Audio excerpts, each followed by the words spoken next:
เอาไปขี่ม้าแข่งตะวันลุกจากตีนฟ้าสุดตะวันออกไปตีนฟ้าสุดตะวันตกมันเป็นไปบ่ได้เพราะฉะนั้นให้หูสึกตัวเก่าว่ามันถึงเป็นไปเท่าเนี้ยบางครั้งบางคราวนั้นคนเฮาบ่ได้กึดแล้วทำลงไปเมื่อพลาดหวังก็เดือดร้อนเพิ่นถูกหวยทั้งใต้เหนือคิดว่าเหมือนกับปู่เหมือนกับป่าบ้านใต้บ้านเหนือเปิ้นถูกหวยล้นไปซื้อตัวเปิ้นนึกว่าโชคลาภเงินจะเข้ามาตามใกล้ตามเคียงตัวบ่มีบุญบ่มีวาสนาเหมือนเปิ้นบ่ได้ทำไว้แต่เมื่อปางก่อนในชาติก่อนปางก่อนตามหลักของพระพุทธศาสนาคนที่อยู่ได้รับมรดกอยู่บ่ได้ได้รับมรดกเป็นบุญวาสนาที่ทำไว้แต่ปางก่อนอยู่เป็นคนดีมีความซื่อสัตย์สุจริตเปิ้นเอาไปเป็นลูกบุญธรรมได้รับมรดกของพ่อเลี้ยงแม่เลี้ยงเป็นบุญเป็นวาสนาเปิ้นแล้วก็อยู่ก็ถูกหวยโรยเงินขึ้นมาโดยบ่ได้ลงทุนอย่างนักหนาปาป้านก็เป็นบุญวาสนาแต่ปางก่อนในพุทธศาสนากล่าวว่าใครกินพริกก็ต้องซื้อพริกอยู่บ่ได้กินใครกินพริกก็ต้องปลูกพริกอยู่บ่ได้กินใครกินเกลือก็ต้องแปลงนาเกลือใครกินเกลือก็ต้องซื้อเกลือใครได้ผ้ามานุ่งก็ต้องปั่นฝ้ายตอผ้าหยิบผ้าเอามานุ่งใครได้ผ้ามานุ่งก็ต้องซื้อมันต้องลงทุนกูอย่างต้องลงทุนเพราะฉะนั้นอย่าไปน้อยใจในบุญวาสนาตัวเองที่บ่ได้ทำมาแต่ปฏิตะปังก่อนอุปมาฉันใดเหมือนกับเฮาไปแพะไปป่าคนใดห่อเข้าไปก็ได้กินคนใดบ่ห่อเข้าไปก็บ่ได้กินการทำบุญทำกุศลบุญวาสนาของคนเป็นเจ้าอี้ขอให้พี่น้องทั้งหลายได้เข้าใจเกี่ยวกับ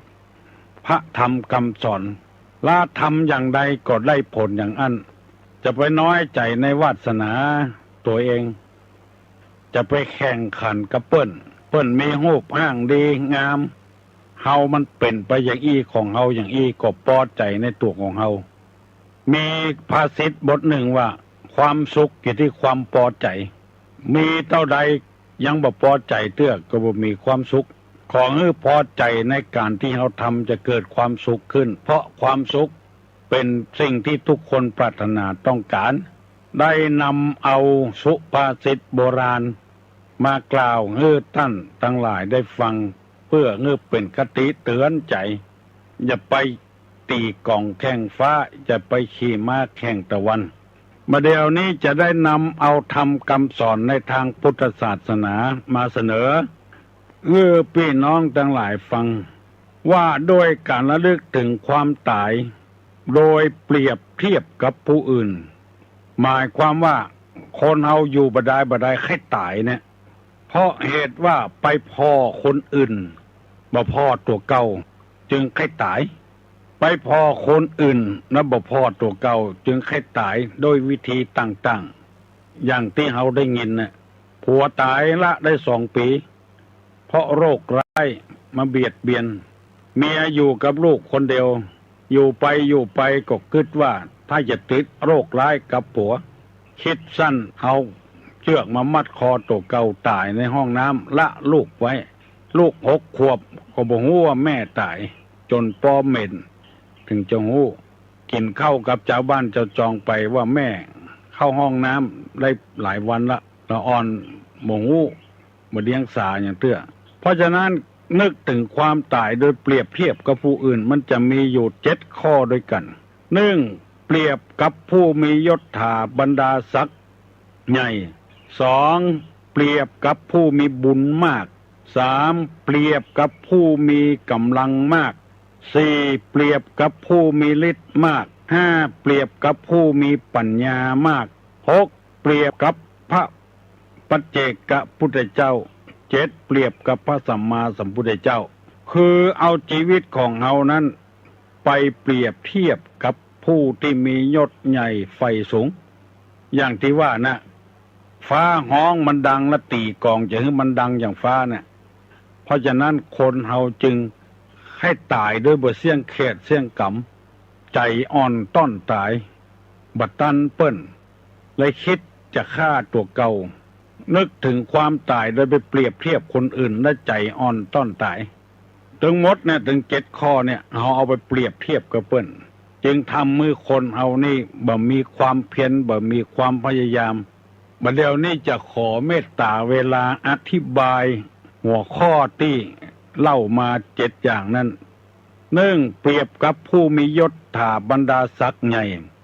ดังที่ได้กล่าวมาว่าเฮาต่ำต้อยหม่นหมองฟ้าทำไมจึงไม่ประทานให้คนเราเหมือนกันสิ่งศักดิ์สิทธิ์ทั้งหลายทำไมจึงอคติ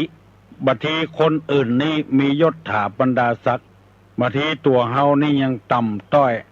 น้อยอกมองใจเลยไข้ตายหมู่นี้เป็นต้นเฮาจะต้องเอาไปเปรียบเทียบกับคนอื่นที่ด้อยกว่าเฮาเปิ้นยังอยู่ได้ตาก็บ่ดีหูก็บ่ดีแข้งขาก็บ่ดีพิกลพิการมีโรคประจำตัวตั้งแต่น้อยๆมาละมาหายสักเตื้อ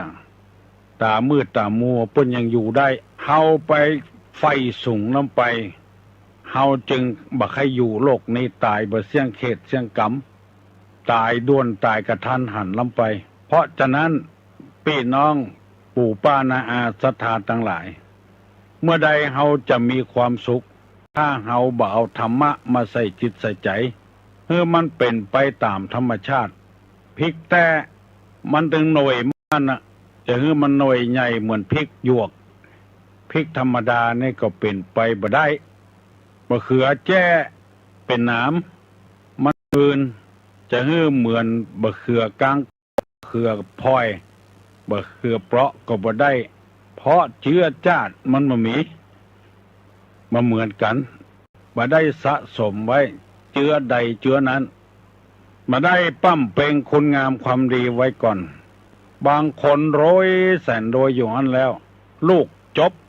ปริญญามายังบัดตันจบเรื่องได้งานทำแถมแล้วบางคนทุกข์ยากอับจนจบปริญญามาเสาะหางานทำที่ไหนก็บ่ได้เลยเกิดเนื้อน้อยเนื้อต่ำใจอันนี้สมมุติง่ายๆเปิ้นเป็นตำรวจเขาก็เป็นตำรวจเปิ้นได้อยู่ดีกินดีเหลืองเฮานี้เดือนต่อเดือนพอหมดเงินเดือนหมดเดือนก็หมดเงินปลายยังบ่พอเป็นหนี้เป็นสินเป้ยตัวแถมเหมือนหอยติดเค้กลูกก็บ่ดีเมียก็บ่ดีมันน้อยเนื้อต่ำใจก็เลยคิดใจอ่อนต้อนตายนี่เป็นต้นทำข้อนี้ที่นำมาเสนอพี่น้องทั้งหลายเพื่อจะให้คนเฮาพยายามปรับปรุงตัวเก่าขึ้นดีขึ้นให้เจริญรุ่งเรืองขึ้นบ่ให้นำเนื้อน้อยเนื้อต่ำใจบ่คิดที่จะหนีจากกันบ่คิดที่จะฆ่าตัวเก่าบ่คิดที่จะทำลายชีวิตตัวเก่าเพราะเฮาเอาตัวเฮาไปเปรียบกับเปิ้นอันนี้เป็นข้อไปเปรียบกับผู้มียศถาบรรดาศักดิ์คิดการไก่ลำไปแล้วทำให้เสียชื่อเสียเสียงเสียผู้เสียคนข้อที่2เปรียบกับผู้มีบุญมากเป็นตุเจ้าก็ตามเป็นภัยก็ตามเปิ้นบวชเมื่อลุนเปิ้นได้ปั้มเป่งบุญญาบารมีมาก่อนเฮาบวชทีหลังสติปัญญาเฮาก็บ่เต้าเปิ้นความโหก็บ่เต้าเปิ้นตระกูลบุญบารมีก็บ่เต้าเปิ้นมีคนฮักคนโหมคนมากินมาทานแล้วเกิดน้อยเนื้อต่ำใจขึ้นมาคิดอย่างใดอย่างหนึ่งบางทีเรื่องมีพ่องบ่มีพ่องเอาไปเล่าหมู่นี้เป็นต้นคิดในทางที่ผิดบุญไผ่บุญมันบารมีของไผ่ของมันที่ได้สะสมไว้แต่อดีตชาติคือชาติปางก่อนบางคนยังบ่ได้ศึกษาเล่าเรียนก็ปฏิเสธไปแล้วว่าชาติหน้าก็บ่มีชาตินี้ชาติหน้าก็บ่มีชาติแล้วก็บ่มีสมมติว่าคนตาบอดตายเกิดมาหน้าที่จะตาบอดคนปากแหว่งตายหน้าที่เกิดมาจะปากแหว่ง หมู่นี้เป็นต้นคนซับน้ำหมึกตายเกิดมานะที่จะเป็นคนซับน้ำหมึกเพราะฉะนั้นจึงปฏิเสธว่าบ่มีจัดแล้วบ่มีจัดหน้าตุลุงจึงเอาธรรมะนี่มาเสนอตึงวันเพื่อให้คลายจากมิจฉาทิฏฐิคือถือความผิดคนที่บ่มีจัดนี้บ่มีจัดหน้าเนี่ยบุคคลคนนั้นเปิ้นว่าบัดเจริญรุ่งเรืองเพราะว่าบ่มีตะวาบ่มีวันพุกมีเต้าใดกินหมดมีเต้าใดจ่ายหมดเล่นหัวเพลิดเพลินไปเป็นวันบ่นึกถึงไผสักคนถึงพ่อถึงแม่ถึงพี่ถึงน้องอันนี้เปิ้นฮ้องว่าเป็นคนบ่เจริญเหมือนน้ำในหม้อตักกินถึงวันก็หมดไปเหตุนั้นคนที่นึกถึงว่าชาติแล้วมีชาติหน้ามีเหมือนน้ำในบ่อตักเท่าใดมันก็ยังมีอยู่น้ำก็ออกมาอยู่นั่นก็คือคนมุ่งหน้าที่จะทำประโยชน์ทั้งส่วนตัวและส่วนรวมเป็นต้นขอพี่น้องเปลี่ยนความคิดทำไมถ้าบ่เปลี่ยนความคิดนี้ก็จะอยู่อย่างเก่านะอายุยืนเท่าใดก็อย่างเก่านะไม่เจริญรุ่งเรืองเท่าเปิ้นเพราะฉะนั้นจะไปเอาตัวไปเปรียบกับคนมีบุญนักสักใหญ่เป็นข้อที่สองถ้าไปเปรียบแล้วเฮาจะน้อยเนื้อต่ำใจบ่ม่วนอกบ่ม่วนใจตามวิธีของภัยของมันสิ่งแวดล้อมในอย่างมีอิทธิพลมากทีเดียวบ้านใดถ้ามีการกล้าการขายขยันขันแข็งบ้านนั้นเปิ้นเฮียนแบบกันตุลุงเคยไปอู้คนหนึ่งบ้านไหนตำบลไหนก็บอกละไผ่ชื่ออย่างก็บอกละมันเป็นความจริง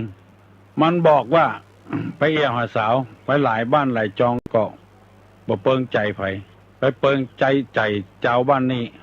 โอ้ถ้าหูอย่างอี้บ่มาเอามันเป็นยังไงมันแข่งกันโรยว่ะโบะหลัวก็โบะเมื่อค่ำบ่มุกมาเมื่อเจ้าดังไฟกาเนี่ยอย่างกาบ่ฮื้อไผได้ยินกลัวเปิ้นลูกตยมันแข่ง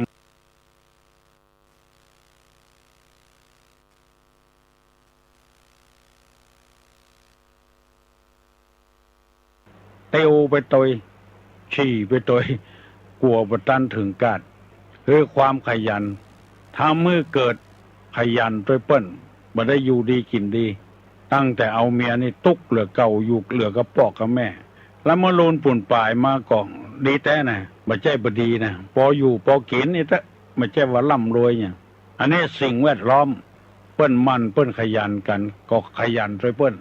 แจ้งไปแจ้งเปิ้นก็ไปละโบะหลัวเปิ้นก็โบะมาค่ำเปิ้นบ่โละโบะมาเจ้าให้คนได้ยินตื่นก็ก้อยล้างหน้าล้างตาบัดเนี้ยเสียงดังกลัวคนอื่นตยอันเนี้ยตุกอกตุกใจเปรียบกับคนมีผู้มีบุญมากสามเปรียบกับผู้มีกำลังมากเอาชีวิตตัวเฮาในไปเปรียบกับผู้มีกำลังมากขยันแตะเป็นต้นว่าแข่งกีฬาอีเป็นต้นวิ่งทนกาตีมวยกาสปะสะปืนเปิ้นสะสมของเปิ้นกำลังของเปิ้นนักเฮาก็ไปเปรียบเทียบเมื่อบ่ได้ตามความเปิงใจก็ท้อถอยบ่ม่วนใจคิดจะทำลายตัวเก่าคิดสารพัดอย่างตะปะสะปืนผัวติดโรคกับคนอื่นกับผัวคิดฆ่าตัวตายเนี่ยอันนี้เอาไปเปรียบเทียบนักลำไปกรรมที่เคยอู้ฮือท่านทั้งหลายฟังว่าฮืออยู่ไปตามน้ำฮือทำไปตามตัวน้ำเพียงใดดอกบัวเพียงอันพระพุทธศาสนานี้เปรียบกับธรรมชาติเป็นอย่างใดก็เป็นไปอย่างอันเฮียนนักก็โหนักเฮียนบ่นักก็โหบ่นักจะไปมันเหมือนเปื้อนเหมือนต้านมันเป็นไปบ่ได้ขยันขยอฮือตัวเก่าเหมือนกับเปิ้นมีบุญนักสักใหญ่เป็นผู้บำเพ็ญมามากเป็นผู้ยิ่งใหญ่ได้สะสมบุญมามากมีกำลังมากเปิ้นก็ปฏิบัติตัวของเปิ้นก็มีศรัทธานิยมชมชอบสร้างหันสร้างนี่เปิ้นหันเปิ้นนุ่งผ้าจะได้ตัวก็นุ่งอย่างอั้นให้มันเหมือนกับเปิ้นสามันบ่เหมือนสักกรรมเพราะพฤติกรรมของตัวกับเปิ้นมันบ่เหมือนกันบ่ได้สะสมบุญมาแต่ปางก่อนจะไปเสียอกเสียใจโลกนี้บ่ใช่ของไผสักคน ตายไปแล้วเขาก็ไม่ได้เอาไปโตยมีให้นาซาโตมีทรัพย์สมบัติมีตึกรามบ้านช่องสูงเป็น10 ชั้น20 ชั้นไม่ใช่ของไผสักคนเป็นของสาธารณชน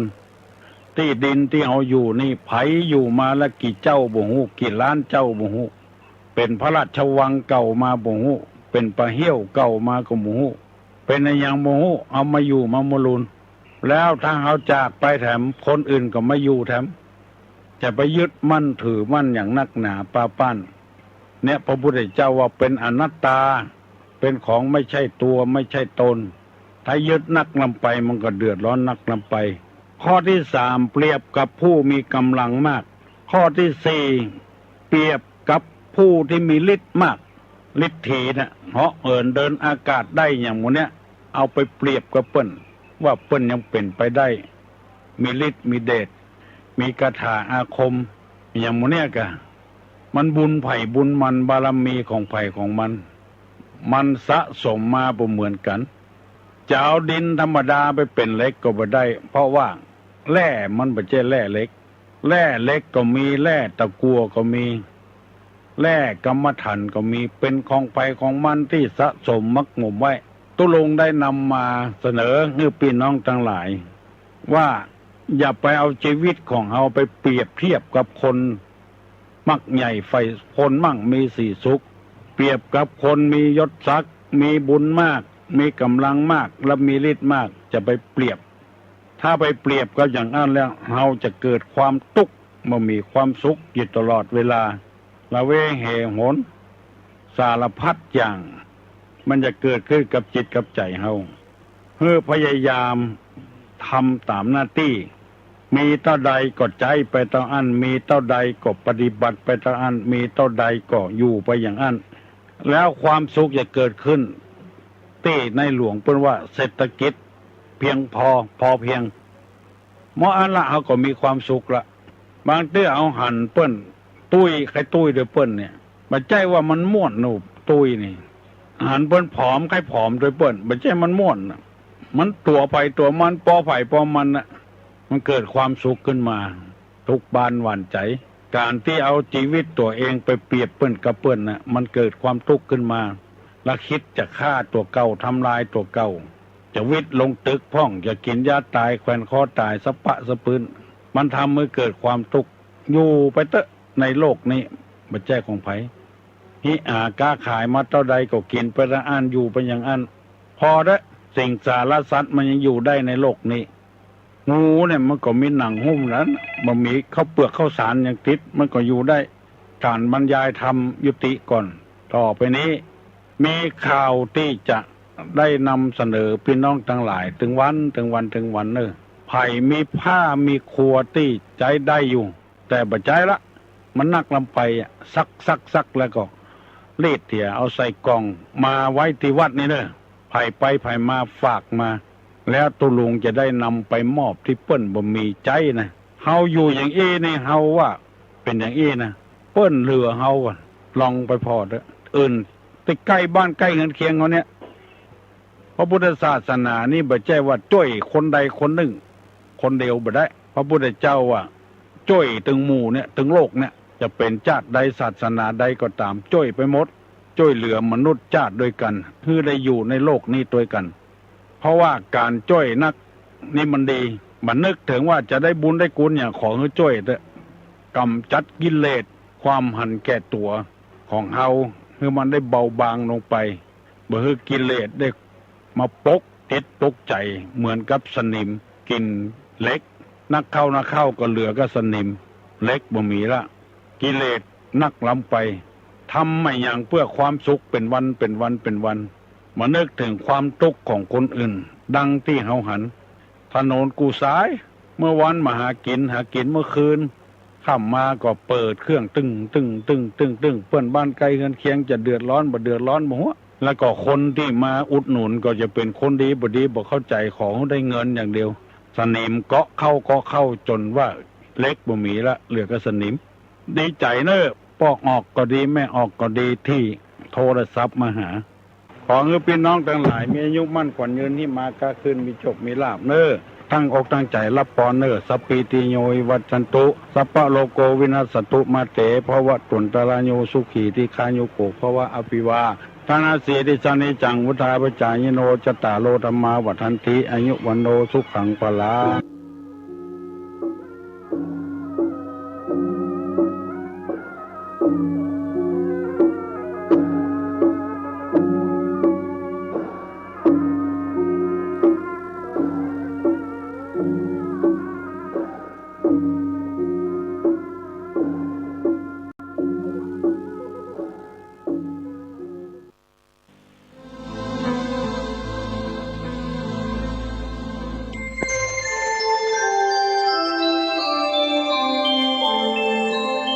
ขณะนี้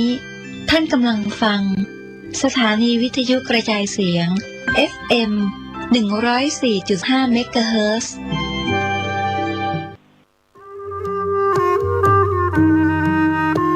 ขอเชิญร่วมอนุโมทนาบุญใหญ่กับก้าวสำคัญของการเผยแพร่ธรรมะสู่ชุมชนสถานีวิทยุเครือข่ายคลื่นสีขาวเพื่อชาวประชาวัดบรรพตสถิตจังหวัดลำปางได้จะตั้งสถานีวิทยุคลื่น FM 106.50 เมกะเฮิรตซ์ณวัดบรรพตสถิตตำบลพระบาทอำเภอเมืองจังหวัดลำปางเพื่อเป็นกระบอกเสียงแห่งธรรมข่าวสารงานบุญและสนับสนุนกิจการคณะสงฆ์มาตั้งแต่วันที่1 มีนาคม 2569 บัดนี้ถึงเวลาอันเป็นมงคล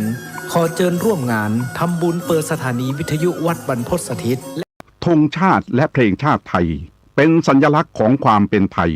เราจงร่วมใจยืนตรงเคารพธงชาติด้วยความภาคภูมิใจในเอกราชและความเสียสละของบรรพบุรุษไทย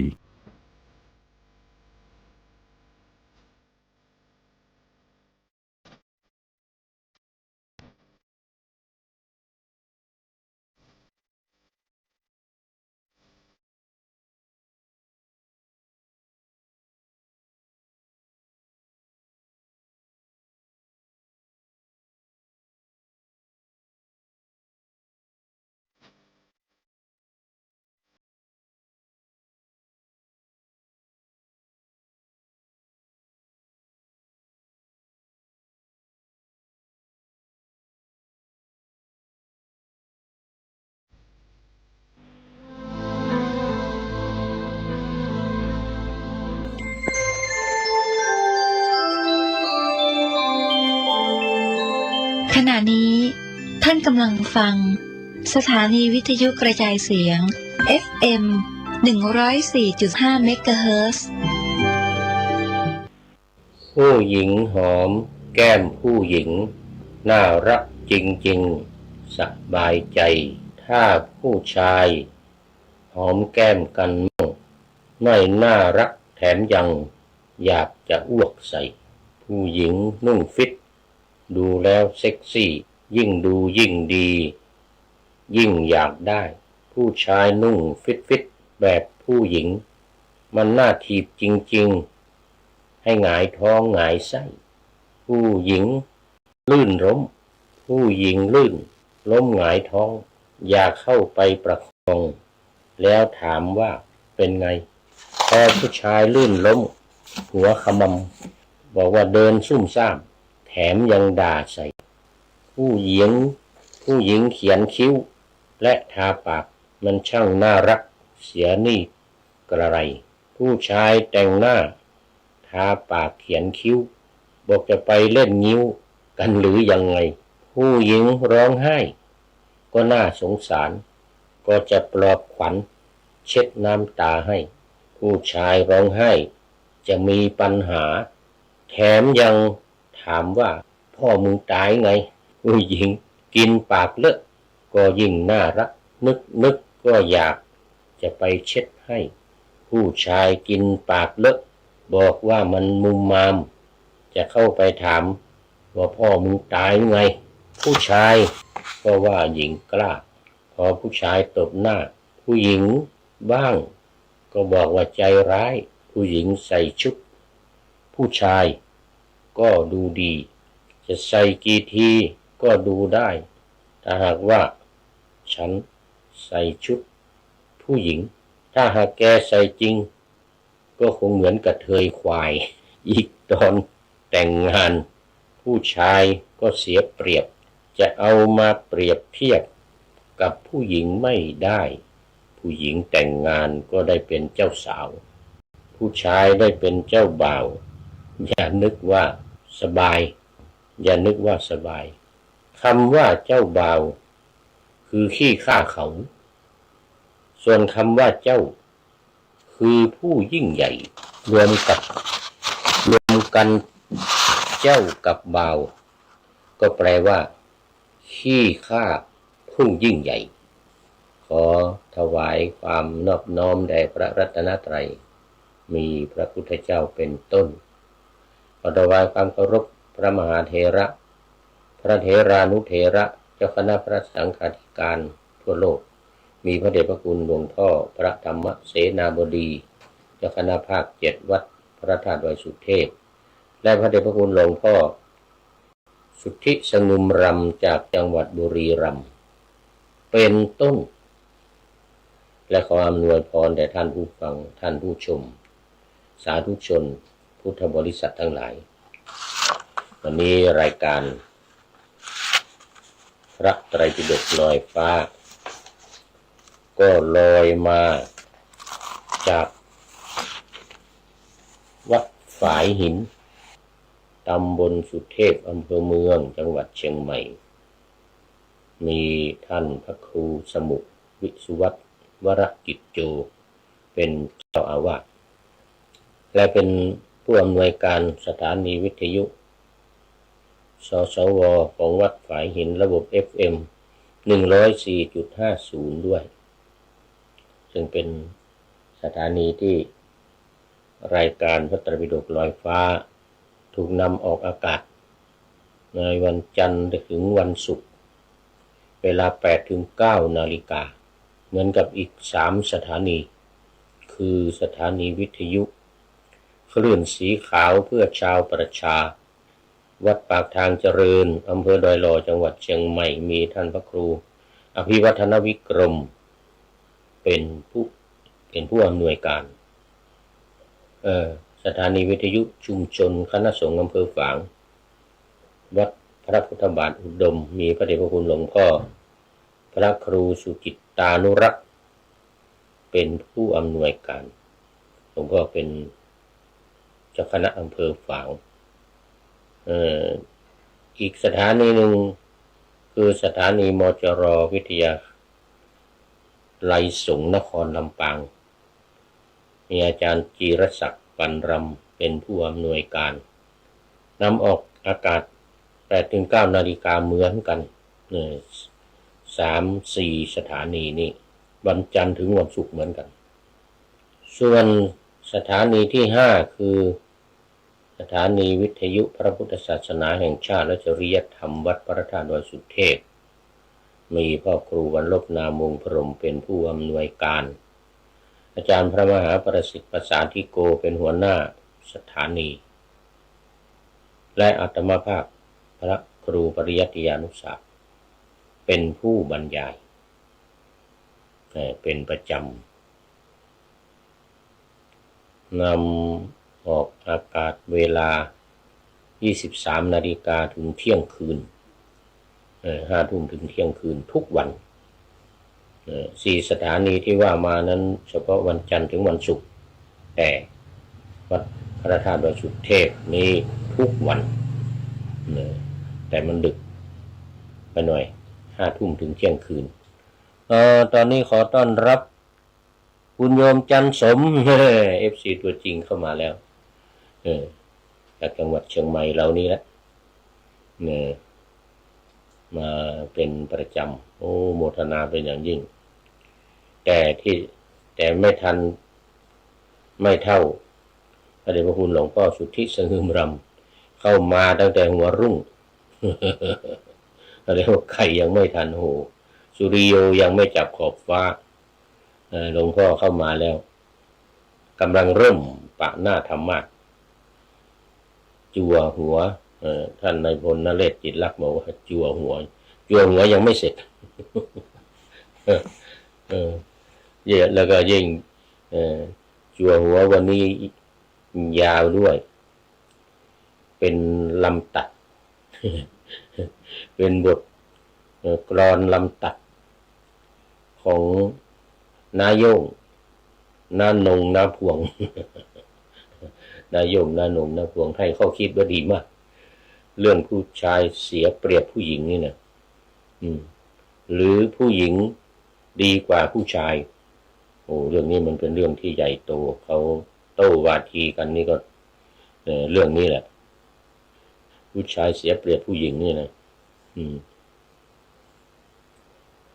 ฝ่ายหนึ่งก็ว่าเป็นฝ่ายผู้หญิงอีกฝ่ายหนึ่งเป็นฝ่ายผู้ชายใส่กันเต็มที่เลยสมัยผู้พูดนี่เป็นนักเรียนอยู่นักศึกษาอยู่ที่กรุงเทพก็เคยไป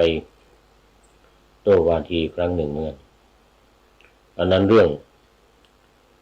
เป็นโสดดีกว่าแต่งงาน เป็นโสดดีกว่าแต่งงานเขาก็เอานักศึกษาคฤหัสถ์มาโต้กับพระพระก็ว่าเป็นโสดดีกว่านักศึกษาก็ว่าแต่งงานดีกว่าเพราะเขาเป็นคฤหัสถ์เนี่ยว่าเนี่ยเจ้าว่าตอนนั้นไปโต้วาทีกันที่วัดยานนาวาวัดยานนาวาโรงเรียนพุทธศาสนาวันอาทิตย์จัด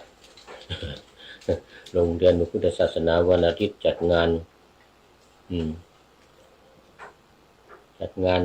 ประจำปีประจำรุ่นประจำปีแหละ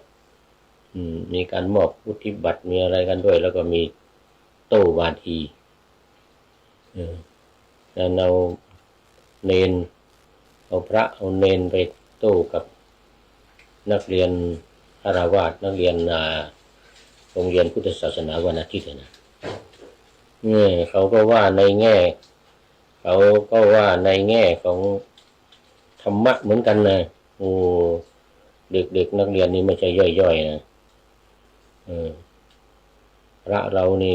บางทีก็บางเกือบสู้ไม่ได้เหมือนกันนะ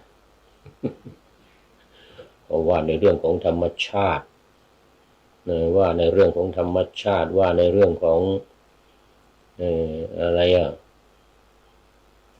อุเพสันนิวาสอะไรไปนู่นเลยนะ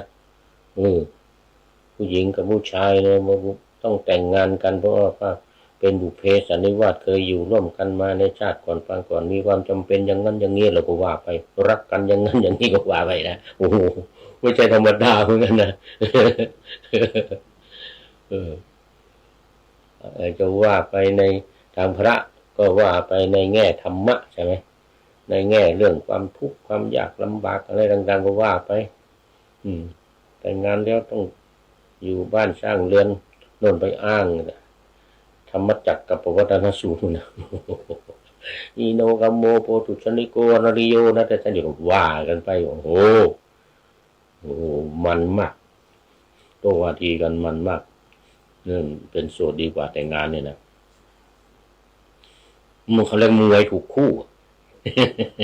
เขาเรียกมวยถูกคู่ก็เอาพระไปพูดพระก็ว่าแต่งงานเนี่ยเป็นโสดให้ดีอ่ะโอ้ขอต้อนรับโยมเปรมใจบัวใสจากสันป่าตองมาแล้วสันป่าตองมาแล้ววันพรุ่งนี้จะไปวันพรุ่งนี้ตอนบ่ายจะไปสันป่าตองจะไปวัดน้ำบ่อหลวงไปคารวะดำหัวพระเดชพระคุณหลวงพ่ออาวุโสสูงสุดในจังหวัดเชียงใหม่นะในจังหวัดเชียงใหม่มีหลวงพ่อวัดน้ำบ่อหลวงหลวงพ่อวัดศรีโสดาหลวงพ่อวัดศรีโสดานี่ไปมาแล้ววันนี้โอ้นี่จะ100นะอายุนี่จะ100 ปีนะเรียกว่าคุณหลวงพ่อวัดน้ำบ่อหลวงเนี่ยหลวงพ่อเจ้าคุณวัดน้ำบ่อหลวงนี่รู้สึกจะ96นะ96 95หรือ96เนี่ยหลวงพ่อหลวงพ่อเด่นหลวงพ่อวชิรโสดาพระธรรมวชิระโกศลนี่นะ97นะโอ้โหอายุยืนวันพรุ่งนี้จะไปคารวะไปนำหัวปีใหม่คุณโยมจันสมบอกว่าสาธุทำข้าพระอาจารย์วะนะโอ้โหสาธุโยมจันสม FC ตัวจริงมาแล้วนัทพงศ์ดวงเศรษฐีโอ้โหนี่มาจากประเทศอังกฤษโน่นนะ UK เมืองสกอตแลนด์เมืองสกอตแลนด์ประเทศอังกฤษโอ้โหนี่ขนาดหน้าร้อนเรานี่นะสกอตแลนด์ยังหนาวอยู่ สกอตแลนด์ยังหนาวอยู่ไม่รู้ตอนนี้กี่องศาเมืองไทยร้อนตับแตกแต่ที่อังกฤษนี่หนาวเย็นกระดูกจะแตก หนาวเย็นกระดูกจะแตกโยมณัฐพงศ์ทิพย์ลังกาจากบ้านป่าไผ่บ่อทองอำเภอดอยสะเก็ดเนี่ยนะแล้วก็จะไปแต่คราวนี้ไม่ได้ไปดำหัวละทุกปีไปดำหัวพระเดชพระคุณหลวงพ่อพระครูพุทธิธรรมรักษ์หลวงพ่อบุญเพ็ญแต่ปีนี้พระเดชพระคุณหลวงพ่อมรณภาพแล้วไปวัดอื่น เหลือไม่กี่รูปแล้วอำเภอดอยสะเก็ดที่อายุพรรษามากก็มีวัดพระธาตุดอยสะเก็ดหลวงพ่อเจ้าคุณราชโพธิวรคุณแล้วก็หลวงพ่อเจ้าคณะอำเภอดอยสะเก็ดวัดสารคามรังสรรค์หลวงพ่อพระครูมงคลศิลวงศ์นอกนั้นก็รู้สึกว่าจะหายากแล้ว หายากที่อายุพรรษาสูงเนี่ยโอ้โมทนาวันนี้ที่อังกฤษนี่ก็ยัง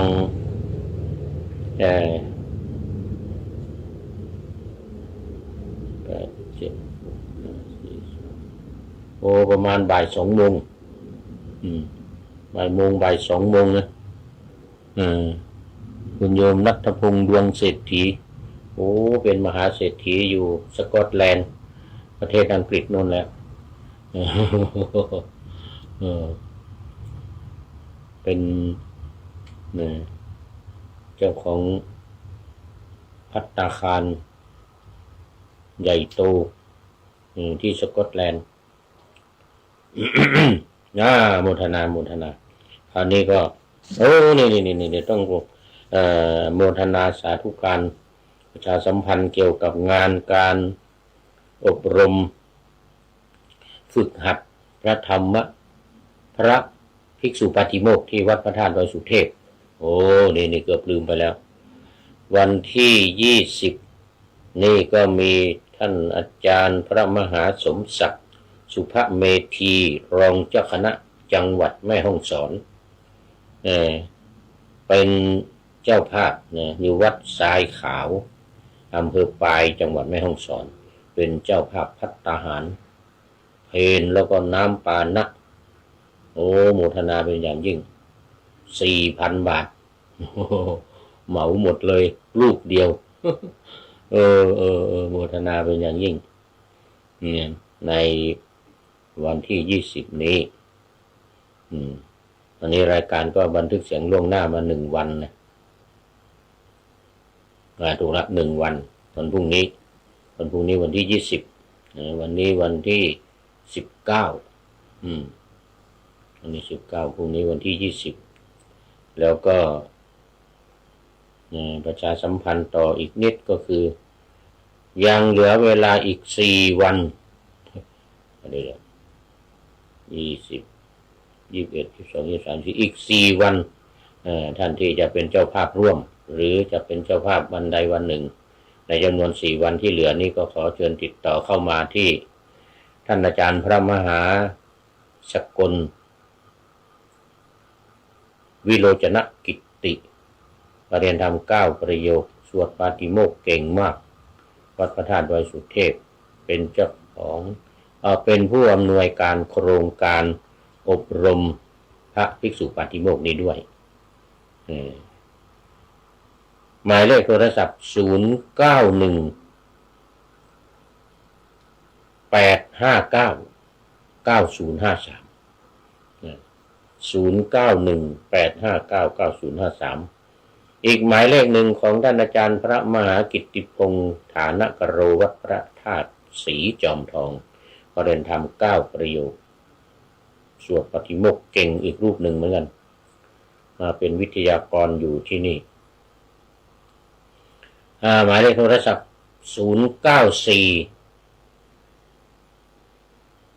910 1043 094 910 1043แล้วก็ติดต่อโดยตรงเข้ามากับท่านทั้งสองรูปถึงเวลาถึงวันที่จองไว้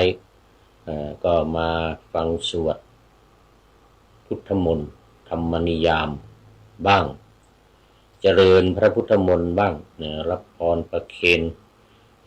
ภัตตาหารด้วยมือของท่านเองท่านอาจารย์พระมหาสกลบอกว่าอยากจะคอยมาประเคนด้วยตนเองแต่ถ้าหากว่าไม่สามารถมาได้อยู่ในต่างอำเภอต่างจังหวัดหรืออยู่ในจังหวัดเดียวกันนี้แต่มีงานมีงานไม่สามารถมาได้ในวันนั้นต่างประเทศก็ตามต่างทวีปก็ตาม ที่ไหนก็ตามนี่จากประเทศอังกฤษดวงเศรษฐีจากประเทศอังกฤษอย่างนี้สกอตแลนด์อย่างนี้ที่ไกลๆไม่สามารถมาได้ก็โอนเข้ามาที่บัญชีของวัดพระธาตุดอยสุเทพธนาคารกรุงไทยชื่อบัญชีวัดพระธาตุดอยสุเทพ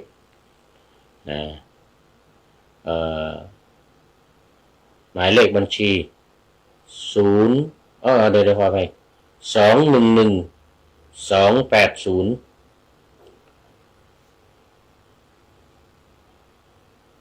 6698 211 280 6698โอนเข้ามาตามอัธยาศัยขอโมทนาเป็นอย่างยิ่ง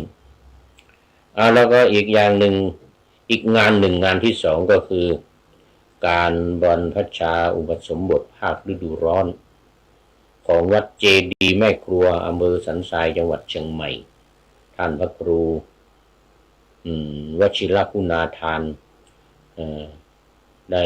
ฝากประชาสัมพันธ์มาว่าวันที่25ถึงวันที่15เมษายนนี้ถึงวันที่4พฤษภาคมเป็นเวลา9 วัน9 คืน 9 วัน9 คืน 9 วันเลย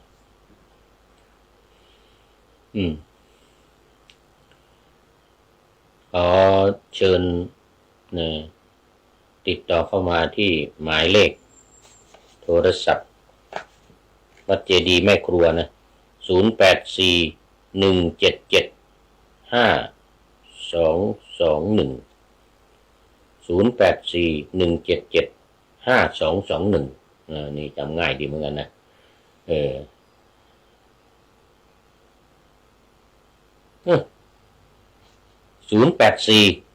177 5221อันนี้โทรศัพท์ติดต่อเข้ามาจะลูกหลานเข้ามาบวชเป็นเวลา9 วันหรือว่าจะเข้ามาบวชเองเป็นผู้ชายเป็นพระเป็นพ่อบ้านแม่บ้านเป็นพ่อบ้านแม่บ้านอะไรก็มาได้แม่บ้านก็บวชเป็นศีลจารินีหรือชีพราหมณ์ไม่ต้องปรงผมนุ่งผ้าขาวก็ใช้ได้ละคือศีล8มาบวช7 วันศีลจารินีนี่7 วันภิกษุกับสามเณรนี่9 วันติดต่อเข้ามาตามอัธยาศัย หรือท่านที่จะร่วมบริจาคเชิญชวนร่วมบริจาคในงานการอุปสมบทในครั้งนี้ก็ขอให้ติดต่อเข้ามาที่ทางวัดตามหมายเลขธนาคารหมายเลขหมายเลขโทรศัพท์ดังที่กล่าวแล้ว แล้วก็ถ้าจะโอนเงินเข้ามาก็ธนาคารกรุงไทยธนาคารกรุงไทย375-018-2272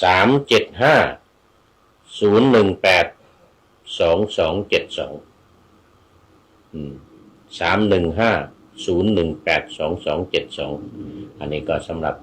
ท่านที่จดไม่ทันก็เดี๋ยวอีกครั้งหนึ่ง375-018-2272 โอนเข้ามาได้ตลอดเวลาเลยจนถึงวันที่4 พฤษภาคม 2569 นี้นะตั้งแต่วันนี้เป็นต้นไปนะถึงวันที่24ได้ตลอดมันมาเป็นเจ้าภาพตาหารเจ้าภาพค่าใช้จ่ายอะไรต่างๆของทางวัดของโครงการนะอันนี้ก็วัดเจดีย์แม่ครัวอำเภอสันทรายจังหวัดเชียงใหม่เอาละตอนนี้นี่อีกงานหนึ่งประชาสัมพันธ์เหมือนกันก็คือการคารวะรวมของคณะสงฆ์จังหวัดเชียงใหม่นะวันพรุ่งนี้วันที่20 เมษายนทุกปีก็จะมีนิมนต์พระมหาเถระอาวุโสสูงสุดที่มาได้นะในจังหวัดเชียงใหม่ไม่ว่าจะอำเภอไหนครูบานั่นครูบานี้อย่างครูบาน้อยวัดศรีดอนมูลอย่างนี้หรือครูบาไหนที่อายุเป็น100 70 80 90 100อย่างเงี้ยก็นิมนต์มาแล้วคารวะทั้งจังหวัดผู้แทนของวัดวาอารามต่างๆตำบลทุกตำบลอำเภอทุกอำเภอในจังหวัดเชียงใหม่มารวมกันหมดที่วัดพระสิงห์วรมหาวิหารอำเภอเมืองเชียงใหม่วันพรุ่งนี้เต็มวิหารหลวงเลยปีที่แล้วหรือทุกปีนั่งข้างในวิหารไม่พอเต็มล้นออกไปหน้าวิหาร ล้นไปหน้าวิหารเลยโอ้มากันเยอะพระเถระทุเถระแล้วก็ศรัทธาญาติโยมด้วย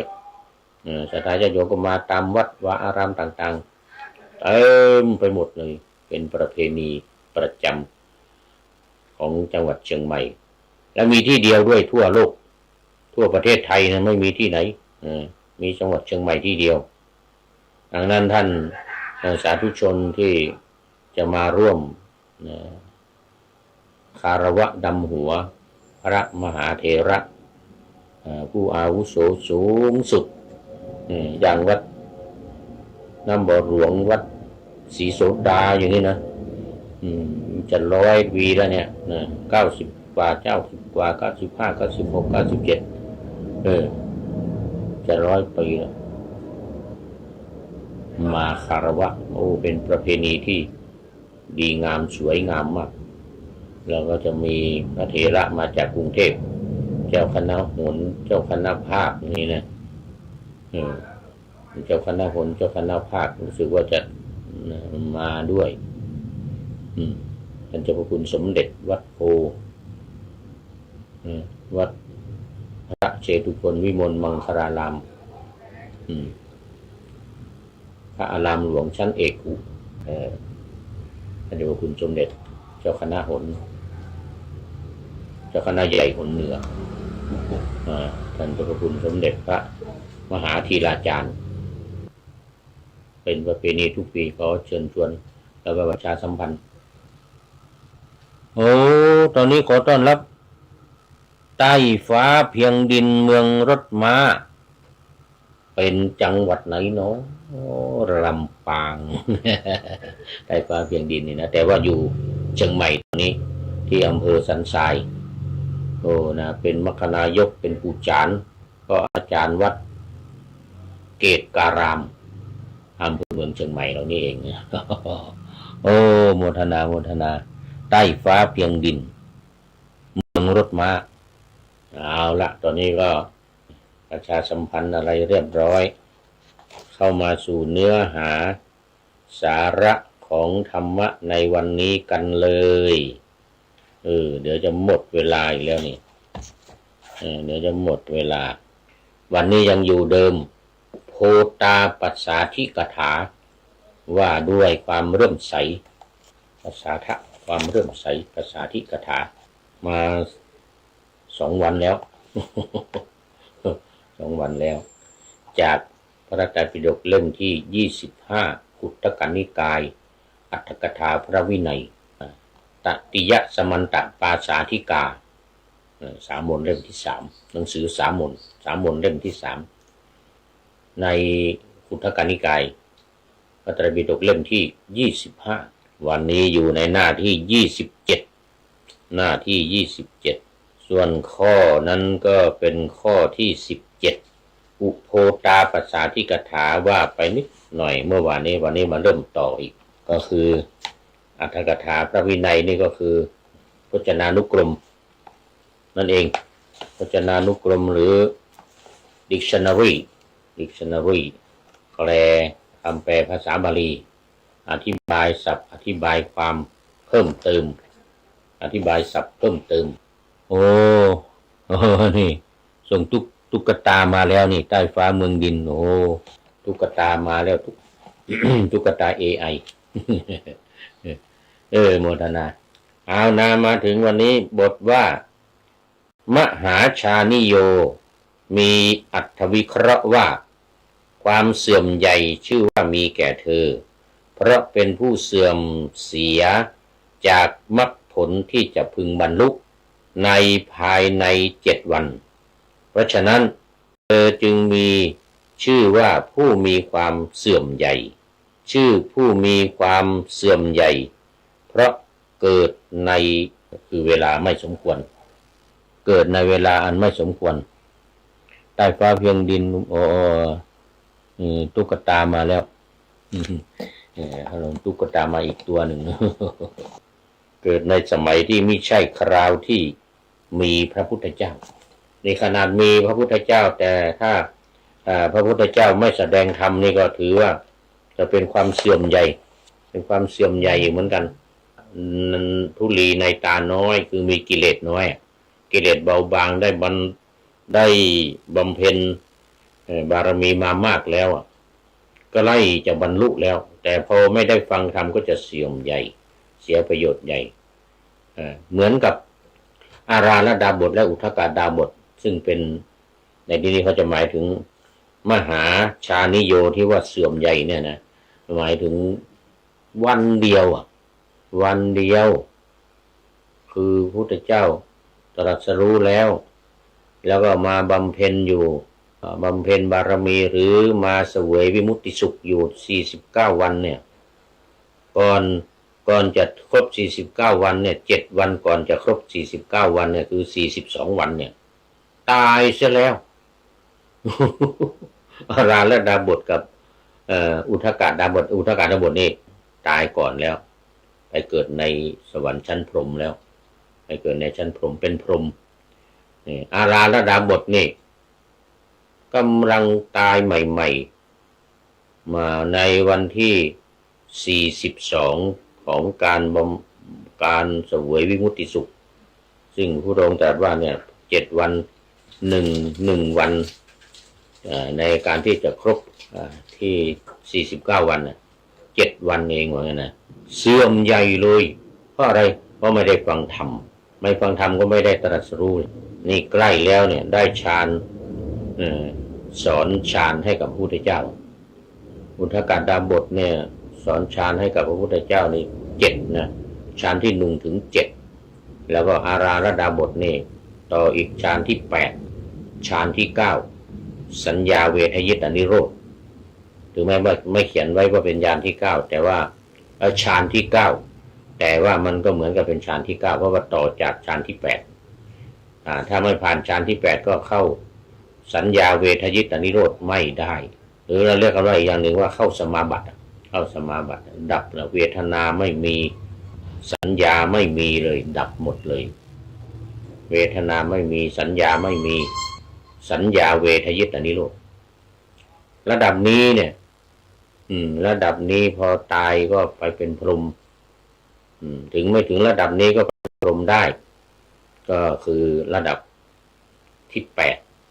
8ฌานที่8เนวสัญญานาสัญญายตนะฌานที่8นี่ก็เป็นอันนี้ได้แล้วไม่ได้ฟังธรรมไม่ได้บรรลุก็ถือว่าเสื่อมใหญ่เป็นต้นนะอาราลดาบทเป็นต้นแล้วคนอื่นๆอีกมากมายที่ได้รับฟังธรรมนิดๆหน่อยๆก็จะบรรลุขอได้ฟังเถอะขอให้ได้ฟังบรรลุเพียงแต่ประโยคเดียว2ประโยคบรรลุก็มีอย่างที่เคยเล่าให้ฟังท่านพระพาหิยะทารุจิริยะเนี่ยนะเพราะฉะนั้นบทว่ามหาชานิโยเนี่ยมันจึงมีวิเคราะห์ว่าความเสื่อมใหญ่ชื่อว่ามีแก่เธอเพราะเป็นผู้เสื่อมเสียจาก มรรคผลที่จะพึงบรรลุมีโสดาปัตติมรรคเป็นต้นสกทาคามิมรรคอนาคามิผลอรหัตตมรรคอรหัตตผลอันใดอันหนึ่งถ้าว่าไม่ได้ฟังธรรมแล้วพระพุทธองค์ไม่แสดงตัวเองตายไปนี่นะจะต้องไปรออีกพระพุทธเจ้าอีกรูปหนึ่งที่จะมาเกิดมาอุบัตินู่นพระศรีอริยเมตไตรนู่นเลยเรียกว่าเสื่อมเหมือนกับภูอาราลดาบทและอุทกดาบทเนี่ยเสื่อมจากมรรคผลนี้แน่นอนเพราะว่าไปเกิดในชั้นพรหมนู่นแล้วไม่ได้อนาคามีไปด้วยถ้าไม่ได้อนาคามีไปด้วยเพราะว่าไม่ได้ปฏิบัติธรรมเนี่ยไม่ได้บรรลุได้แต่ฌาน8ฌาน9เนี่ยหมดแล้วหมดที่จะสอนพระพุทธเจ้าก็เลยไปปฏิบัติธรรมเองแล้วก็บรรลุเองเป็นพระพุทธเจ้า2องค์อาราลดาบทกับอุทกดาบทผู้เป็นอาจารย์เสื่อมใหญ่เลยเสื่อมใหญ่เลยเสื่อมจากมรรคผลนิพพาน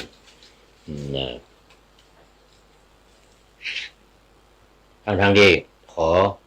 พระพุทธเจ้าไว้แล้วว่าถ้าได้ไปบรรลุขอให้กลับมาสอนอาจารย์นะอาราลดาบทอุทกดาบทนี่นะขอพระพุทธเจ้าเป็นอาจารย์แทนอยู่ที่สำนักพระพุทธเจ้าไม่เอาเพราะว่าอันนี้มันยังไม่สิ้นสุดแห่งพรหมจรรย์ยังไม่สิ้นสุดแห่งพรหมจรรย์ก็ไม่เอาไปปฏิบัติเองนี่หรือไปเกิดในสมัยที่พระพุทธเจ้าไม่ตรัสรู้อย่างเช่นสมัยพระปัจเจกพุทธะก็ตามพระปัจเจกพุทธะถ้าพระพุทธเจ้าหมดจากโลกนี้ไปแล้วนะพระปัจเจกพุทธะจะมีแต่ว่าไม่สอนใครไม่ได้อธิษฐานมาเรื่องมันต่อไปบทว่าอภิโทสกาสกโตมีความว่าได้ทำกาลกิริยาเสียเมื่อวันวานพระผู้มีพระภาคได้ทรงเห็นว่าแม้อุทกดาบทนั้นก็เกิดแล้วในเนวสัญญานาสัญญายตนะพรหมส่วนที่อุทกดาบทนั้นอาราลดาบทนั้นก็ตายไปแล้วด้วยแล้วก็ไปเกิดในชั้นพรหมนู่นนี่อุทกดาบทนี่ที่สอนพระพุทธเจ้าให้ถึงฌานที่8อาราลดาบทเมื่อกี้ว่าผิดไปนิดนึงอาราลดาบทถึงฌานที่7นู่นไปแล้วไปอยู่บนเป็นพรหมอยู่นู่นแล้วก็ส่วนอุทกดาบทนี้เมื่อวานนี้เองเหมือนกันนะเมื่อวานนี้เองไม่ใช่42วันนะ49วัน48วันที่49นั้นพระพุทธองค์พ ระพุทธองค์พิจารณาธรรมเสร็จนะเสวยวิมุตติเสร็จ49 วันเมื่อวานนี้เองก็หมายถึงวันที่48อันนี้วันที่48อุทกดาบทนั้นไปเกิดในเนวสัญญานาสัญญายตนะภูมิพรหมชั้นในชั้นสุทธาวาสบทว่าพระหุปการาคือผู้มีอุปการะมากอันนี้ก็หมายถึงครูบาอาจารย์ที่สอนผู้มีอุปการะคืออุทกดาบทและอาราธนาบทเนี่ยมีอุปการะที่สอนพระพุทธเจ้ามาแต่หมดโอกาสเสื่อมใหญ่เลยเสื่อมใหญ่บทว่า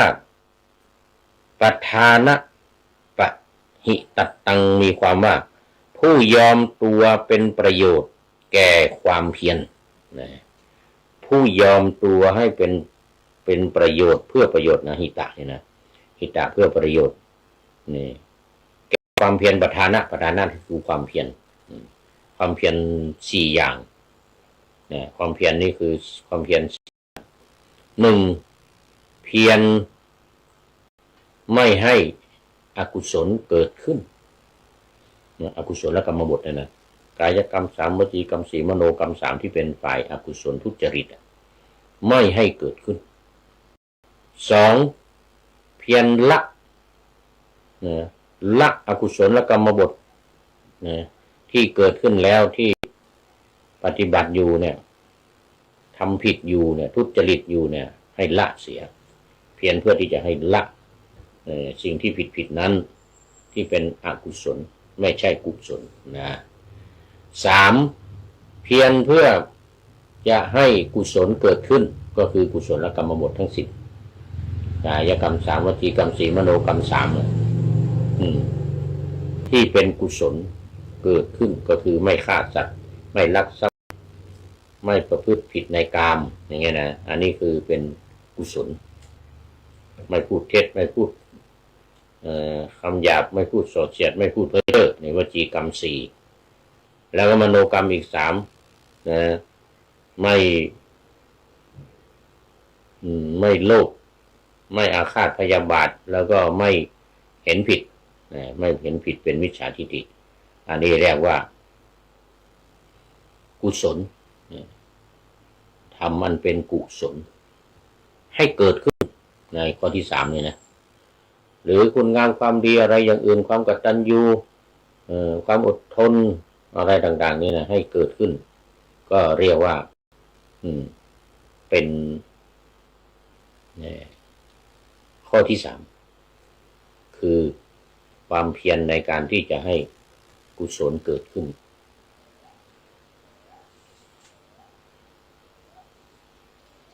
ข้อที่4เพียรเพื่อจะรักษากุศลธรรมที่เกิดขึ้นแล้วไม่ว่าจะเป็นกุศลกรรมบททั้ง10อย่างนี้หรือทานศีลภาวนาหรือการอะไรที่มันเป็นไปในทางดีเจริญสมถกรรมฐานวิปัสสนากรรมฐานอะไรที่มีอยู่เนี่ยที่เป็นกุศลทั้งหลายให้คงอยู่ไม่ให้เสื่อมสลายหายไปทำสมถกรรมฐาน40ข้อวิปัสสนากรรมฐาน73ข้ออย่างเงี้ยนะรู้แล้วปฏิบัติแล้วทำแล้วถูกต้องแล้วรักษาไว้ให้ดีรักษาไว้ให้ดีบุญกิริยาวัตถุอีกอย่างหนึ่งบุญกิริยาวัตถุ10อย่างก็ถือว่าเป็นกุศลเหมือนกันคือการบุญกิริยาวัตถุ10อย่างนี้1ทาน2รักษาศีล3ภาวนา4อปจายนามัยเนี่ยการอ่อนน้อมถ่อมตนเคารพหลักผู้ใหญ่หลังอ่อนมืออ่อนอัปจาได้อัปจายนามัยข้อที่4ข้อที่5วิยาวัจจะไมยการขวนขวายในช่วยงานวัดอย่างวิยาวัจกรเนี่ยวิยาวัจกรของวัดนี่ช่วยงานวัดทางด้านไหนก็ได้ เป็นไวยาวัจกรคือเป็นผู้ที่ขวนขวายช่วยงานคนอื่นแม้แต่จูงคนข้ามถนนนี่ก็เป็นไวยาวัจกรนะผู้ทำขวนขวายช่วยเหลือคนอื่นมีไฟไหม้มีน้ำท่วมก็เอาของไปแจกไปช่วยบรรเทาทุกข์นี่นะวาตภัยอีกอุทกภัยอัคคีภัยเกิดขึ้นเลยนะอันนี้เขาเรียกว่าขวนขวายไปช่วยเหลืออย่างตอนนี้ไฟไหม้เผาป่ากันมากเหลือเกินพระเดชพระคุณหลวงพ่อพระธรรมเสนาบดีเจ้าคณะภาค 7ก็ได้ออกคำสั่งให้พระเนรเรานี่ร่วมมือกับองค์กรต่างๆช่วยเหลือกันดับไฟป่าไม่ให้ควันมันมารบกวนเราเดี๋ยวดูไปดูมาเวลาของเรา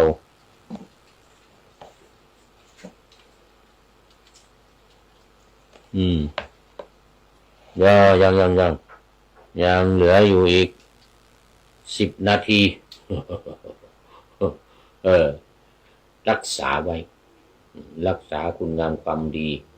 กุศลกรรมบททั้ง10 ข้อปฏิหกปฏิทานนามัยทำบุญกุศลอะไรก็บอกบุญแก่คนอื่นอย่างมีนี่ในเฟซของเรานี่มีบอกบุญมาเรื่อย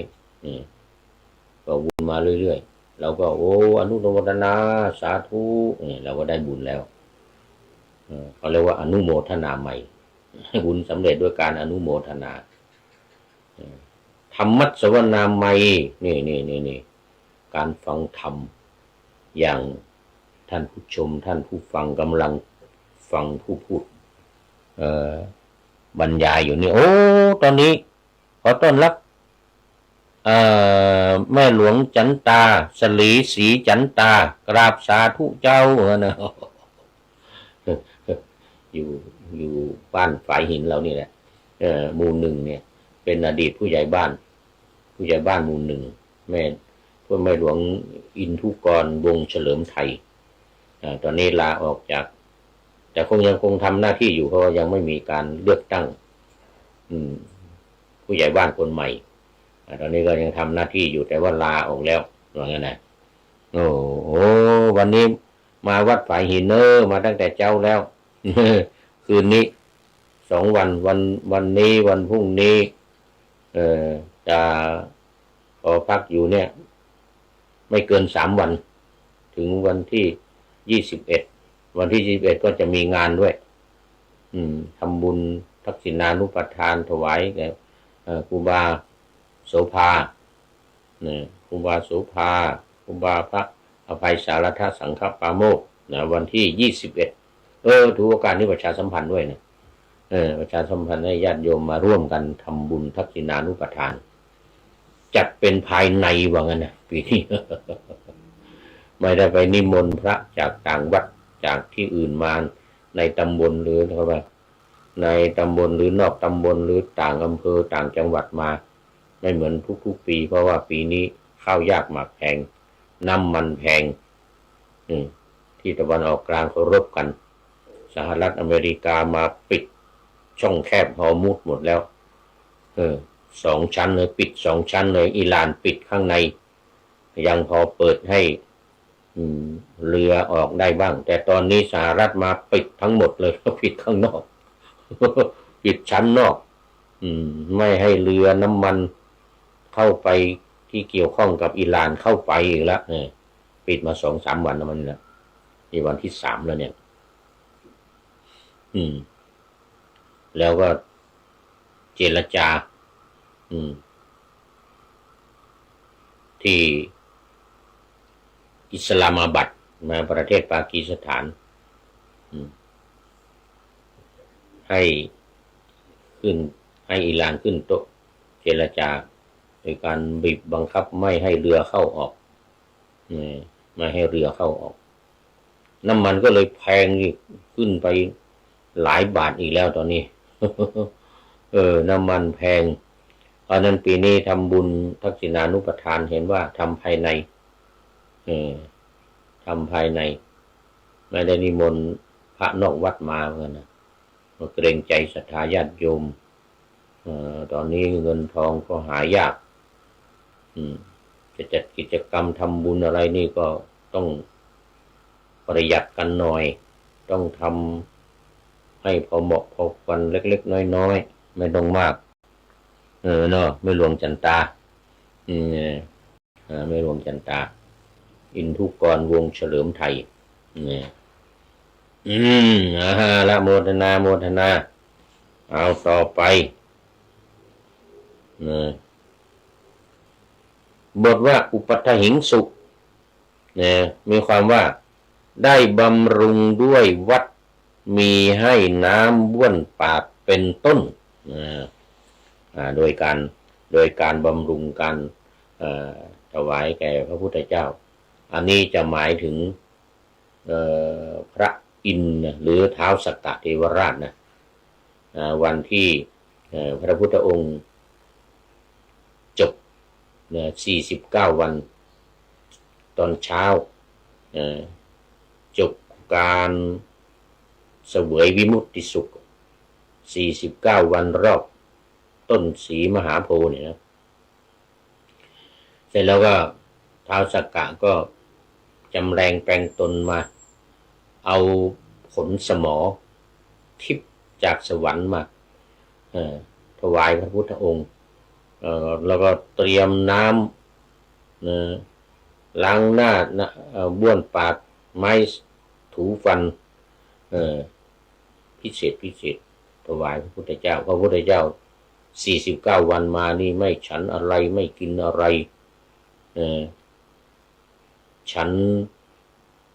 ข้าวมัทุปายาตของนาง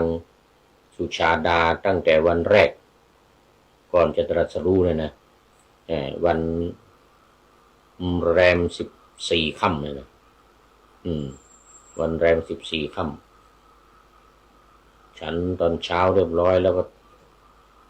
ลอยถาดทองคำในแม่น้ำเนรัญชลาเนี่ยตกลงไปใต้บาดาลถูกหัวพญานาคกำลังหลับอยู่ปิ้ง7 วันก่อนวันสุดท้าย52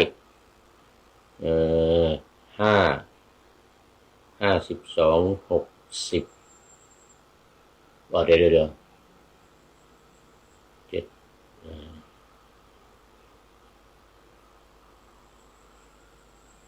นับออกไ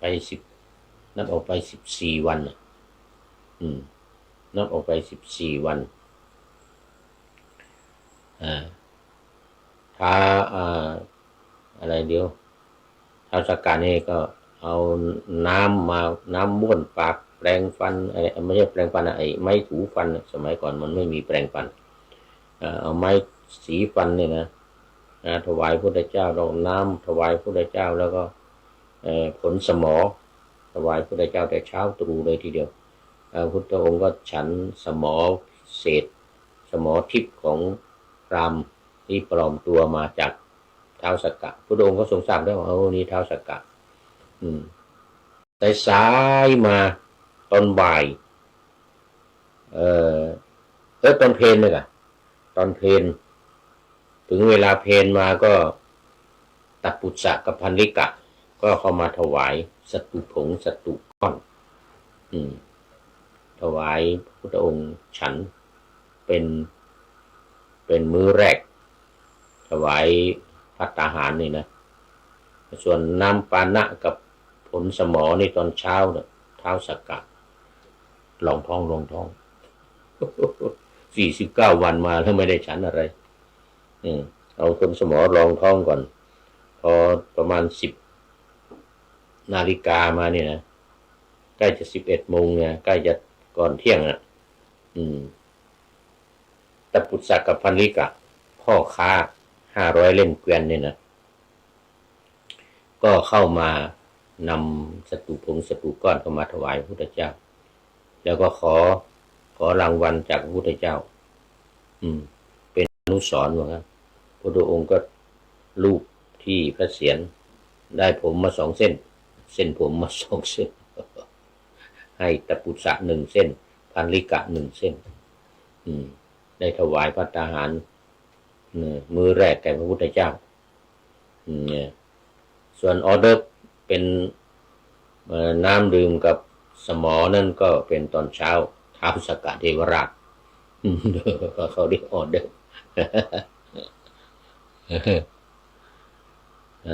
เอาละหมดเวลาพอดีเลยทีนี้หมดเวลาตอนนี้ก็โอ้แม่หลวงจันตาเนี่ยแม่หลวงอินทุกรอดีตแม่หลวงผู้ใหญ่บ้านหมู่ที่ 1อินทุกรวงเฉลิมไทยก็เป็นท่านสุดท้ายเข้ามาในรายการวันนี้โมทนาเป็นอย่างยิ่งนะพร้อมด้วยใต้ฟ้าเพียงดินพร้อมด้วยใครที่เข้ามาแล้วผ่านไปแล้วเอาโมทนาเป็นอย่างยิ่งแล้ววันนี้ก็เอาแค่นี้ก่อนนะ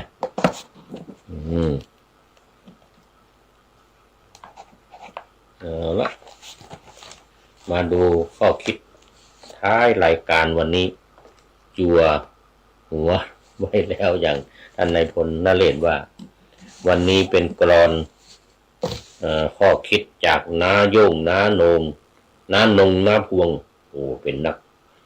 ว่ากลอนสดด้นกลอนสดเป็นเรียกว่าเป็นกลอนแหล่เดี๋ยวเป็นกลอนลำตัดเป็นลำตัดของภาคกลางว่าไว้ดีมากเรื่องผู้หญิงผู้ชายเสียเปรียบผู้หญิงหรือผู้หญิงดีกว่าผู้ชายว่างั้นเถอะนะผู้หญิงหอมแก้มผู้หญิงน่ารักจริงๆสบายใจถ้าผู้ชายหอมแก้มกันมั่ง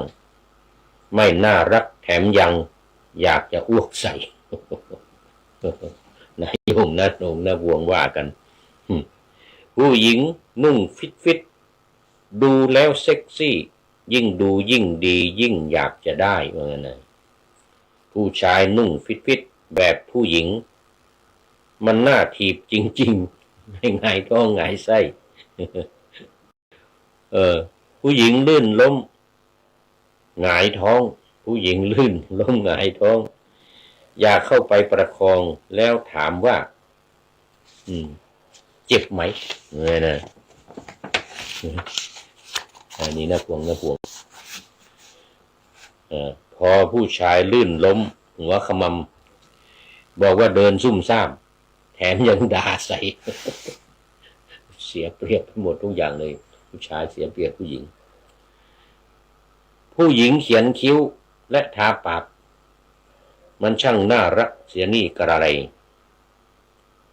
ผู้ชายแต่งหน้าทาปากเขียนคิ้ว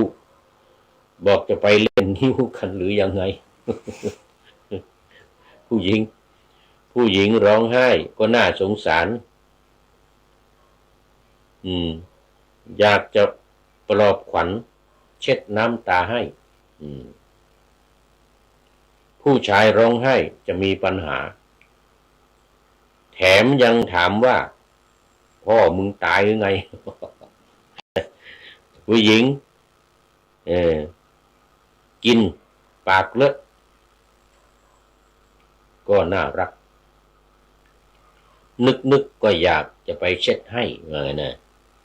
ผู้ชายกินปากเลอะบอกว่ากินมุมมาม จะเข้าไปถามว่าพ่อมึงตายหรือไง เล่นหนักเลยนี่ผู้หญิงตบหน้าผู้ชายบอกว่าใจกล้าพอผู้ชายตบหน้าผู้หญิงบอกใจร้าย บอกคนใจร้ายผู้หญิงใส่ชุดผู้ชายมันก็ดูดีจะใส่กี่ทีก็พอดูได้ว่างั้นนะถ้าหากว่าฉันใส่ชุดผู้หญิงอันนี้นายโยงถาม นายโยงถามแกตัวแกใหญ่แกอ้วนนายโยงเนี่ยนะถ้าหากว่าฉันใส่ชุดผู้หญิงนะพวงเราบอกว่าถ้าหากแกใส่จริงคงเหมือนกระเทยควายวะนะ คงเหมือนกระเทยควายอีตอนแต่งงานผู้ชายก็เสียเปรียบจะเอามาเปรียบเทียบกับผู้หญิงไม่ได้ผู้หญิงแต่งงานเจ้าสาวผ ผู้ชายได้เป็นเจ้าบ่าวก็อย่านึกว่าสบายว่างั้น คำเพราะอะไรบอกคำว่าบ่าวเพราะคำว่าบ่าวมันคือขี้ข้า บ่าวกับนายเนาะอย่างบ่าวกับนายเพราะคำว่าบ่าวมันคือขี้ข้าส่วนคำว่าเจ้าคือผู้ยิ่งใหญ่แน่คำว่าเจ้าคือผู้ยิ่งใหญ่รวมกันเจ้าบ่าวก็แปลว่าขี้ข้าผู้ยิ่งใหญ่โอ้โมทนากับนาโยงนานงนาพวงนักว่ากลอนลำตัดแลลำตัดไว้ณที่นี้เป็นอย่างยิ่งขอนำพระไตรปิฎกลอยฟ้าไปจากผู้ฟังทั้งหลายในโลกล่าวันต่อไปจะได้จรย้อนกลับมาสู่สถานีใหม่ให้ท่านฟังอย่าลืมเปิดวิทยุหรือเครื่องรับโทรศัพท์โมบายคอมพิวเตอร์ผัง YouTube เฟซเพจไลน์ให้ดังๆเพื่อชมฟังรายการวันต่อไปขอทุกท่านมีความสุขทุกคืนวันนำธรรมะประกอบการงานทั้งหลายเช่นขยันทำงานทางวาจากายใจขวัญขวายกิจการงานนาบำเพ็ญสาธารณประโยชน์เว้นสิ่งที่มีโทษโหดเยี่ยงสาประกอบแต่กรรมดีมีราคาแสวงหาเงินทองครองใจคนเสียสละพละทรัพย์นับมากน้อยไม่ให้ล้านก็ให้ร้อยไม่ด้อยผล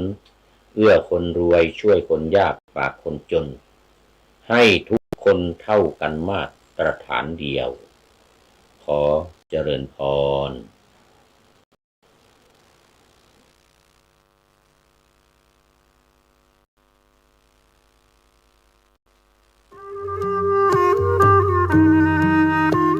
ขอเชิญร่วมอนุโมทนาบุญใหญ่กับก้าวสำคัญของการเผยแพร่ธรรมะสู่ชุมชนสถานีวิทยุเครือข่ายคลื่นสีขาวเพื่อชาวประชาวัดบรรพตสถิตจังหวัดลำปางได้จะตั้งสถานีวิทยุคลื่น FM 106.50 เมกะเฮิรตซ์ณวัดบรรพตสถิตตำบลพระบาทอำเภอเมืองจังหวัดลำปางเพื่อเป็นกระบอกเสียงแห่งธรรมข่าวสารงานบุญและสนับสนุนกิจการคณะสงฆ์มาตั้งแต่วันที่ 1 มีนาคม 2569 บัดนี้ถึงเวลาอันเป็นมงคลขอเชิญร่วมงานทำบุญเปิดสถานีวิทยุวัดบรรพตสถิตและพิธีสามีจิกรรมสุมาคารวะสักเราดำหัวครูบาอาจารย์พระนักเผยแผ่เครือข่ายคลื่นสีขาวประจำปี 2569 พบกันในวันเสาร์ที่ 25 เมษายน 2569 นี้เวลา 8 นาฬิกาประกอบพิธีสวดถอนตามโบราณประเพณี 9 นาฬิกา 30 นาทีร่วมฟังเวทีเสวนาธรรมพระสงฆ์กับการสื่อสารเล่าขานวิทยุท้องถิ่น 10 นาฬิกา 30 นาทีพิธีเจริญพระพุทธมนต์สืบชะตาเพื่อความเป็นสิริมงคล 11 นาฬิกา 29 นาทีพิธีเปิดป้ายสถานีวัดบรรพตสถิตอย่างเป็นทางการ 12 นาฬิกาอิ่มบุญอิ่มต้องกับโรงทานอาหารเลิศรสจากญาติธรรม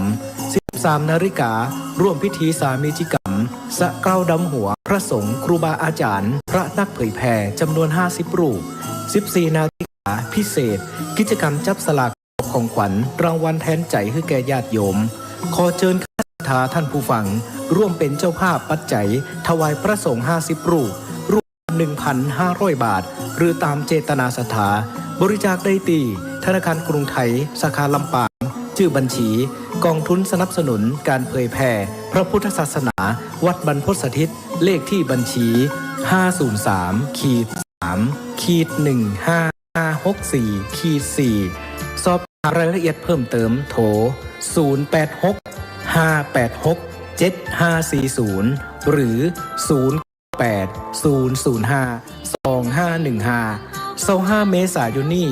เฮามาห่วมสะเกล้าดำหัวร่วมสืบสารประเวณีปีใหม่เมืองณวัดบรรพตสถิตลำปางคลื่น106.50 50 เมกะเฮิรตซ์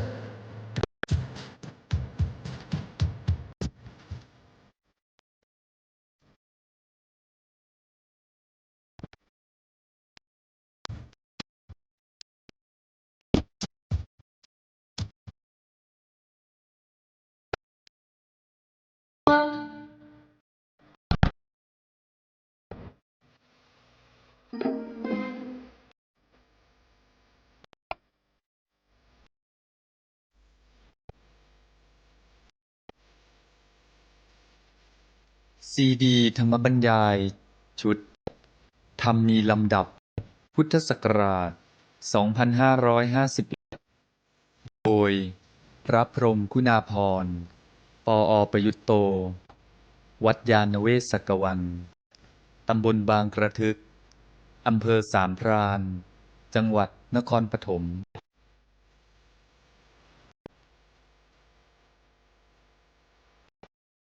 เรื่องที่ 20 ถ้าจะให้ชีวิตลงตัวก็อย่ามัวตั้งรับ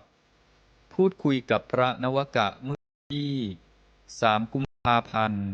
พุทธศักราช 2551อยากจะเรียนถามพระเดชพระคุณต่อครับคือพูดถึงเรื่องจิตที่ลงตัวเป็นเกี่ยวกับทางลักษณะจิตในการนั่งสมาธิฝึกแต่ทีนี้ถ้าพูดถึงคำว่าชีวิตที่ลงตัวครับนอกจากเรื่องจิตแล้วหมายว่าเราอย่างเช่นลาสิกขาออกไปแล้วเนี่ยไปเจอกับโลกภายนอกเนี่ยซึ่งจิตเราฝึกมาระดับหนึ่งแต่ว่าก็ต้องไปเจอสิ่งที่กระทบอยู่มันจะต้องมีเรื่องของการสัมพันธ์กับผู้อื่นการอะไรอย่างเงี้ยครับอยากจะขอแนวทางว่าทีนี้นอกจากคำว่าจิตที่ลงตัวแล้วคำว่าชีวิตที่ลงตัวเนี่ยท่านพระเดชว่าคุณมีข้อแนะนำยังไงบ้างควรจะเน้นที่การฝึกจิตหรือว่าควรจะฝึกปฏิบัติอย่างไรครับก็แน่แล้วว่าชีวิตมันจะลงตัวได้จิตมันต้องลงตัวใช่ไหมถ้าจิตมันยังลงตัวไม่ได้ชีวิตมันจะลงตัวไงอ่ะแต่ทีนี้ว่าจิตมันจะลงตัวได้ก็ต้องปัญญาช่วยให้มันลงตัวนะถ้าปัญญาไม่พอมันลงตัวไม่ได้นะเพราะปัญญามันเป็นตัวปรับตัวแก้ตัวทำให้หลุดพ้นเป็นอิสระใช่ไหมเช่นความรู้เท่าทันอะไรต่างวางใจได้ถูกมันต้องมาจากปัญญานั่นจริงๆให้ฝึกความมีปัญญารู้เท่าทันอะไรต่างๆเหล่านี้เอาละแต่ทีนี้ว่าอะไรเราอยู่ในโลกในขณะที่เรายังมีจิตไม่ถึงกับลงตัวปัญญาเรายังไม่พอเนี่ยเราก็ฝึกสิครับก็ถือเป็นการฝึกไงก็เราตั้งจิตวางจิตเป็นการฝึกซะเราก็จะได้รู้สึกว่าไม่ถูกกดถูกบีบเพราะว่าถ้าเราไม่วางจิตให้ถูกเราก็กระทบกระทั่งเราก็เป็นฝ่ายรับเดี๋ยวก็เจอนั่นเอาอีกแล้วมันเอาเราอีกแล้วเนี่ยเราแย่จริงเจอโน่นเจอนี่เราก็ต้องแย่ต้องตั้งไอ้ความรู้สึกว่าเราถูกกระทำอยู่เรื่อยนี่ถ้าเราตั้งจิตไว้เป็นว่าเราจะฝึกตนเนี่ยเราก็เริ่มก็เท่ากับมีความพร้อมที่จะเจอกับสิ่งที่กระทบกระทั่งทันทีเลยเท่ากับจิตมันพร้อมแหละจะฝึกปั๊บมันฝึกได้มันก็ต้องเจอสิ่งกระทบสิใช่ไหมฝึกจิตนี่เราต้องหาสิ่งมาฝึกเราจะได้ฝึกได้ยังไงก็ต้องเจอมันพอเจอมันเราก็นึกได้ทันทีว่าเราจะได้แหละแทนที่จะถูกกระทำเราก็เริ่มเป็นผู้กระทำการที่เราเป็นผู้กระทำเนี่ยเท่ากับเราได้เปรียบขึ้นมาทันทีส่วนหนึ่งแหละฉะนั้นเราต้องตั้งจิตไว้ก่อนว่าเราจะฝึกตัวเราก็กลายเป็นไม่เป็นผู้ตั้งรับถูกกระทำแต่เราคอยหาสิ่งที่เราจะทำเราเจอแล้วก็ตั้งจิตได้ถูกมันก็ได้ไปส่วนหนึ่งเรียกว่าท่าทีของจิตมันดีแล้วก็สุขภาพจิตก็ดีด้วยนี่ก็อยู่ที่ตอนฝึกนั่นแหละว่าเราจะมีความชำนาญในการจัดการกับมันเช่นมีโยนิโสมนสิการแค่ไหนตั้งใจฝึกก็คือวางท่าทีของจิตไว้ถูกแล้วทีนี้พอเจอจริงจะฝึกก็ต้องมีโยนิโสมนสิการเป็นตัวสำคัญแต่โยนิโสมนสิการมันทำงานไปกับสติโยนิโสมนสิการนี่มันหล่อเลี้ยงสติให้อยู่เองถ้าใครยังเดินโยนิโสมนสิการอยู่สติจะอยู่สติมันต้องมาถูกเรียกร้องให้ทำงานเองนั้นมันก็เลยกลายเป็นว่าธรรมะเขาเรียกร้องกันเองเมื่อตัวหนึ่งมาและไอ้ตัวอื่นก็ต้องมาด้วยเราก็ไม่ต้องไปยุ่งกับเขาละเขามาเขาเองเราก็ใช้โยนิโสมนสิการเนี่ยให้ดีนั้นเราจึงได้ฝึกกันว่าให้ รู้จักมองสิ่งทั้งหลายในแบบของโยนิโสมนสิการแบบต่างๆถ้าเราคอยมองไว้บ่อยๆต่อไปมันก็มีความชำนาญจิตเราตั้งรับไว้ถูกแล้วเราก็เป็นผู้กระทำต่อสิ่งทั้งหลายเวลาเราใช้โยนิโสมนสิการเนี่ยเราเป็นผู้กระทำนะถูกไหมเราไม่ใช่เป็นผู้ถูกกระทำแล้วอันนี้เวลาเราทุกข์เราจิตบีบคั้นเพราะเราถูกกระทำจิตไม่มีทางไปไม่มีทางเดินก็อัดอั้นบีบคั้นก็ทุกข์สิจิตมันจะหายทุกข์ก็คือมันมีทางไปอ่ะจิตไม่อัดอั้นไม่ถูกกดดันมันมีทางไปมันก็หายทุกข์มันเดินหน้าไปได้มันเป็นอิสระทีนี้อะไรมันจะช่วยให้หายอัดอั้นติดขัดคับข้องก็ปัญญา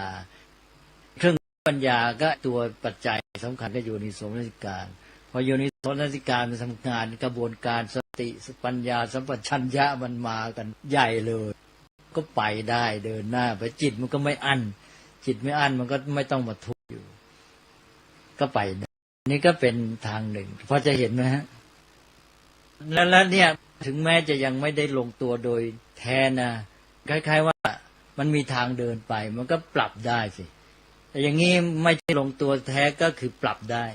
หมายความว่าปัญญาของเราที่มาช่วยปรับจิตให้เข้ากับสิ่งต่างๆไปได้เพราะมันปรับได้เหมือนกับเราปรับตัวได้มันก็มันลงตัวนั่นแหละมันก็ไปก็หมดไปเลยสำคัญอย่าไปติดขัดอัดอั้นทุกข์ก็คือบีบคั้นติดขัดอัดอั้นคับข้องก็ไปไม่ได้ท่านฐานิสโลมีอะไรแทรกนิดนึงคือสติที่จะเกิดขึ้นโดยที่มีโยนิโสมนสิการเหมือนเป็นอาหารหล่อเลี้ยงตรงนี้นะครับหมายความว่าสตินี้จะเกิดตอนที่เรากำลังคิดพิจารณาใช้โยนิโสมนสิการหรือว่าเราคิดพิจารณาแล้วเห็นเป้าหมายแล้วเรากำลังการกระทำตอนนั้นเนี่ยจะเต็มไปด้วยสติสัมปชัญญะคือไม่ทราบว่าตัวสตินี้จะเกิดว่าตอนคิดหรือว่าตอนที่กระทำแล้วต่อจากตรงนี้นะครับมันไปด้วยกันเลยเพราะว่าไอ้เจ้าโยนิโสมนสิการมันเรียกร้องสติว่าสติคืออะไรล่ะไอ้สติก็คือว่าเป็นตัวดึงจิตไว้กับอารมณ์ทีนี้โยนิโสมนสิการมันทำงานได้มันก็คำนึงพิจารณามองสิ่งนั้นๆอยู่มันจะมองได้ไงล่ะมันก็ต้องจิตต้องอยู่กับสิ่งนั้นจิตมันก็ต้องอยู่กับสิ่งที่มันจะมองจะพิจารณาอะไรเงี้ยสติมันก็ต้องอยู่สิสติมันจะไปไหนไม่มีสติจิตมันก็มองสิ่งนั้นไม่ได้ถูกไหมเพราะฉะนั้นมันก็มาเองอ่ะคือมันคลอไปด้วยกันหมดเพราะว่ากระบวนการทำงานของจิตนี่มันเป็นธรรมชาติองค์ประกอบต่างๆมันต้องพร้อมไม่งั้นมันไม่ทำงานอ่ะมันก็รถจะวิ่งมันก็ต้องมีล้อมีอะไรแต่อะไรทุกอย่างที่มันมาช่วยให้เดินวิ่งไปได้นะมีแต่ล้อไม่มีเพลามันก็หลุดสิล้อมันหมุนไปมันไม่มีเพลาไม่มีอะไรยึดก็ไอ้ล้อมันก็วิ่งจริงแต่มันไม่วิ่งอยู่กับรถถูกไหมเพราะฉะนั้นอันนี้ทุกอย่างมันเป็นองค์ประกอบอยู่ในกระบวนการเดียวกันคือชีวิตของเรานั้นในอภิธรรมเวลาศึกษาลึกท่านจึงบอกว่าเวลาองค์ธรรมนี้อยู่นะไอ้องค์ธรรมอันนั้นมันจะอยู่ด้วยถ้าองค์ธรรมอันนี้มีอยู่แล้วไอ้เจ้าตัวนั้นเข้ามาไม่ได้อะไรเงี้ยอันนั้นก็คือการศึกษาแยกแยะวิเคราะห์ว่ากระบวนการทำงานของจิตเป็นยังไงพอจะเห็นไหมสติมาของมันไปเรื่อยๆเลยตอนนั้นสติทำงานคือมันก็ทำงานของมันไปตามธรรมชาตินั่นเองเราก็เพียงแต่วิเคราะห์ว่าอ๋อไอ้ตัวไหนเป็นสติไอ้ตัวไหนเป็นอะไรก็คือไอ้ตัวที่มันตรึงหรือจับหรือดึงจิตของเรากับสิ่งนั้นสิ่งที่เรากำลังมองกำลังพิจารณากำลังนึกถึงหรืออะไรก็แล้วแต่นั้นสิ่งนั้นแหละสิ่งนั้นก็เรียกว่าอารมณ์นะสิ่งที่จิตเรามองนึกถึงพิจารณาอะไรอยู่เนี่ยคำนึงอะไรอยู่ก็แล้วแต่เนี่ยสิ่งนั้นเรียกว่าอารมณ์ทีนี้จิตจะไปอยู่กับสิ่งนี้ได้ก็คือสติดึงไว้ให้มันอยู่ด้วยกันที่เคยเปรียบเทียบแล้วไงเหมือนกับว่าไอ้เจ้าวัวพยศจับมาแล้วก็มันก็จะวิ่งเข้าป่าไปเรื่อยเราก็เลยฝึกโดยเอาเชือกมามัดผูกไอ้เจ้าวัวนี้ไว้กับหลักก็คืออารมณ์หรือสิ่งที่เราต้องการ เช่นอารมณ์กรรมฐานที่ลมหายใจเนี่ยเป็นเหมือนกับหลักหรือเสาแล้วก็ไอ้จิตของเราก็เหมือนกับวัวไอ้วัวพยศก็จะวิ่งออกไปเรื่อยไม่ยอมอยู่กับเสากับหลักแล้วทำไงก็เอาเชือกมาผูกไว้เชือกมาผูกก็คอยดึงให้มันอยู่กับหลักอาการที่คอยดึงไว้คอยจับคอยลากเข้ามาอยู่กับหลักเนี่ยอันนี้คือสติเขาเข้าใจเนี่ยไอ้ตัวที่ดึงไว้กับหลักไม่ให้ไปเนี่ยพอจะไปก็ดึงปุ๊บกลับเข้ามาดึงเข้ามาดึงเข้าต่อไปพอมันชำนาญจิตมันอยู่ทีนี้ไม่ต้องมีเชือกดึงแหละอยู่เลยอยู่กับหลักไม่ต้องมีเชือกดึงเชือกไม่ต้องทำงานดึงตอนนี้จิตอยู่กับหลักเลยอยู่กับอารมณ์นั้นฉันอยู่กับลมหายใจโดยไม่ต้องมัวคอยดึงกันอีกตอนนี้สติก็เหมือนกับไม่ต้องมีภาระแหละก็เป็นสมาธิไปตอนที่เป็นสมาธินั้นสติอยู่ตลอดมันคลออยู่แต่ว่ามันไม่มีบทบาทเด่นแหละตอนที่ยังไม่ได้สมาธิเนี่ยเจ้าสติทำงานหนักเลยดึงแล้วดึงอีกพอมันอยู่ตัวก็จิตก็อยู่กับหลักอยู่กับอารมณ์นั้นสนิทไปเลยสติก็คลออยู่เฉยๆจนเหมือนกับไม่ได้ทำงานพอจะเห็นไหมแต่สงสัยอะไรไม่รู้ตอบตรงคำถามหรือเปล่าตรงครับตรงนะอยากจะถามต่ออีกนิดหนึ่งเรื่องที่สติสัมปชัญญะนี่บอกว่าก็จะเป็นอาหารต่อไปให้กับให้กับอินทรีย์สังวรแล้วก็อินทรีย์สังวรก็จะเป็นอาหารต่อไปให้กับสุจริตสามกายสุจริตวิจีสุจริตมโนสุจริตเนี่ยครับแล้วก็จะเป็นอาหารต่อไปให้สติปัฏฐานสี่โพชฌงค์เจ็ดแล้วก็จนถึงวิมุตติเลยตรงนี้แล้วทีนี้ไม่ทราบจะถามยาวไปหรือเปล่าว่าแล้วช่วงระหว่างที่เหมือนกับว่าสติสัพพัญญะครบสมบูรณ์แล้วจะไปเป็นอินทรีย์สังวร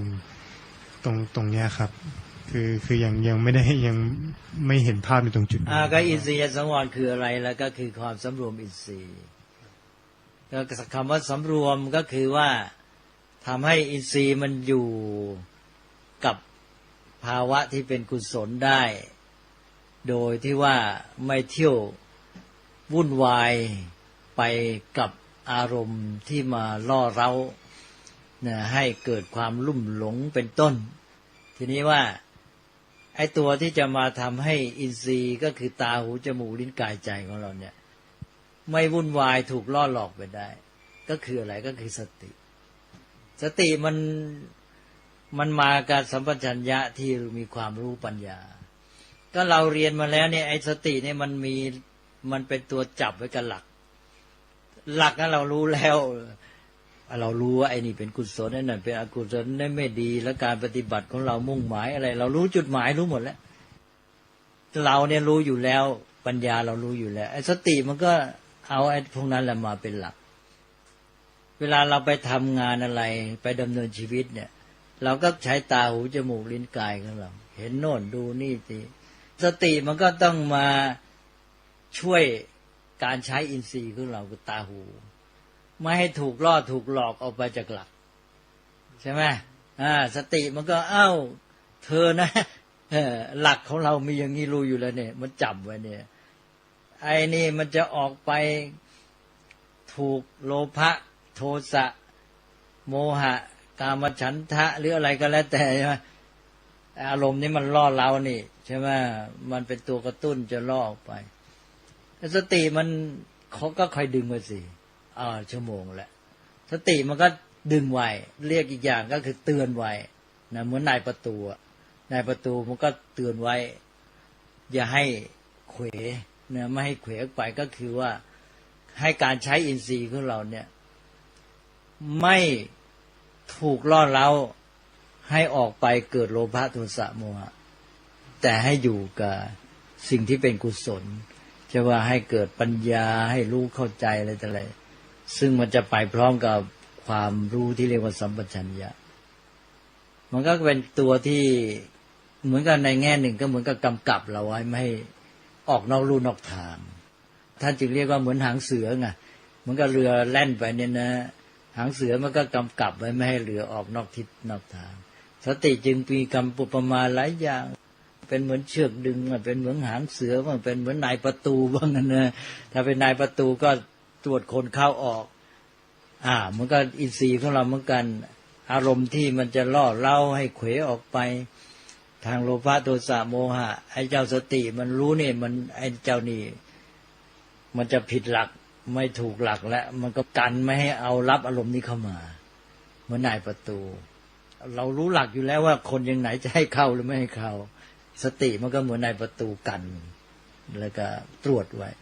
โดยสัมปชัญญะก็มาทำงานให้เวลาจะตรวจจะพิจารณาแต่สติเป็นตัวมันก็จับไว้ดึงไว้กั้นไว้ยั้งไว้ไอ้เจ้าตัวนี้อย่าเพิ่งไปนะว่างั้นไอ้สติมันก็กั้นไว้ก่อนใช่ไหมไอ้สัมปชัญญะมันเป็นปัญญามันรู้มันตรวจได้อีกใช่ไหมมันก็ทำงานคู่กันไปเข้าใจไหมเพราะฉะนั้นอินทรีย์สังวรมันทำงานได้ก็เพราะไอ้เจ้าสตินี่แหละไม่ใช่ทำงานได้มีอินทรีย์สังวรได้สำเร็จก็เพราะว่าสติมาทำงานถ้าไม่มีสติทำงานก็จบเพราะว่าอารมณ์ที่เข้ามาทางตาหูจมูกลิ้นกายใจนี่แหละตัวร้ายแหละใช่ไหมก็คือชีวิตของเราเนี่ยวันๆก็อยู่ด้วยอารมณ์สิ่งที่เข้ามาทางตาหูจมูกลิ้นกายและไอ้เจ้าพวกนี้แหละที่มันจะล่อเราไปทางไหนจะเป็นกุศลหรืออกุศลใช่ไหมจะโลภะโทสะโมหะก็เลยว่าอินทรีย์สังวรก็เป็นข้อปฏิบัติที่จะมากันไม่ให้อารมณ์ล่อเร้าภายนอกมาชักจูงให้เราไปในทางแดนอกุศลทีนี้อินทรีย์สังวรจะดำเนินไปได้ก็ต้องอาศัยสติเนี่ยเอานะนิมนต์สงสัยอะไรพอพูดถึงเรื่องอินทรีย์สังวรครับก็เลยมีคำถามต่อเนื่องเกี่ยวกับการใช้ชีวิตในโลกภายนอกนิดนึงว่าถ้าอย่างเราฝึกปฏิบัติเนี่ยในเรื่องควบคุมอินทรีย์สังวรควบคุมตาหูจมูกลิ้นกายใจที่รับเข้ามาเนี่ยนะบางครั้งเนี่ยมันมีผลต่อมนุษยสัมพันธ์ที่เราปฏิสัมพันธ์กับคนอื่นในโลกภายนอกมันมีผลบางทีรู้สึกมีผลทำให้เราดูเหมือนเป็นคนยึดในหลักการอันนี้มากๆอย่างเช่นว่าไม่รู้จักผ่อนปลนเลยบางทีในการสังสรรค์ก็ตามเลี้ยงลูกน้องหรือเพื่อนฝูงบางทีมันดึงลงไปทางนั้นบ้างก็เลยอยากจะถามพระเดชพระคุณว่าจุดที่เหมาะพอดีเนี่ยเกี่ยวกับมนุษยสัมพันธ์กับอินทรีย์สังวรเนี่ยมันอยู่ตรงไหนมีข้อแนะนำไหมครับไม่เป็นไรในกรณีนี้อินทรีย์สังวรมันเป็นเพียงช่วยให้เราไม่หลงและเลินไปคือเรารู้คือเราต้องอยู่ด้วยปัญญารู้เท่าทันนี่มันมีสัมปชัญญะด้วยมันสติมันมากับสัมปชัญญะเรารู้ว่าเวลานี้เราอยู่ในสถานการณ์ไหนและเราก็ต้องดูว่าในเรื่องนี้ขอบเขตความพอดีแค่ไหนเราตระหนักไว้ก่อนเพราะฉะนั้นถ้าเราจะนึกว่าเราอาจจะมีปัญหากับเรื่องนี้ได้เราก็อาจจะเตรียมใจไว้บ้างโดยใช้ปัญญาพิจารณาให้เห็นว่าในเรื่องนี้เช่นความสนุกสนานในเรื่องนี้เนี่ยขอบเขตของความพอดีที่จะไม่เกินเลยไปเนี่ยไม่เลยเถิดเนี่ยแค่ไหนพอเรากำหนดได้แล้วเราก็จะได้เอาสติมาสติมันก็จะมาคุมเองอินทรีย์สังวรก็มาในขนาดนั้นนะเข้าใจไหมฮะเราตั้งเกณฑ์ไว้ก่อนไม่ใช่ว่าเราก็ไปเราจะทำไงดีเราก็สมาธิไม่มีแล้วก็ยุ่งสิใช่ไหมฮะก็เรียกว่าเราตระหนักไว้ก่อนแล้วว่าแค่ไหนมันพอดีแค่ไหนมันเลยเถิดมันกลับมาช่วยทำให้เราไม่เลยเถิดไม่งั้นเราก็อาจจะเลยเถิดเกินไปนี่แหละครับอินทรีย์สังวรมาช่วยทีนี้กันมันมองสองด้านอาการที่เราไม่แสดงออกเลยเถิดนั้นเป็นด้านหนึ่งเท่านั้นแต่สิ่งที่สำคัญเนี่ยท่านมุ่งในแง่ฝึกตนก็คือว่าก็เพื่อตัวเรานี่แหละจะได้ไม่ลุ่มหลงจะไม่ได้เสียหายจะไม่ได้ออกนอกลู่นอกทางนี่ถ้าเรามีหลักการอะไรของเราไว้แล้วเราก็อาศัยสติไปทำงานในตอนอินทรีย์สังวรเนี่ยก็คือว่าเมื่อเราเข้าไปในกิจกรรมนั้นเนี่ยเราจะต้องได้รับอารมณ์อะไรต่างๆล่อเร้าชักจูงอะไรต่างๆบ้าง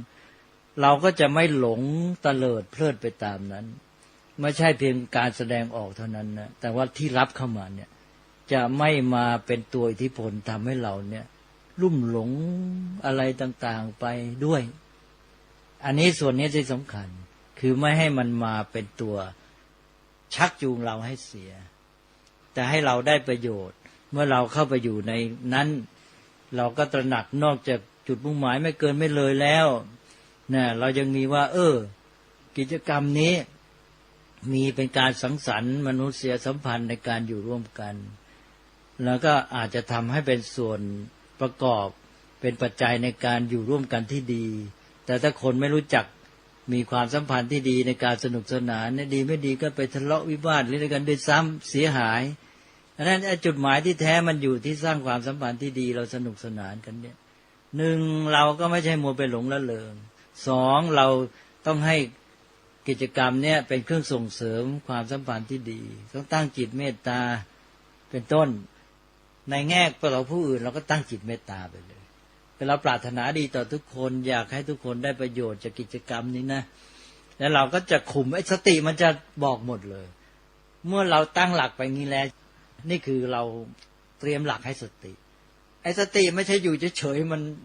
จะคว้าได้หมดนะมันต้องมีหลักให้อยู่แล้วนะท่านจึงเรียกว่ามีคติให้เพื่อสติจับถ้าคนยังไม่มีอะไรให้ท่านก็เอาหาคติไปสักอันหนึ่งสติมันจะได้เอาคตินี้ไว้จับ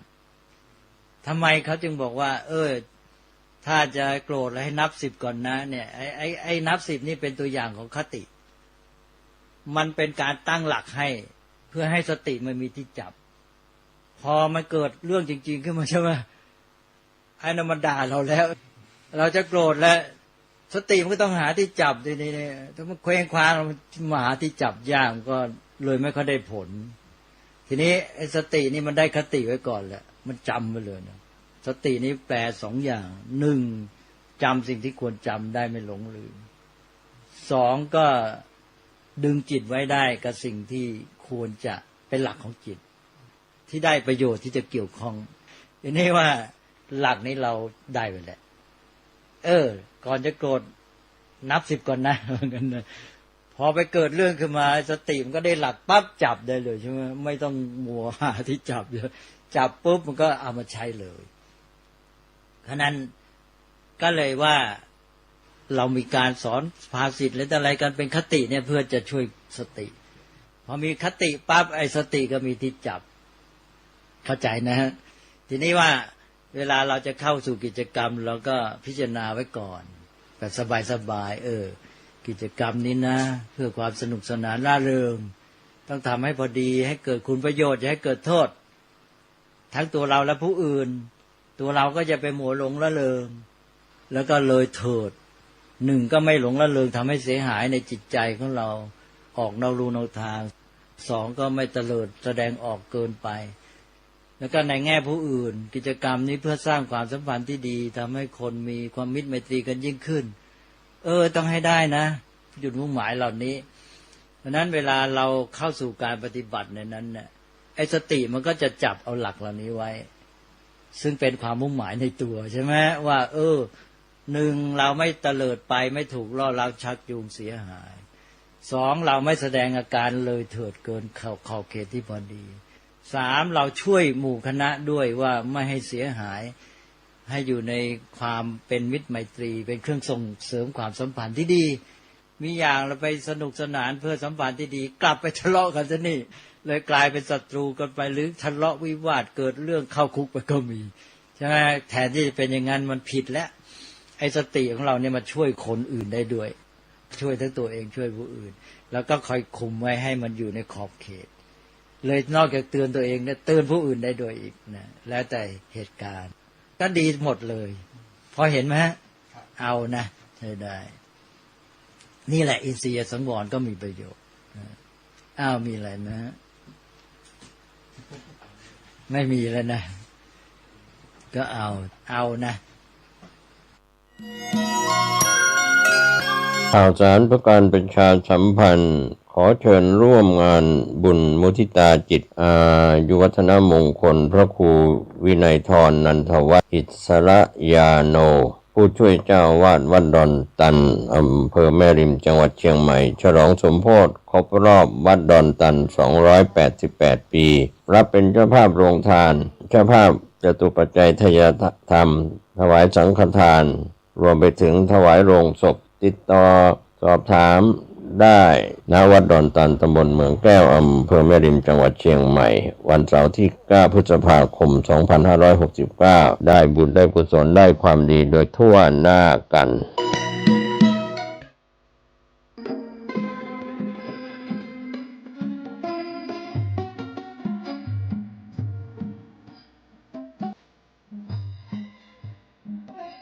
ซีดีธรรมบรรยาย ชุด ธรรมมีลำดับ พุทธศักราช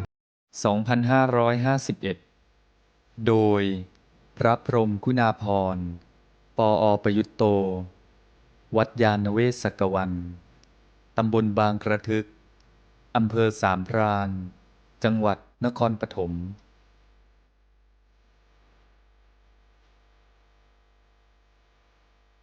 เรื่องที่ 24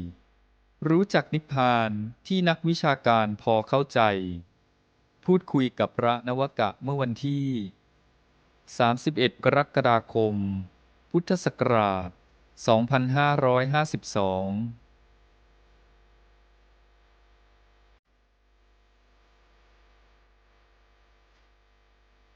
คุยกันแบบสบายๆมีอะไรถามก็ถามกันซะเลย ขอกราบเรียนถาม ครับ เดชพระคุณหลวงพ่อนะครับ เป็นเรื่องเกี่ยวกับจุดมุ่งหมายสูงสุดของศาสนาพุทธ ครับ ครับก็คือนิพพานนะครับ ทีนี้คือว่ามันเป็นลักษณะที่ยากแก่การเข้าใจ แล้วก็ยิ่งยากกว่าในการอธิบายให้กับญาติโยมได้ทราบ คือขอแบ่งเป็นสองแง่นะครับ แง่แรกคือในตัวของนิพพานเองเนี่ย ครับ คือความเร้าใจมันก็ไม่เร้าใจเหมือนกับจะแนะนำให้ใครไปนิพพานเนี่ยมันก็อธิบายไม่ถูก ก็บางทีก็คนแก่ๆก็จะไปคิดว่าโอ้นิพพานนี่เป็นเมือง อยู่เหนือสวรรค์ขึ้นมาอีกเป็นเมืองแก้วเนรมิตจะไปเข้าใจซะอย่างนั้น เพราะว่าจะไปอธิบายก็ลำบากไม่ตอบสนองต่อความสุขของญาติโยมทั้งหลาย ก็จะไปเน้นทางไปสวรรค์ซะมากกว่า บอกสวรรค์ก็ทิพย์วิมานมีบริวารนางฟ้า สิ่งสวยนานาชวนหน้าหลงไหล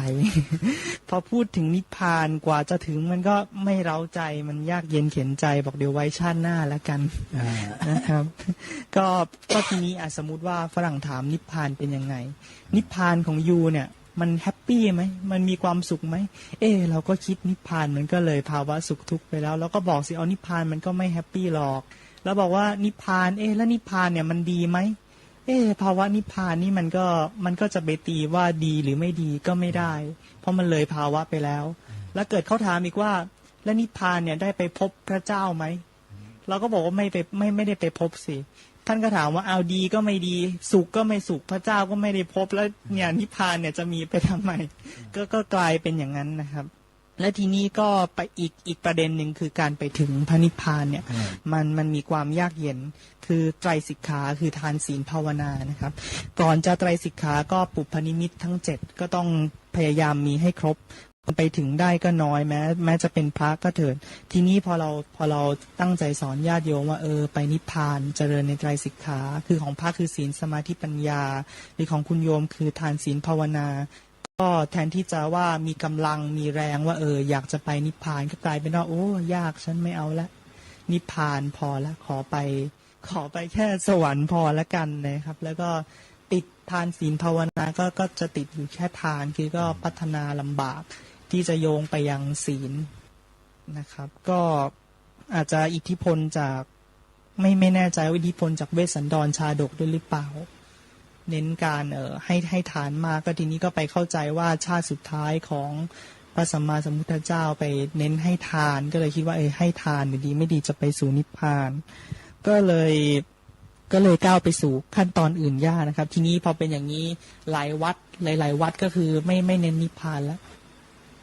ไปเน้นไปทางว่าไปสวรรค์ดีกว่าทำทานอย่างมากก็รักษาศีลก็ไปสวรรค์พอละก็จะไปนึกเป็นเมืองแก้วเนรมิตอะไรต่างๆทำทานมากขนาดนี้จะได้วิมานขนาดนี้บริวารกี่องค์ก็จะไปประมาณทางนั้นนะครับทีนี้ก็พอได้ฟังพอได้ศึกษาหลายเรื่องทั้งหนังสือหรือซีดีของพระเดชพระคุณหลวงพ่อทีนี้เนี่ยคือท่านก็กล่าวถึงว่าไปสวรรค์เนี่ยเป็นเทวดาเนี่ยโอกาสที่จะได้ฝึกตนก็น้อยกว่ามนุษย์เทวดาเนี่ยพอจะจุติก็เพื่อนเทวดาก็อวยพรว่า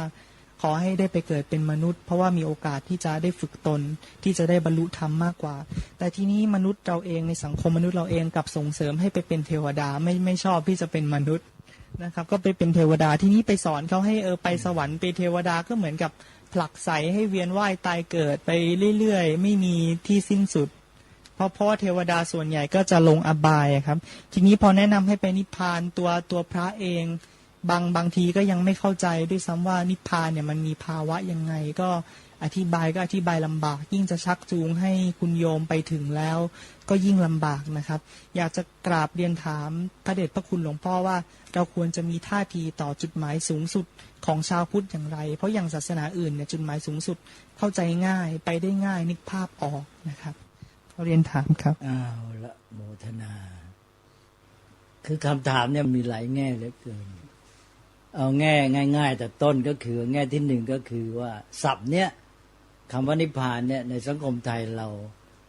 ความหมายมันคลาดเคลื่อนมันเพี้ยนเยอะเหมือนกับศัพท์อื่นๆเยอะแยะทางธรรมะเนี่ยนะก็เพี้ยนกันไปนี่ก็เป็นคำหนึ่งที่เพี้ยนนี่มันเพี้ยนไปในทางที่ให้เกิดความรู้สึกเชิงปะทะไม่ยอมรับกลัวปฏิเสธอยากหนีอะไรเงี้ยความหมายที่มันเพี้ยนมันทำให้เกิดผลทางจิตใจอย่างนี้อันนี้ก็เรื่องหนึ่งแล้วทีนี้ลึกเข้าไปก็คือเรื่องของคำสอนที่เป็นขั้นเป็นขั้น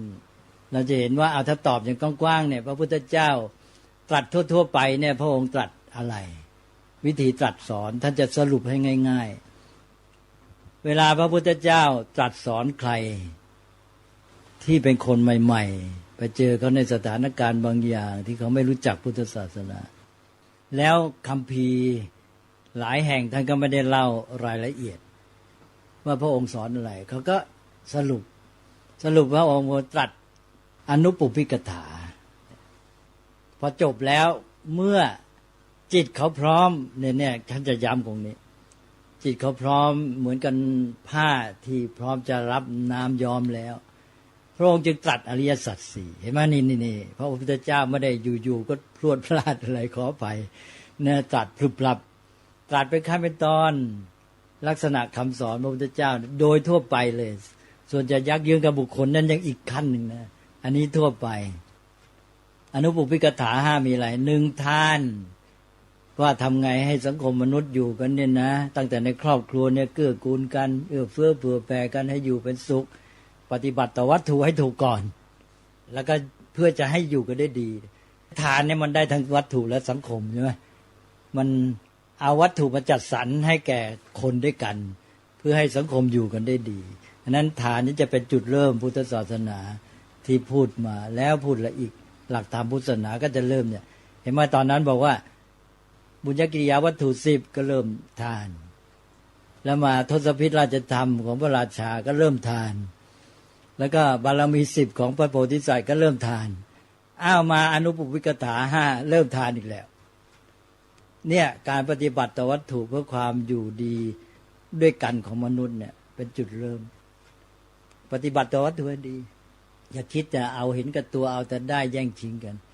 เนี่ยให้เห็นว่าเรามันก็อยู่กันดีแล้วจะมีความสุขแล้วก็ศีลก็ต้องไม่เบียดเบียนกันอาศัยวัตถุที่มันมีพอเพียงก็จะได้อยู่กันได้ดีนะไม่โลภเกินไปก็จะยังได้ศีลอีกทีหนึ่งนี่ต่อไปก็สักขะพอศีลว่าอยู่กันดีแล้วไม่เบียดเบียนกันนะคราวนี้ก็จะได้สวรรค์สักขะมาแล้วสวรรค์พระพุทธเจ้าจะตรัสเรื่องสวรรค์ก่อนสักขะพอตรัสเรื่องสวรรค์ดีแล้วโอ้คนก็ชื่นชมเห็นทางเห็นแล้วพร้อมพระองค์ก็ตรัสกามาทีนวะโทษของกามเอาละสิทีนี้มาแล้วไอ้ที่ฉันว่าดีคุณก็เห็นอยู่เนี่ยมันมีจุดอ่อนนะมีข้อเสียข้อบกพร่องไอ้ส่วนที่ดีก็ดีแต่ส่วนที่เสียมีนะแล้วส่วนที่เสียมันเป็นอย่างนี้จริงไหมจริงพระพุทธเจ้าตรัสจริงเห็นข้อเสียโทษเป็นอย่างนั้นในชีวิตคนบ้างในการอยู่ร่วมกันของสังคมมีข้อเสียอย่างนั้นตรัสคุณแล้วก็ตรัสโทษพอเห็นข้อเสียแล้วทางออกมีทางไปที่ดีกว่านี้อีกกันเนกขัมมะจึงมาไม่ใช่อยู่ๆจะให้ออกบวช เนคขมะก็เนคขมะไม่จำเป็นจะต้องออกบวชด้วยซ้ำเนคขมะก็หมายความว่าการที่รู้จักทำตัวให้เป็นอิสระจากกามเช่นอย่างเนี้ยเริ่มถือศีล 8บ้างให้อยู่เป็นสุขได้ง่ายขึ้นไม่แต่เอาความสุขชีวิตของตัวที่ไปขึ้นต่อวัตถุเสพบริโภคอย่างเดียวให้เราเริ่มมีความเป็นอิสระเนคขมะถอนตนออกไปปลีกตัวออกได้จากสิ่งเสพบริโภคไม่ขึ้นต่อมันนะเนคขมะก็คือไม่ขึ้นต่อมันทำไงจะให้ชีวิตเราความสุขของเราความอยู่ดีของเราเนี่ยไม่จำเป็นจะต้องขึ้นต่อสิ่งเสพบริโภคมากเกินไปตอนนี้คือเนคขมะมาแล้วเนคขมะมาแล้วทีนี้ก็ตรัสเรื่องอริยสัจตอนนี้เข้าปัญญาแล้วอริยสัจนี่เรื่องปัญญาก็ตรัสเรื่องปัญหาของมนุษย์ตั้งแต่ชีวิตไปเนี่ยมันเป็นอย่างนี้แล้วก็แล้วเหตุมายังไงลึกลงไปสมุทัยเอาขั้นบทบาทหน้าโรงก็ถึงตัณหาลึกลงไปถึงอวิชชาเนี่ยแล้วก็ถ้าเมื่อมันเป็นอย่างนี้แล้วเราควรแก้ไขอะไรควรจะเป็นจุดหมายเป็นยังไงดียังไงตอนนี้จะถึงเรื่องนิพพานก็จะจัดเรื่องนิโรธคือเรื่องนิพพานนั่นเองแล้วก็เมื่อวัตถุประสงค์จุดหมายทางออกที่ดีมีอยู่อย่างเงี้ยเราฟังแล้วดีจริงๆตอนนี้ต้องเขาพร้อมแล้วนะเขาชอบพระองค์จึงตรัสมรรคทางดำเนินหรือข้อปฏิบัติที่จะให้เข้าถึงจุดหมายจึงได้บอกว่าพระพุทธเจ้าสอนนี่เป็นหลักการสอนที่เรียกว่าหลักพื้นฐานใหญ่ที่สุดเลยคือการนำระบบเหตุปัจจัยในธรรมชาติมาแสดงให้เข้ากันได้กับสติปัญญามนุษย์กระบวนการความคิดกระบวนการความเป็นจริงในธรรมชาติเนี่ยมันเป็นระบบที่เรียกว่าปฏิจจสมุปบาทปฏิจจสมุปบาทนั่นคือกระบวนการธรรมชาติเป็นอย่างนั้นธรรมชาติแต่เอาปฏิจจสมุปบาทที่เป็นกระบวนการธรรมชาติเหตุปัจจัยธรรมชาติมาสอนคนปั๊บนี่ยากไม่รู้เรื่องพระองค์ก็มาจัดในรูปใหม่เรียกว่าเป็นอริยสัจพระพุทธเจ้าตรัสท่านสังเกตดูตอนตรัสรู้แล้วพระองค์ตรัสว่าสิ่งที่พระองค์ตรัสรู้คืออิทัปปัจจยตาปฏิจจสมุปบาทและนิพพานเนี่ยที่พระพุทธเจ้าตรัสเองลองไปดูคาถาดิที่วินัยปิฎกเล่ม 4ตอนต้นเลยขึ้นใหม่ๆเดี๋ยวก็จะเล่าพุทธประวัติตรัสรู้แล้วเดี๋ยวก็จะเจอพุทธพจน์ที่ตรัสอันเนี้ยบอกว่าธรรมที่เราตรัสรู้เนี่ยแสนยากคนทั้งหลายรู้ตามเข้าใจตามได้ยากกล่าวคืออิทัปปัจจยตาปฏิจจสมุปบาทแล้วก็นิพพานอันนี้คือตัวหลักธรรมชาติแล้วทีนี้พระองค์ก็มานำเสนอแก่ปัญญามนุษย์นี่กระบวนความคิดก็จัดใหม่ในรูปที่เรียกว่าอริยสัจก็คือปฏิจจสมุปบาทและนิพพานเนี่ยมาแสดงออกสอนในระบบการสอนให้เข้ากับปัญญามนุษย์กระบวนการคิดก็ออกเป็นรูปอริยสัจ 4แทนที่จะเอาเหตุปัจจัยเริ่มต้นก็เอาปรากฏการณ์ที่เป็นผลมาตั้งก่อนสอนจากสิ่งที่เห็นอยู่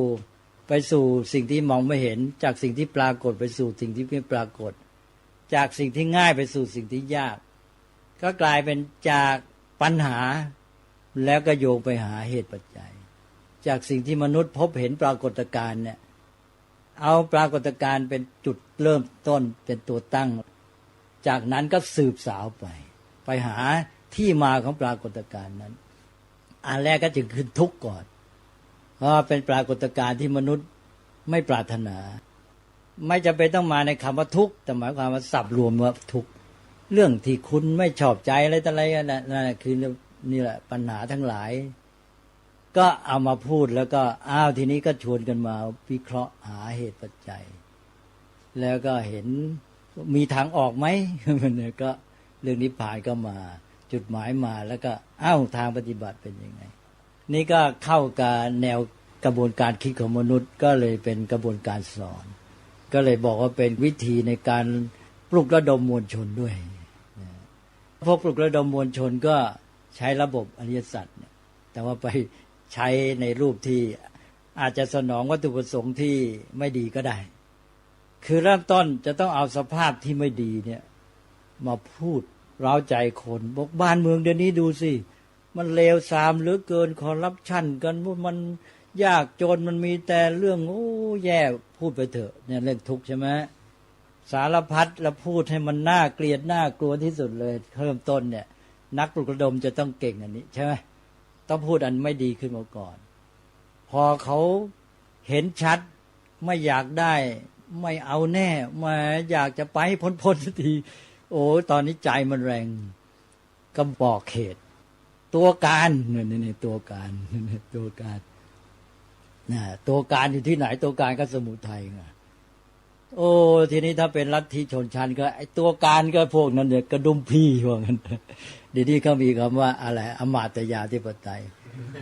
แล้วเขาไม่พูดให้มันคู่มันต้องคู่กับกระดุมพยาธิปไตยเนี่ยใช่ไหมมันคู่กันอมาตยาธิปไตยก็คือพวกชนชั้นปกครองเป็นใหญ่กระดุมพีกุดุมพีเคยได้ยินไหมสมัยลัทธิคอมมิวนิสต์กำลังขึ้นน่ะเนี่ยต้องรู้เรื่องอดีตตอนยุคลัทธิคอมมิวนิสต์ขึ้นน่ะมีคำว่ากระดุมพีแต่ที่จริงมาจากกุดุมพีกุดุมพีก็คือผู้มีทรัพย์คนมั่งคั่งนะอันนี้ก็คนร่ำรวยก็เป็นว่าหนึ่งพวกชนชั้นปกครองเป็นใหญ่ก็เป็นอมาตยาธิปไตยถ้าคนรวยเป็นใหญ่ก็เป็นกระดุมพยาธิปไตยกระดุมพยาธิปไตยก็เนี่ยเวลานี้ก็พูดอย่างเดียวทั้งสองอันเนี่ยดีไหม นะก็เอามาแข่งกันสิใช่ไหมบอกว่ามันต้องหาอันที่ดีที่มันพอดีเดี๋ยวจะออกนอกเรื่องไปเมื่อกี้ที่พูดถึงอะไรเนี่ยก็ต้องหาตัวการว่าตัวการเนี่ยระบบชนชั้นไอ้พวก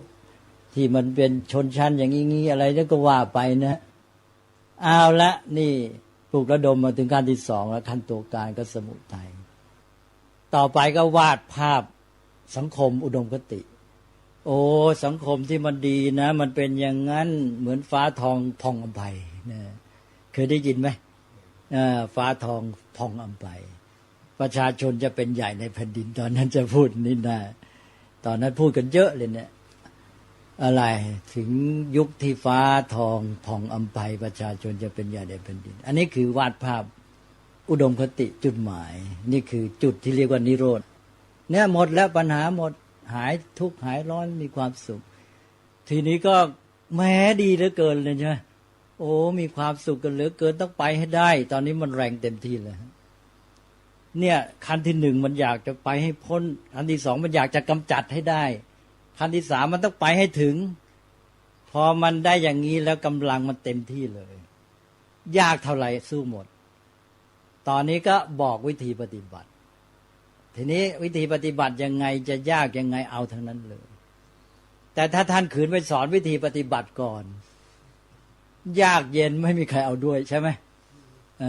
เนี่ยพระพุทธเจ้าจึงต้องทรงสอนทุกข์สมุทัยนิโรธมรรคพอมรรคนั้นก็หมายความเขาพร้อมแล้วที่จะเดินกำลังเข้มแข็งแล้วทีนี้ก็เอาสิจะยากจะเย็นยังไงก็ไม่กลัวแล้วอันนี้อริยสัจทีนี้นี่เป็นในแง่ของขั้นตอนการสอนท่านจะมองในแง่ขั้นตอนการสอนท่านก็ต้องดูว่าเราจะสอนเรื่องนิพพานเนี่ยมันอยู่ระดับไหนอันนี้ก็เป็นเรื่องหนึ่งแล้วทีนี้ก็ในเรื่องหลายแง่เช่นในแง่ของความหมายทั่วไปความหมายทั่วไปนิพพานก็เป็นศัพท์ง่ายๆเป็นศัพท์ที่เลือกแล้วว่าดีที่สุดในยุคพุทธกาลคือในยุคพุทธกาลชาวบ้านเขาใช้คำนี้ในความหมายที่แสนจะดีเลิศประเสริฐสุดสิ่งที่ปรารถนาที่สุดแล้วพระองค์จึงเอาคำนี้มาใช้แต่มันดีในทางไม่มีโทษนะมันดีจริงคือมันดีไม่มีโทษเช่นพ่อแม่เนี่ยลูกเกเรเกตุงทำเสียหายมาเขากลับตัวได้มาประพฤติดีเนี่ยแม่มันชุ่มฉ่ำใจนิพพานสักทีนั่นภาษาชาวบ้านเขาเรียกว่านิพพุโตนิพพานนี่เป็นศัพท์นามเป็นภาวนามหรือกิริยานามก็ได้ภาวนามก็คือสภาวะเป็นความทีนี้ถ้าเป็นคนเนี่ยก็นิพพุโตนิพพานแล้วท่านยกตัวอย่างในคัมภีร์เลยอย่างในคัมภีร์เล่าประวัติพระพุทธเจ้าตอนเป็นเจ้าชายสิทธัตถะเนี่ยเจ้าหญิงองค์หนึ่ง ท่านอยู่บนปราสาทแล้วพอดีเจ้าชายสิทธัตถะเนี่ยเสด็จมา แล้วเจ้าหญิงเนี่ยมองเห็นเจ้าชายกิตติศัพท์ของพระองค์ก็ดีมากแล้วก็บุคลิกลักษณะก็ดี แล้วเจ้าหญิงท่านเนี้ยก็อุทานขึ้นมาบอกว่าเจ้าชายผู้นี้เป็นลูกของใครพ่อแม่ก็นิพพานก็หมายความว่าชุ่มฉ่ำเย็นใจสบายใจมีความสุขใจเหลือเกินนะพูดไม่ถูกเป็นสามีของพัญญาใดพัญญานั้นก็นิพพานอะไรเงี้ยพอจะนึกได้ไหมฮะนี่คือความหมายนิพพานแล้วก็จะใช้ในคำที่เป็นสำนวนอุปมาเนี่ยมีมากก็จะมีเช่นว่าจะทำอะไรสักอย่างที่ทำให้คนหายเดือดร้อนแล้วก็อุปมาเหมือนดังมหาเมฆหลั่งฝนลงมาทำผืนแผ่นดินใหญ่ให้นิพพานเข้าใจไหมฮะแล้วความหมายว่ายังไงท่านแปลเองอุปมาเนี่ยมันเข้าใจดียิ่งกว่าจะแปลอีกผืนแผ่นดินหมายความว่าทั้งประชาชนกำลังเล่าร้อนแห้งแล้งกันดารเนี่ยฝนใหญ่มาตกแล้วก็นิพพานทำให้ผืนแผ่นดินเนี่ยนิพพานประชาชนเนี่ยประชาชนทั้งแผ่นดินหรือบนผืนแผ่นดินนิพพานแล้วท่านจะแปลว่าไงดีไหมเอาแค่นี้นี่คือความหมายนิพพานนะทีนี้จะนิพพานยังไงทีนี้ก็ว่ากันไปเป็นระดับแหละนิพพานตั้งแต่จิตใจธรรมดาเนี่ยท่านมีปัญหาเล่าร้อนอะไรก็หายเล่าร้อนนั่นนิพพานแหละมีเรื่องไม่สบายใจเดือดร้อนปัญหาแก้ไม่ตกมาถึงวันหนึ่งแก้ได้นิพพานแล้วมันยังไม่พอแค่นี้มันชั่วคราวนิพพานแบบนี้ก็ศึกษาวิธีปฏิบัติท่านก็บอกไปพัฒนาศีลพัฒนาจิตใจพัฒนาปัญญาไปในที่สุดจิตใจเป็นอิสระนิพพานก็คือภาวะที่เป็นอิสระแท้จริงด้วยปัญญาที่รู้เข้าใจชีวิตเข้าใจโลกนี้อย่างที่ว่าเห็นไตรลักษณ์เห็นอนิจจังทุกขังอนัตตาจนกระทั่งจิตใจถึงจุดที่ลงตัวกับโลกและชีวิตปัญญามันถึงจุดหนึ่งเนี่ยปัญญาทำให้จิตลงตัวคือปัญญาเป็นตัวมาปลดปล่อยจิตมันจะปรับสภาพจิตพัฒนาจิตขึ้นไปจนถึงจุดที่ทำให้จิตเนี่ยลงตัวกับโลกและชีวิตนี้ได้คือจิตมนุษย์เนี่ยเป็นปัญหาไอ้ที่มันทุกข์ที่จิตแต่ไอ้ตัวที่จะช่วยให้จิตพ้นทุกข์ก็คือปัญญาพอจิตพ้นทุกข์มันก็เป็นนิพพานท่านจึงบอกว่าจิตหลุดพ้นแล้วจากอาสวะทั้งหลายหลุดพ้นแล้วจากทุกข์แต่อะไรมาทำให้จิตหลุดพ้นก็ปัญญารู้เข้าใจเป็นขั้นๆเนี่ยก็ทำให้ท่านหลุดพ้นไปท่านไปเจออะไรไม่รู้ปั๊บนี่อึดอัดจิตคับข้องใช่ไหมพอรู้ว่าคืออะไรเป็นอย่างไรจะแก้อย่างไรเราจะปฏิบัติตัวอย่างไรก็โล่งทันทีเป็นไปเรื่อยๆนี่พอเราเข้าใจโลกชีวิตดีขึ้นปัญญามันก็ทำให้จิตของเราเนี่ยพัฒนาไปสู่การเป็นอิสระมากขึ้นจนกระทั่งว่าทุกข์ทึกอะไรเชื้อมันไม่มีเหลือมันก็เลยไม่มีทุกข์เหลือไม่มีทุกข์เหลือท่านก็ใช้คำในทางบวกว่าเป็นบรมสุขก็จึงมีคำพุทธพจน์ว่านิพพานังปรมังสุขังนะเนี่ยนิพพานเป็นสุขอย่างยิ่งถ้าตอบได้บอกว่านิพพานเป็นสุขไหมบอกโอ้มันยอดสุขเลยไม่ใช่ไปหนีไม่ต้องไปเลี่ยงแต่ว่าสุขแบบนี้คุณยังไม่รู้จักนะต้องเติมไปอีกหน่อยนึงเดี๋ยวก็บอกว่านิพพานเป็นสุขไหมนี่ถ้าขั้นที่หนึ่งถ้าไปหนีก็ยุ่งละอย่าไปหนีบอกสุขแน่นอนแล้วสุขที่สุดด้วยแล้วต้องแถมนะอย่าไปหยุดกันนะแต่สุขสูงสุดเนี่ยคุณเนี่ยยังไม่ได้มันเหนือกว่าที่คุณคิดอันนี้พระอรหันต์อย่างพระเถระองค์หนึ่งเป็นมหาสาวกเป็นพระราชามาก่อนแล้วก็มาบวชรู้จักมหากัปปินราชานะพระมหาสาวกองค์เนี้ยท่านเป็นพระราชามาก่อนมาบวชแล้วต่อมาท่านไปนั่งไปยืนที่ไหนท่านมักจะอุทานว่าสุขจริงหนอเนี่ยพระอรหันต์เท่านั้นที่จะอุทานได้อย่างนี้จริงๆสุขจริงหนอสุขจริงหนอก็เลยมีคนไปฟ้องพระพุทธเจ้าบอกว่าพระองค์เนี้ยอวดอุตริมนุสธรรมอวดคุณวิเศษพระพุทธเจ้าก็ตรัสเรียกมาถามท่านก็อธิบายคือพระพุทธเจ้าต้องการให้เห็นประจักษ์ คนอื่นก็จะได้ประโยชน์ไปด้วยแล้วท่านก็อธิบายว่าเนี่ยสมัยก่อนท่านเป็นพระราชามีทุกอย่างพร้อมจานเงินจานทองมีวังมีเมืองใหญ่แล้วก็มีประตูเมืองมีพวกทหารมาคอยระวังนะอยู่เชิงเทินอยู่ป้อมปราการแล้วมีทหารไปกองพลละกองทัพหรือกองอะไรก็แล้วแต่มาคอยคุ้มครองดูแลแต่ว่าไปไหนนอนไหนมันก็ยังมีความหวาดระแวงไม่ได้มีความสุขจริงจังแต่บัดนี้เราไม่ต้องมีอะไรเลยแสนสุขจริงหนอนะท่านก็เลยอธิบายว่าอย่างนี้นี่พระราชาเก่าบัดนี้ได้เป็นพระอรหันต์แหละเรื่องของความสุขอะไรเนี่ยมันก็มาเป็นขั้นๆอย่างนี้จนกระทั่งว่าอย่างที่บอกเนี่ยในที่สุดเนี่ยมันหมดเชื้อที่จะทำให้เกิดทุกข์ก็เลยไม่มีทุกข์จากคนที่ต้องหาความสุขมาเป็นคนมีความสุขคนทั่วไปเนี่ยนะยิ่งยุคนี้เนี่ยเป็นยุคหาความสุขเชื่อไหมแล้วก็พูดกันจะหาความสุขละทำไมไม่พูดมีความสุขไหมคนหาความสุขนี่มันแสดงว่ามันเขาไม่ค่อยมีความสุขถูกไหมในการที่หาแสดงว่ามันขาดใช่ไหมถ้ามีมันก็ไม่ต้องหาความสุขกันจังเลยแล้วก็เลยต้องพัฒนาไอ้วิธีการหาและสิ่งที่จะต้องไปหาที่จะมาสนองความต้องการมันเลยไปกันใหญ่โลกนี้จะพังเพราะการหาความสุขนี่แหละใช่ไหมแล้วจะเพิ่มทุกข์กันใหญ่เพราะแย่งกันหาความสุขเนี่ยคุณหาความสุขนี่เป็นระดับต้นเท่านั้นนะคุณจะต้องพัฒนาให้เป็นผู้มีความสุขทีนี้พุทธศาสนาก็จะสอนวิธีพัฒนาความสามารถที่จะมีความสุขเนี่ยพุทธศาสนาเนี่ยความหมายหนึ่งเลยระบบทั้งหมดเนี่ยก็คือกระบวนวิธีในการพัฒนาความสุข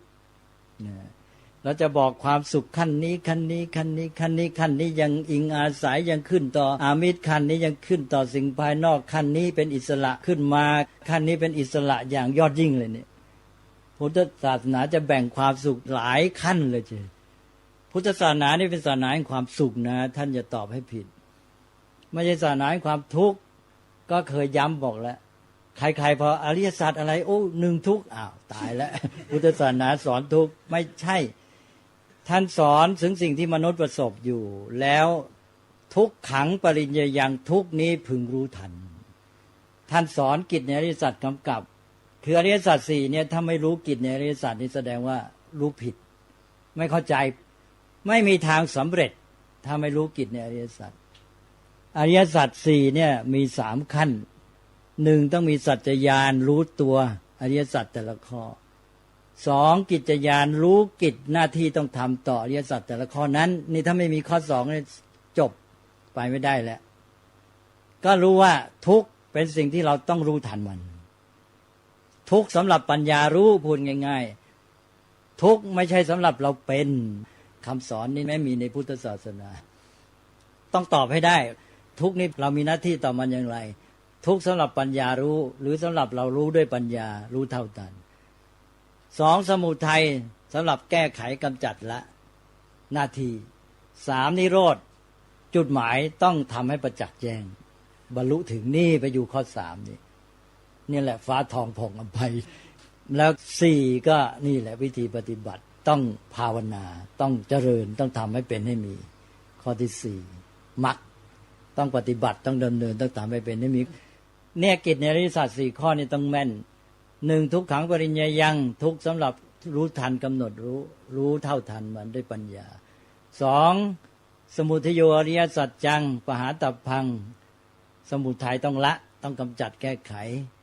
นิโรธอริยสัจจังสัจฉิกาตัพพังต้องทำให้ประจักษ์แจ้งบรรลุเข้าถึงแล้วก็ทุกขานิโรธคามินีปฏิปทาอริยสัจจังคือมรรคต้องภาเวตัพพังต้องทำให้เป็นให้มีขึ้นให้เป็นมีจริงขึ้นมาก็คือปฏิบัติลงมือทำก็4ข้ออริยสัจเนี่ยแค่นี้แม้แต่จับหลักอริยสัจให้ถูกก็ได้ความแล้วทีนี้เวลาเราปฏิบัติตามมรรคไปเนี่ย3ข้อแรกมันก็จะเจริญพัฒนาความรู้ความเข้าใจอะไรแต่อะไรข้อ1ก็รู้เข้าใจหมดไปน้อยลงไอ้ข้อ2ก็ละได้มากขึ้นข้อที่3ก็ก้าวไปใกล้ขึ้นไปสุขก็เพิ่มขึ้นไปเรื่อยๆได้มรรคเนี่ยเป็นไปเองเพราะฉะนั้นปฏิบัติข้อเดียวข้อ4แปลว่าได้หมดทั้ง4ข้อแล้วก็จะจบ อีกทีหนึ่งก็แปลอันว่าเรามาเข้าสู่ทางของอริยสัจนี่ก็คือทางไปสู่นิพพานนั่นเองเมื่อปฏิบัติถูกมันก็คือเราอยู่ในทางนิพพานอยู่แล้วถ้าว่าถึงสวรรค์ที่จริงเนี่ยในแง่หนึ่งมันก็อยู่ในทางเป็นขั้นตอนหนึ่งในการไปนิพพานได้ซ้ำแต่ว่ามันอาจจะหลงได้นะอาจจะไปติดไปเพลินนะเพราะสวรรค์นี่มันเรื่องเสพเรื่องบริโภคก็ไปติดสิ่งเสพบริโภคก็หลงเพลิดเพลินไปก็ทำให้เนิ่นช้านั่นก็แปลว่าทางนิพพานก็เป็นทางที่จะต้องพัฒนาตัวตลอดเวลาแม้ไปเจอสิ่งที่ดีในระหว่างก็จะไปหลงติดไม่ใช่เดินทางไปเจอพุ่มไม้สวนส้นในระหว่างทางว่าสวยแล้วเลยเพลินอยู่สวนนั้นสนิทอย่าไปเพลินอยู่นั่นยังมีจุดหมายไปต่อเอาชื่นชมซะหน่อยก็ลงไปชื่นชมสวนที่มันน่าเพลิดเพลินรื่นรมมีความสุขแล้วก็เดินทางต่อไปถ้าไม่หลงมีกำลังเข้มแข็งก็ต่อไปพระโพธิสัตว์ท่านก็บำเพ็ญบารมีอย่างเงี้ยไปของท่านก้าวหน้าไปนี่แหละครับทีนี้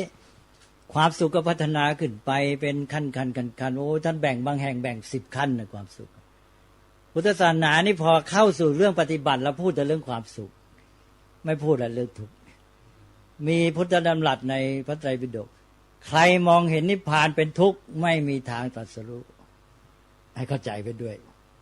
แปลว่าพุทธศาสนาสอนเรื่องทุกข์เราต้องรู้ว่าท่านสอนเพื่อให้เราเข้าใจรู้เท่าทันเป็นเรื่องสำหรับปัญญาแล้วถ้าเราไม่รู้เข้าใจทุกปัญหามนุษย์แล้วเราจะไปไงใช่ไหมมันเป็นเรื่องธรรมดาเรื่องของสัจธรรมความจริงเอาแล้วครับเป็นอันว่าปฏิบัติไปตามมรรคพัฒนาความสุขใกล้จุดหมายนิโรธขึ้นไปเรื่อยๆมีความสุขพัฒนาไปจนกระทั่งว่าไม่ต้องหาความสุขแล้วตอนนี้มีความสุขแล้วมีความสุขที่เป็นอิสระหนึ่งจะหาเป็นมีความสุขแทนที่จะเป็นสิ่งภายนอกกลายเป็นคุณสมบัติในตัวเองพอมันมีความสุขและคุณสมบัตินั้นเป็นคุณสมบัติของตัวเองเลย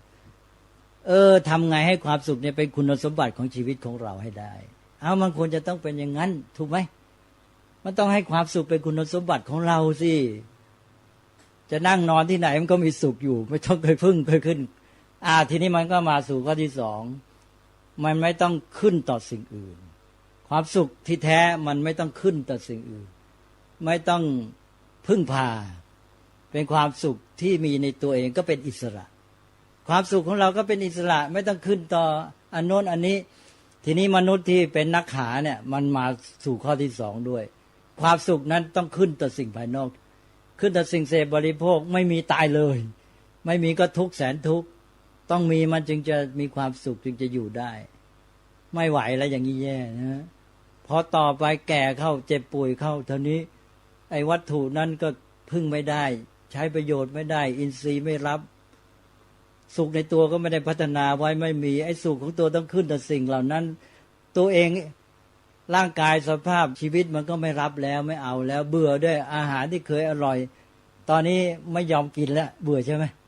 เป็นทุกข์แล้วท่านจะหาความสุขที่ไหนความสุขไปขึ้นต่อมันแล้วนี่แหละท่านให้เตรียมไว้คุณจะมีสุขภายนอกพึ่งพาก็มีไปแต่ว่าอย่าลืมพัฒนาหนึ่งมีความสุขเป็นคุณสมบัติของตัวเองใช่ไหมไม่ต้องหาก็ได้สองความสุขนั้นไม่ต้องพึ่งพาเป็นอิสระกับตนเองแล้วก็สามความสุขนั้นสมบูรณ์ในตัวไม่มีเชื้อแห่งทุกข์เหลืออยู่เชื้อแห่งทุกข์ไม่มีแหละจบนี่คือนิพพานพอเห็นไหมว่านิพพานดีไหม ดีนะนี่แหละนิพพานทีนี้มันมีผลต่อไปพอบุคคลนิพพานเนี่ยนะตัวบุคคลนั้นเหมือนกับไม่มีแล้วตัวตนก็ไม่มีเพราะว่ามันมีความสมบูรณ์ในตัวเองมันมีความเต็มอิ่มเราจะหาความสุขเราจะมีตัวตนที่ต้องหาความสุขให้ตัวตนเราได้เสพให้ความสุขความอะไรมันมีพร้อมในตัวแล้วเนี่ยตัวมันเลยไม่ต้องมีเข้าใจไหม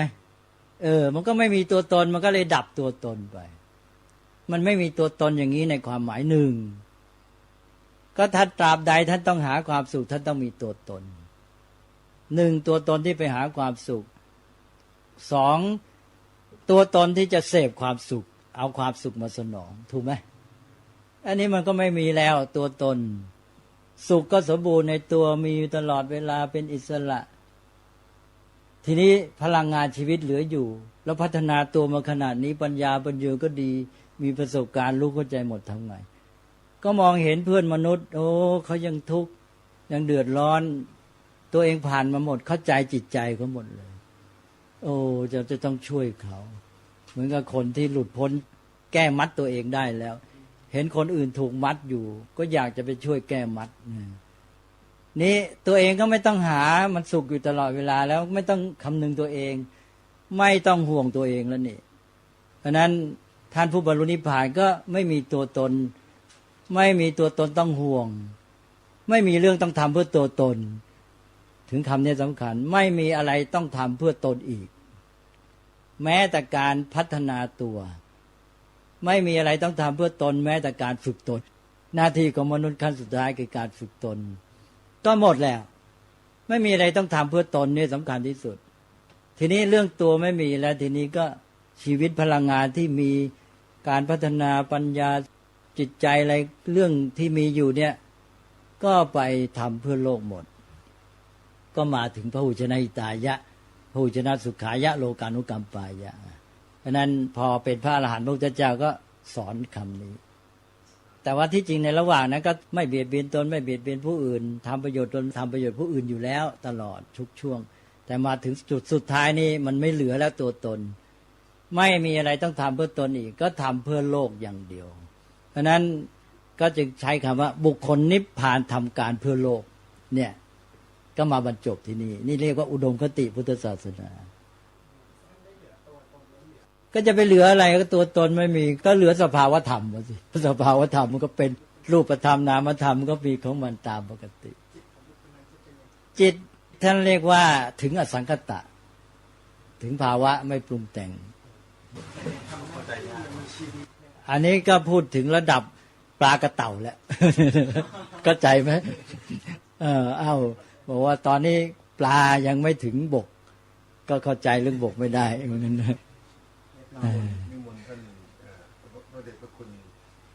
เอาสุดท้ายที่ว่าเนี่ยก็วิสังขารคตังจิตตังเคยเจอไหมพุทธพจน์เนี่ยมีส่วนนะในบทหนึ่งวิสังขารคตังจิตตังจิตบรรลุวิสังขารนะไอ้วิสังขารก็อสังคตะอสังคตะภาวะก็จริงๆก็บรรลุนิพพานนั่นแหละก็คุยกันแบบสบายๆนะฮะมีอะไรไม่ชัดก็ต้องถามกันให้ชัดที่สุดเท่าที่จะชัดถือความชัดถ้าไม่ชัดไม่เป็นปัญญาแต่บอกเข้าใจมันไม่ชัด ไหนเอาพอตอบเขาได้นะตอบเลยโมทนาได้ฮะฟังแล้วมีปิติโอ้โมทนาด้วยก็เอาจับให้ได้เดิมเป็นศัพท์ที่ดีที่สุดย่ออริยสัจสี่ให้เข้าใจได้ง่ายที่เลยก็พระพุทธเจ้าย่อไว้ให้แล้วเราไม่ได้มาย่ออะไรพิเศษเลยว่าตามพระองค์เลยกระจกวิเศษจงบอกข้าเถิดใครงามเลิศในปัทภีก็พระนางน่ะสิราชินีผู้เลอโฉมดูสิตั้งแต่ท่านพาชาวประชางดเผาป่าและขยะในครัวเรือนชาวไร่ชาวนาก็งดเผาตอสั่งข้าวฟางข้าวหันไปไถกลบทำปุ๋ยหมักแปรรูปเป็นอาหารสัตว์หรือเอาไปอัดเป็นก้อนแทนอากาศก็ดีไม่มีฝุ่น PM 2.5 คอยกวนใจหน้าตาท่านก็สดใสผิวพรรณผุดผ่องเป็นที่สุดพะยะค่ะ ต้องแบบนี้สิเจ้าพูดถูกใจข้ายิ่งนักเพราะทุกการเผานั่นคือการสะสมฝุ่นแต่ถ้าทุกคนร่วมใจกันหยุดเผาเราก็จะมีแต่อากาศบริสุทธิ์ไว้หายใจห่างไกลมะเร็งปอดสุขภาพก็ดีมันคือที่สุดแล้วราชินีจงเป็นอมตะราชินีจงเป็นอมตะข้าขอบูชาท่านพะยะค่ะไปเอาธูปมาแต่ไม่ต้องจุดแล้วนะเดี๋ยวนี้ข้าเปลี่ยนมาใช้ธูปไฟฟ้าแล้วมันจึ้งมากไม่มีฝุ่นเลย wow. คุณภาพอากาศดีด้วยการร่วมมือของทุกภาคส่วนปรารถนาดีจากสำนักงานประชาสัมพันธ์ที่ 3 กรมประชาสัมพันธ์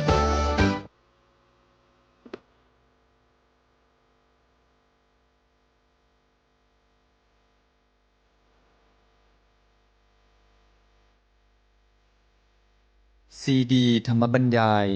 ชุด ธรรมมีลำดับ พุทธศักราช 2551 โดย พระพรหมคุณาภรณ์ ปอประยุตโต วัดยานเวศกวัน ตำบลบางกระทึก อำเภอสามพราน จังหวัดนครปฐม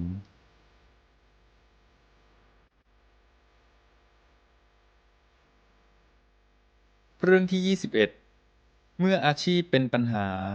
ใช้เสรีภาพที่มีธรรมมีปัญญามาตัดสินใจ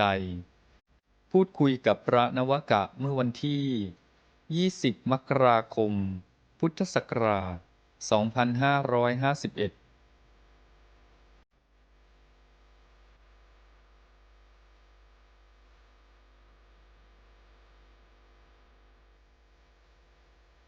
อยากจะเรียนถามพระเดชพระคุณหลวงพ่อนะครับ คือเมื่อกี้ช่วงกี้ได้มีพูดถึงว่าอเมริกาเกี่ยวกับอเมริกาว่า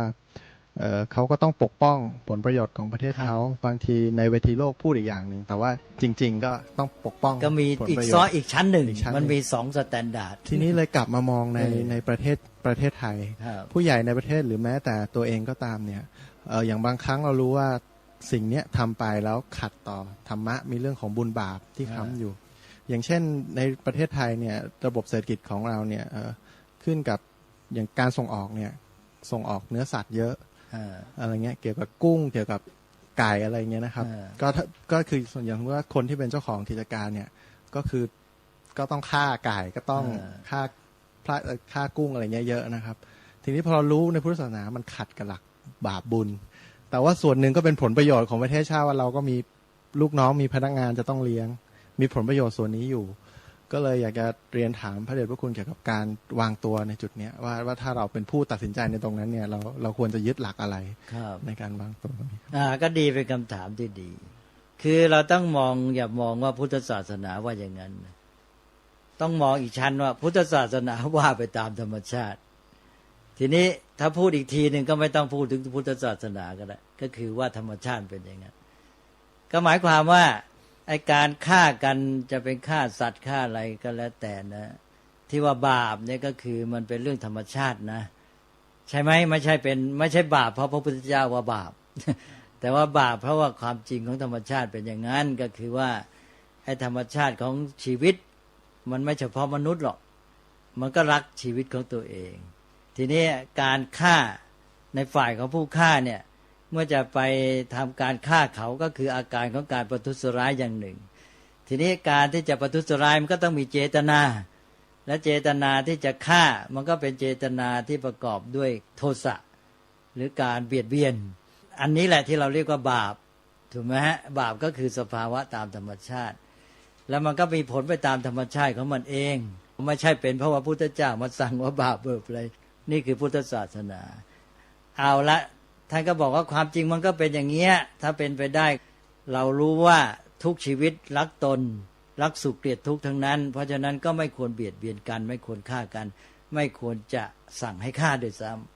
ำอันนี้ก็วางหลักกลางๆไว้ก็หมายความจริงมันมีอยู่ว่าอย่างนี้อย่างนี้เพราะฉะนั้น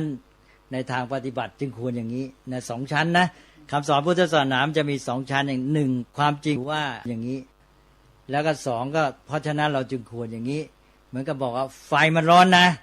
เพราะฉะนั้นเราควรอย่างนี้ควรปฏิบัติต่อไฟอย่างนี้ทีนี้ไอการฆ่าการเบียดเบียนกันนี่มันไม่ดีอย่างนี้งี้นะมันมีผลอย่างงั้นเพราะฉะนั้นเราไม่ควรฆ่าฟันเบียดเบียนกันทีนี้เราก็ต้องมาดูมาวิเคราะห์ความจริงอีกชั้นหนึ่งท่านก็ยอมรับบอกว่าเรื่องความเป็นอยู่วิถีชีวิตของมนุษย์ในโลกเนี่ยจะไม่ให้มีการเบียดเบียนกันเลยเนี่ยมันยังเป็นไปไม่ได้มนุษย์ก็ยังมีกิเลสยังมีเรื่องของการที่ว่าอยู่ในท่ามกลางสังคมอยู่ในท่ามกลางโลกที่มีการเบียดเบียนกันสัตว์อื่นก็มีกิเลสอะไรต่างๆเหล่านี้ก็ต้องพยายามปฏิบัติตัวให้ดีที่สุดถ้าทำได้ตัวเองก็ฝึกตนขึ้นไปแล้วก็ช่วยผู้อื่นให้ฝึกไปในทางไม่เบียดเบียนกันนี้ก็ในขณะที่ว่าในส่วนที่ยังต้องเบียดเบียนเนี่ยเราจะทำแค่ไหนและทำอย่างไรในภาวะที่ให้เกิดผลเสียน้อยที่สุดนี่ก็คือการที่จะพิจารณาตัดสินใจเรื่องของการใช้ปัญญา ไม่ใช่สักแต่ว่าความเชื่อคำสอนศาสนาสั่งมาแล้วก็ทำใช่ไหมแต่พุทธศาสนากลายเป็นว่าให้เราพิจารณาใช้ปัญญาของเราเพราะนั้นท่านจึงบอกแม้แต่การฆ่าสัตว์ก็มีโทษไม่เท่ากันเช่นว่าหนึ่งเจตนาของเราเป็นเจตนาอะไรถ้าเจตนาที่จะข่มเหงรังแกเบียดเบียนเขาอะไรอย่างเงี้ยก็เป็นเจตนาที่เป็นบาปแรงถ้าเจตนาป้องกันตนเจตนาจะใช้เป็นอาหารอะไรแต่ละก็เจตนานี่ก็เบาลงอะไรเงี้ยนะก็บาปน้อยลงไปนี่ด้านเจตนาแล้วก็ด้านสองก็ด้านสัตว์นั้นมีคุณประโยชน์มากเช่นผู้มีพระคุณเงี้ยไปฆ่าก็บาปมากถ้าสัตว์นั้นเป็นสัตว์ที่มีโทษมีคุณน้อยก็บาปน้อยอะไรอย่างนี้ก็ว่าไปอันนี้ท่านก็ยกตัวอย่างให้เราดูเพื่อใช้เป็นเกณฑ์ในการที่จะมาพิจารณาตัดสินใจในที่สุดเราก็ต้องตัดสินใจด้วยปัญญาของเราว่าความจริงมันเป็นอย่างเงี้ยแล้วในทิศทางที่ถูกสมควรมันควรจะเป็นอย่างนี้แล้วเราน่าจะเอาไงมันก็3ชั้นนะหนึ่งความจริงเป็นอย่างนี้ทางที่ควรน่าจะเป็นอย่างนี้แล้วเราจะเอาไงนี่ก็พุทธศาสนิกชนก็เลยต้องเป็นนักฝึกตนนะต้องหนึ่งพัฒนาปัญญาให้รู้ความจริงสองก็แล้วก็รู้โยงมาสู่ทางปฏิบัติว่าควรปฏิบัติอย่างไรแล้วก็สามมีความสามารถในการตัดสินใจให้ได้ประโยชน์มากที่สุดมีโทษน้อยที่สุดอย่างบางครั้งท่านก็ตรัสไว้บอกว่าเมื่อคำนึงถึงสุขหรือประโยชน์ส่วนน้อยขอส่วนใหญ่ในส่วนใหญ่ก็ให้สามารถละประโยชน์ส่วนน้อยหรือความสุขส่วนน้อยมัตตาสุขะปริจจาคาสัมปัสสังวิปุลังสุขขังเห็นแก่สุขอันไพบูรณ์ก็ยอมสละสุขประมาณน้อยอะไรทำนองนี้อันนี้ก็เป็นตัวอย่างเป็นแง่มุมในการที่จะใช้ประกอบการตัดสินใจแต่รวมแล้วก็คือใช้ปัญญาฉะนั้นเราต้องศึกษาไม่หยุดหาความจริงสองก็โยงมาสู่การปฏิบัติการดำเนินชีวิตเพราะว่าบนพื้นฐานของความจริงนั่นแหละที่มนุษย์จะมีชีวิตได้ดีได้และพัฒนาสังคมให้ดีได้เมื่อรู้ว่าควรจะปฏิบัติอย่างไรแล้วก็มาเลือกตัดสินใจให้สอดคล้องกับสถานะสภาวะของตนเองและสิ่งแวดล้อมในขณะนั้นแต่ว่าเจตนาเป้าหมายเราดีมันก็ได้ชั้นหนึ่งแหละก็คือเรามีจุดหมายว่าเราจะพัฒนาต่อไปไม่ใช่อยู่แค่นี้เนี่ยจะทำให้ส่วนที่เป็นโทษน้อยลงไปและส่วนที่เป็นความดีงามประโยชน์สูงขึ้นไปเรื่อยพุทธศาสนาเป็นศาสนาที่จึงไม่หยุดอยู่ไม่ใช่ว่ามาหวนละห้อยความหลังมาเศร้าอยู่กับไอ้เรื่องของอดีตแม้จะทำอะไรผิดไปแล้วก็ไปเศร้าอยู่นั้นก็กลายเป็นว่าถือว่าทำกรรมชั่วเพิ่มเติมเพราะทำมโนกรรมไปคิดคุณมัวเศร้าหมองอยู่กับไอ้เรื่องนั้นอีกพุทธศาสนาศาสนาแห่งศิกขาการศึกษาพัฒนาตนเมื่อเรารู้แล้วว่าที่ทำไปมันยังไม่ดีไม่สมบูรณ์มันผิดพลาดหรือดีแล้วยังไม่สมบูรณ์ก็พัฒนาขึ้นไปสิถ้ามันไม่ดีก็ปฏิกรรมทำการแก้ไขให้มันดียิ่งขึ้นอันดีอะไรที่มันยังน้อยอยู่ก็พัฒนาขึ้นไปเป็นศาสนาที่เน้นการฝึกฝนพัฒนาตนทำให้ดียิ่งขึ้นนั้นท่านจึงไม่ให้มัวหัวละห้อยกรรมเก่ากรรมเก่าอะไรอยู่เนี่ยทีนี้คนไทยมาติดมากคือท่านไม่ได้ปฏิเสธกรรมเก่ากรรมเก่าก็อยู่ในกระบวนการของเหตุปัจจัยเราปฏิบัติต่อกรรมเก่าให้ถูกรู้เข้าใจเมื่อมีความรู้แล้วจะปฏิบัติต่อเรื่องที่เคยผ่านมาได้เป็นบทเรียนสำหรับอนาคตแล้วรู้ว่าควรจะวางเป้าหมายจุดหมายแผนการปฏิบัติต่ออนาคตอย่างไรมันก็จะพัฒนาไปได้เรื่อยๆเนี่ยก็ท่านก็ให้ไม่ประมาทในการศึกษาก็เพราะอันนี้ไม่ปล่อยละเลยการศึกษาคอยศึกษาค้นคว้าความจริงการหาทางแก้ไขพัฒนาปรับปรุงไปเรื่อยๆเนี่ยก็เข้าหลักธรรมะต้องฝึกตนอยู่เสมอใช่ไหมจึงเจริญได้แล้วก็บอกทันโตเศรษโธมนุษย์เสสุในหมู่มนุษย์นั้นผู้ที่ฝึกแล้วประเสริฐสุดนั่นก็เนี่ยดำเนินตามวิธีปฏิบัติอย่างนี้พอเห็นทางไหมฮะพอจะได้หลักครับแต่ว่าตัดสินใจยากอยู่ ก็ตัดสินใจก็จะได้มีแนวทางในการตัดสินใจใช่ไหม อย่างยกตัวอย่างก่อนที่จะเข้ามาบวชอย่างเงี้ยนะครับก็จะมีเพื่อนที่ทำธุรกิจพวกนี้เยอะพอสมควรอย่างเช่นทำไส้กรอกปลาอย่างเงี้ยก็แต่ว่าทางครอบครัวเนี่ยก็มีการปฏิบัติธรรมอะไรทีนี้พอเริ่มปฏิบัติธรรมก็เกิดความลังเลในใจว่าไม่อยากจะทำต่อแล้วแต่ก็เกิดความติดขัดว่าพนักงานก็ต้องเลี้ยงอันนี้เราก็ไม่อยากจะทำก็เลยกลายเป็นว่าตัดสินใจไม่ได้ก็ขุ่นข้องหมองใจอยู่อย่างนั้นตัดสินใจยากครับก็เห็นใจแต่ว่านี่แหละเพราะเรายังไม่รู้ว่าต่อไปไอ้การเบียดเบียนกันแม้แต่ในระดับอาชีพเนี่ยมันจะมีผลยังไงต่อสังคมต่อไปเพราะว่าอย่างเวลาเนี้ยสัตว์บางชนิดมันก็ไม่มีความหมายในการมีชีวิตอยู่เลยถูกไหมฮะสักแต่ว่าเกิดขึ้นมาแล้วก็สำหรับเป็นสิ่งให้มนุษย์เลี้ยงชีวิตแต่ว่าไอ้เขาเองเขาไม่มีความหมายในการมีชีวิตอะไรเลยแล้วอย่างนี้ต่อไปแล้วมันจะมีผลอะไรแล้วมันจะอาจจะเกิดการเปลี่ยนแปลงใน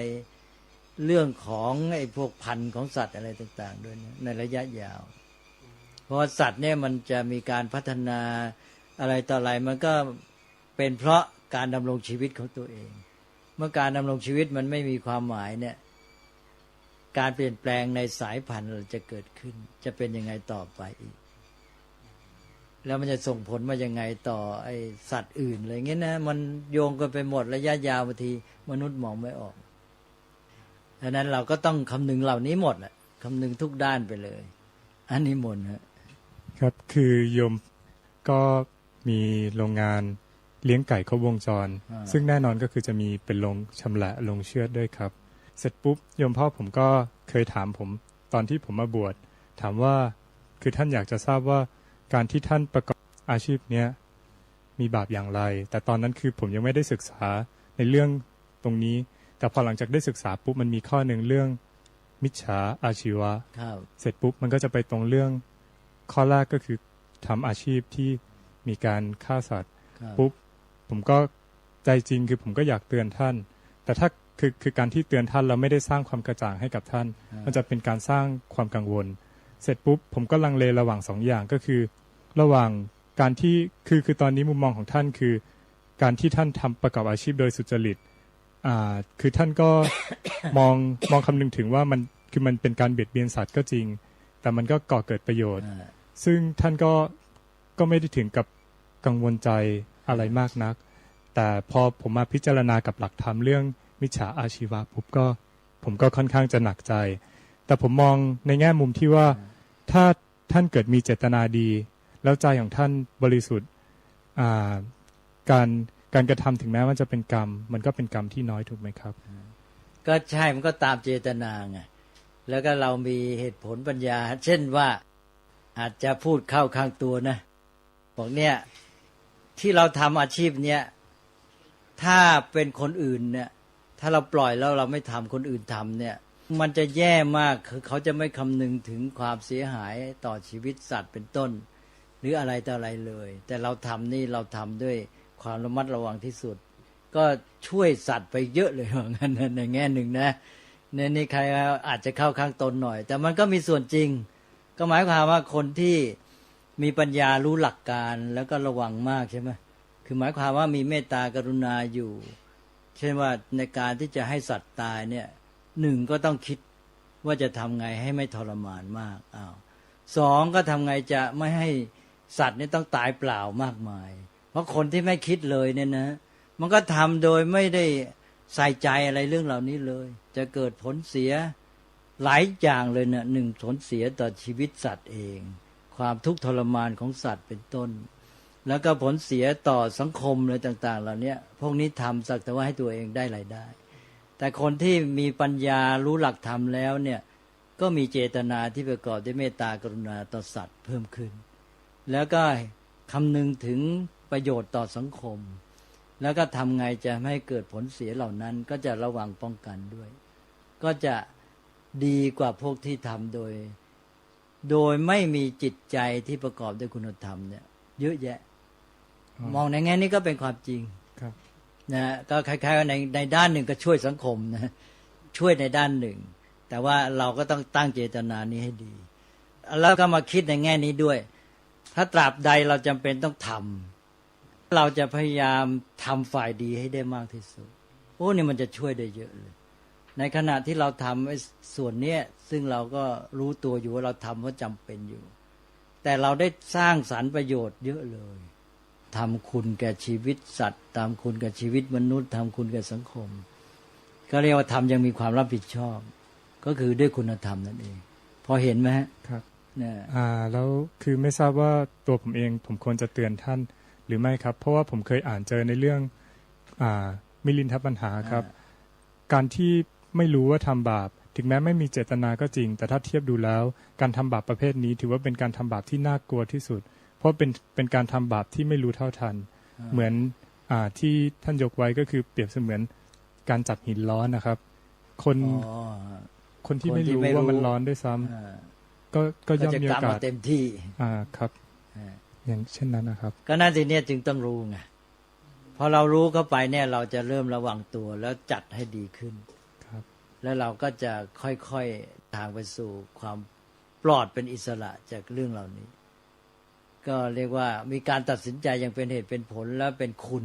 ใช่ไหมเป็นประโยชน์มากขึ้นก็ทำอย่างคนที่มีปัญญาน่ะ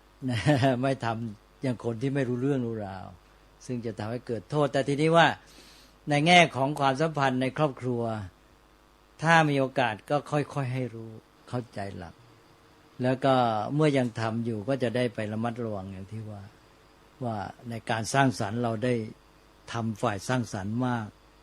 เพราะคนทำอาชีพแบบนี้ก็ช่วยสร้างสรรค์ได้เยอะนะและอย่างน้อยก็คือช่วยไว้ส่วนหนึ่งแทนที่ว่าปล่อยให้คนที่พวกที่ไม่มีความรับผิดชอบสักแต่ว่าทำแล้วพวกนั้นทำให้เสียหายเยอะแยะก็ได้เหมือนกับกู้ขึ้นมาส่วนหนึ่งถ้ามองในแง่ดีแล้วก็ส่วนของเราเองเราก็พยายามทำของเราให้ดีที่สุดก็เรียกว่าตอนแรกก็คือให้บาปน้อยที่สุดและให้ได้บุญมากที่สุดนะใช่ไหมมันพร้อมกันแหละสำหรับมนุษย์เนี่ยท่านถือว่ามนุษย์นี่มันเป็นโลกของบุญและบาปปะปนกันไปคือพอเราเกิดมีชีวิตขึ้นมาปั๊บเนี่ยนะมันเข้ามาอยู่ในโลกแห่งการเบียดเบียนแหละพอเราหายใจหน่อยหนึ่งแล้วก็เริ่มแล้วใช่ไหมพอเราหายใจมันก็เริ่มเบียดเบียน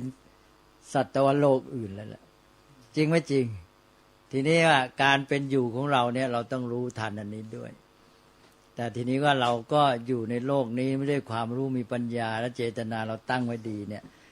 เราจะเบียดเบียนน้อยที่สุดแล้วเราจะทำประโยชน์มากที่สุดแล้วก็พัฒนาตัวเองและพัฒนาเพื่อนมนุษย์ให้เข้าถึงโลกแห่งความสุขไร้การเบียดเบียนที่ผมเคยพูดนะจุดหมายใช่ไหมทำไงจะให้โลกนี้เป็นอัพยาปัชชังสุขขังโลกังหรือเราอยู่ในอัพยาปัชชังสุขขังโลกังเข้าถึงโลกที่เป็นสุขไร้การเบียดเบียนเพราะโลกเวลาเนี้ยมันก็เป็นไปตามธรรมชาติ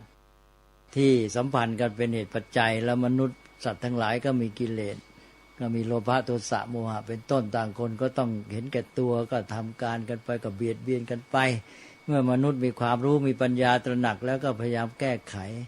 ปรับปรุงโลกนี้ให้มันดีขึ้นมีการเบียดเบียนกันน้อยลงไปมีความสุขมากขึ้นใช่ไหมอันนี้ก็มองอย่างกว้างๆหมายความเราพยายามเดินทางในเส้นทางใหญ่ที่นำโลกไปสู่ความเบียดเบียนกันน้อยลงนะแล้วก็มีสุขสงบได้มากขึ้นนิมนต์ครับอยากเรียนถามพระเดชพระคุณอาจารย์ครับคือยังอยู่เรื่องปฏิบัติอยู่แต่ว่าจะเปลี่ยนจากการฆ่าไก่เป็นการฆ่าคนหมายว่าโทษประหารชีวิตครับของศาลของผู้พิพากษาที่สั่งลงไปว่าคุณต้องตายนะถ้ามองอีกอย่างคือเหมือนกับเขาสั่งให้ฆ่าถูกไหมครับแต่ว่าเขาสั่งถ้าจะมองดีๆคือเหมือนกับสั่งฆ่าเพื่อสังคมเพื่อการที่ลดการฆ่าคนอื่นๆออกไปถูกไหมครับแต่ว่ายังมองจริงก็คือมันก็การฆ่าคนอยู่ดีอยากถามว่าถ้ามองในพุทธศาสนาเนี่ยครับการประหารชีวิตเนี่ยโทษประหารชีวิตเนี่ยควรจะมีไหมครับก็ถ้าว่าถึงพุทธศาสนานั้นแน่นอนเราไม่ต้องการให้มีการฆ่าเลยไม่ต้องพูดถึงว่ามีโทษประหารชีวิตหรือไม่มันก็อยู่ในตัวนะแต่ทีนี้ว่าในเรื่องของการฆ่าแบบนั้นน่ะสำหรับผู้ทำหน้าที่เนี่ยก็อาจจะคิดมากก็มีตัวอย่างเดี๋ยวอาจจะเล่าให้ฟังรู้จะเคยเล่าแล้วด้วยซ้ำเรื่องของผู้ที่ทำหน้าที่เป็นพัชฆาตเคยเล่าแล้วใช่ไหมเนี่ยแหละครับนี่แหละก็คือเรื่องของสังคมนี่ อย่างผู้ที่ทำหน้าที่บริหารประเทศชาติสูงสุดในสมัยก่อนก็คือพระมหากษัตริย์ก็กลายเป็นพระมหากษัตริย์นี่แหละเป็นผู้ตั้งแล้วก็สั่งฆ่าใช่ไหมสั่งประหารก็ย่อมมีบาปมากบาปน้อยเป็นธรรมดาเมื่อมีการสั่งเจตนาฆ่ามันเกิดขึ้นแหละเจตนาประทุษร้ายเจตนาทำร้ายก็เกิดขึ้นมาทำให้ชีวิตเขาตกล่วงไปมันก็มีบาป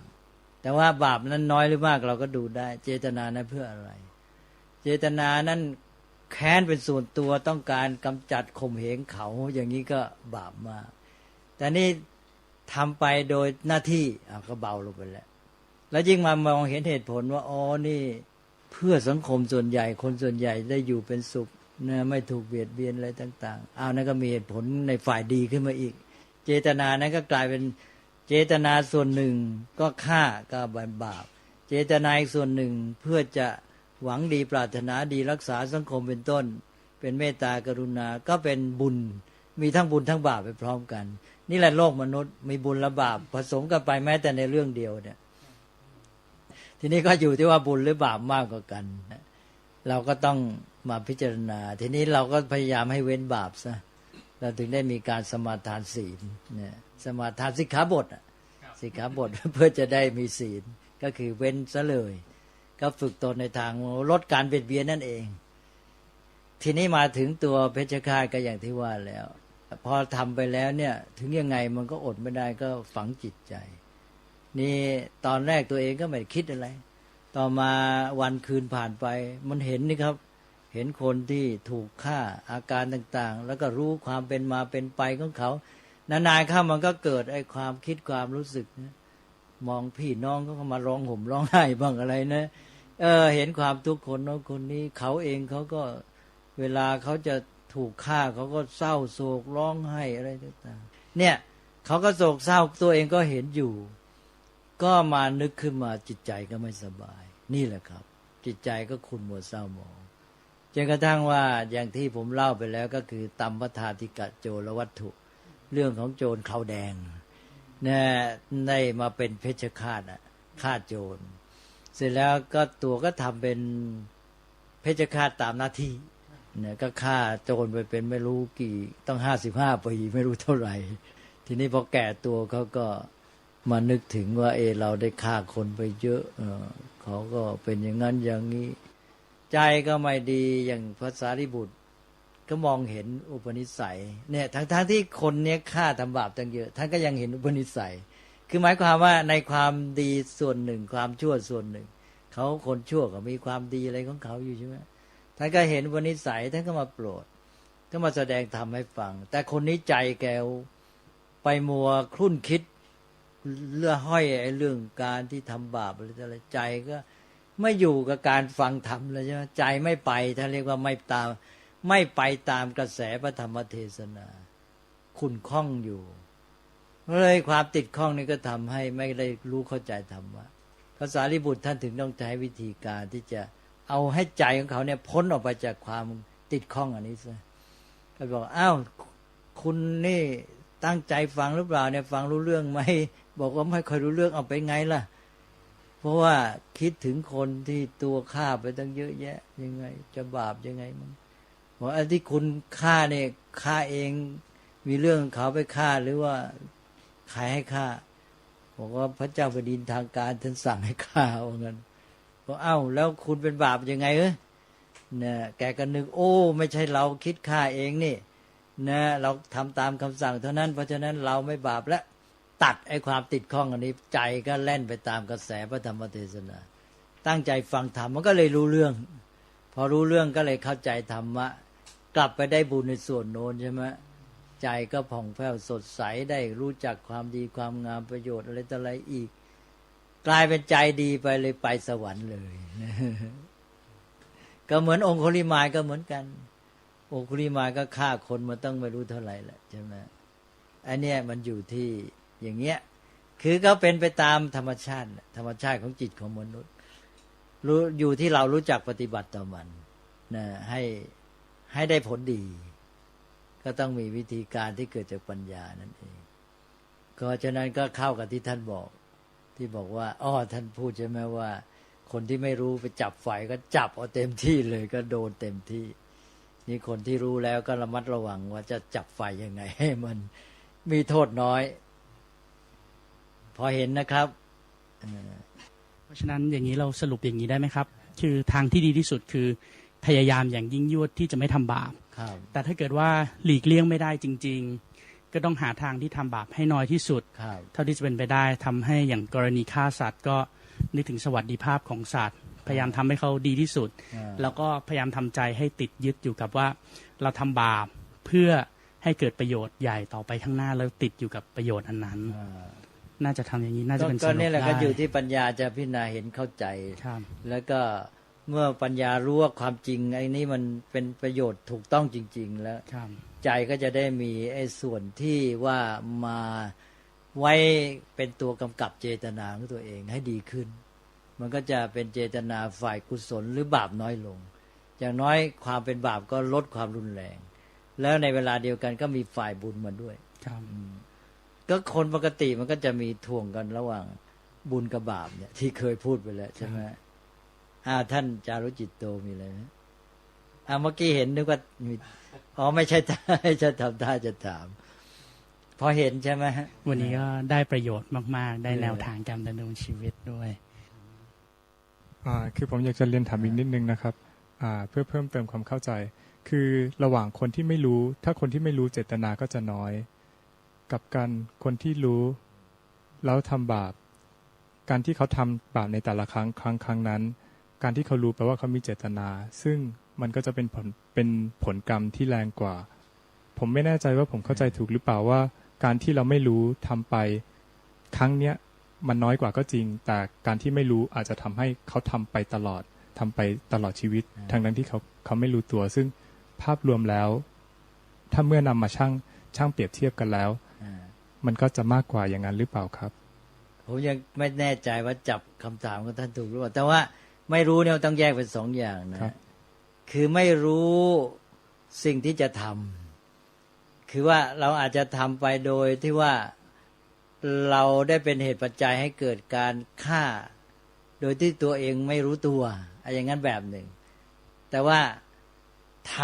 ำสิ่งนั้นโดยรู้ตัวในสิ่งที่ทำแต่ว่าไม่รู้ว่ามันดีชั่วผิดถูกยังไง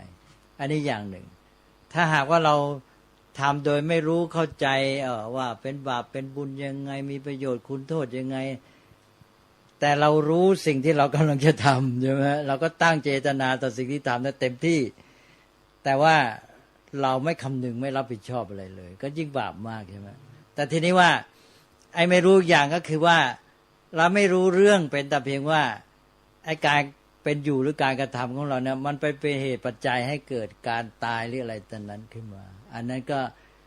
ก็เป็นแบบที่ว่าเช่นว่าทำให้เขาตายโดยประมาทอย่างนั้นก็เบาลงเพราะเราไม่ได้เจตนาจะฆ่าไอ้คำว่าไม่รู้ในที่นี้มันกำกวม ต้องตีความก่อนว่าไม่รู้ในแง่ไหนทีนี้คนที่ยังทำอาชีพเนี่ยรู้ชัดเลยว่าฆ่าเขาตายแน่แต่ทีนี้ว่าไม่รู้หลักการเกี่ยวกับเรื่องบาปบุญคุณโทษนี่สิครับอันเนี้ยจะทำให้บาปได้มากเพราะว่าทำเต็มที่ทำโดยไม่คำนึงถึงอะไรเลยไม่รับผิดชอบอะไรทั้งนั้นทำมันไปเนี่ยข้าวก็ทำเต็มที่เลยทีนี้พอว่าเรารู้เข้าใจบาปบุญคุณโทษเราก็เลยมาพิจารณาทำไงจะให้การกระทำครั้งเนี้ยกรรมเนี่ยมันเกิดผลเสียน้อยที่สุดเช่นว่าเกิดการทุกข์ทรมานกับสัตว์น้อยที่สุดแล้วก็ทำเท่าที่จำเป็นไม่ใช่ว่าทำโดยทำไปส่งไปแล้วเสียชีวิตเท่าไรช่างมันอะไรนี้ไม่คำนึงอะไรเงี้ยแล้วก็คำนึงถึงประโยชน์ของส่วนรวมอะไรต่างๆเหล่านี้ให้การรู้แบบนี้เป็นประโยชน์ช่วยได้มากนะเข้าใจนะครับคือผมจะเทียบกับแง่มุมที่เป็นแบบสมมุตินะครับเป็นคนที่ไม่ได้นับถือศาสนาพุทธไปนับถือศาสนาอื่นเช่นอิสลามผมขอยกตัวอย่างเป็นต้นนะครับเขาสมมุติถ้าเขามีความคิดที่ว่าการฆ่าสัตว์เป็นเหมือนการปลดปล่อยทุกข์อะไรประมาณนี้ครับซึ่งมุมมองของเขาคือการฆ่านี่เป็นประโยชน์นะครับกับชีวิตสัตว์เสร็จปุ๊บเขาฆ่าสัตว์แบบนี้ครับถ้าจะว่าตามธรรมะแล้วเขา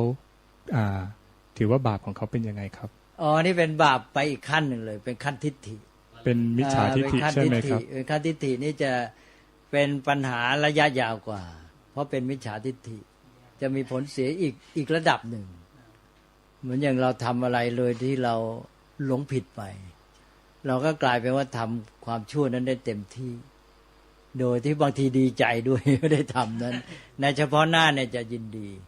ดีใจเลยเชียวแต่ทีนี้มันกลายไปว่าอีกชั้นหนึ่งก็คือในระดับโลภะโทสะโมหะอันนี้ไปอยู่ที่ระดับโมหะระดับโมหะเป็นเรื่องทิฏฐิที่ยึดติดเลย อันนี้จะยืดเยื้อเรื้อรังมาก เหมือนอย่างเอาอย่างเงี้ยเช่นว่าเอาการเบียดเบียนระหว่างมนุษย์ การทำสงคราม การขัดแย้งกันทะเลาะวิวาทกันเนี่ยก็มีทั้งโลภะโทสะโมหะ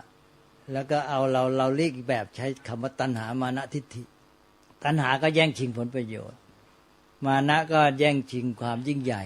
นะอำนาจแล้วก็ทิฏฐิก็คือความเชื่อถือลัทธิศาสนาอุดมการณ์อะไรต่างๆเหล่านี้อันนี้เราจะเห็นว่าไอ้โลภะโทสะเนี่ย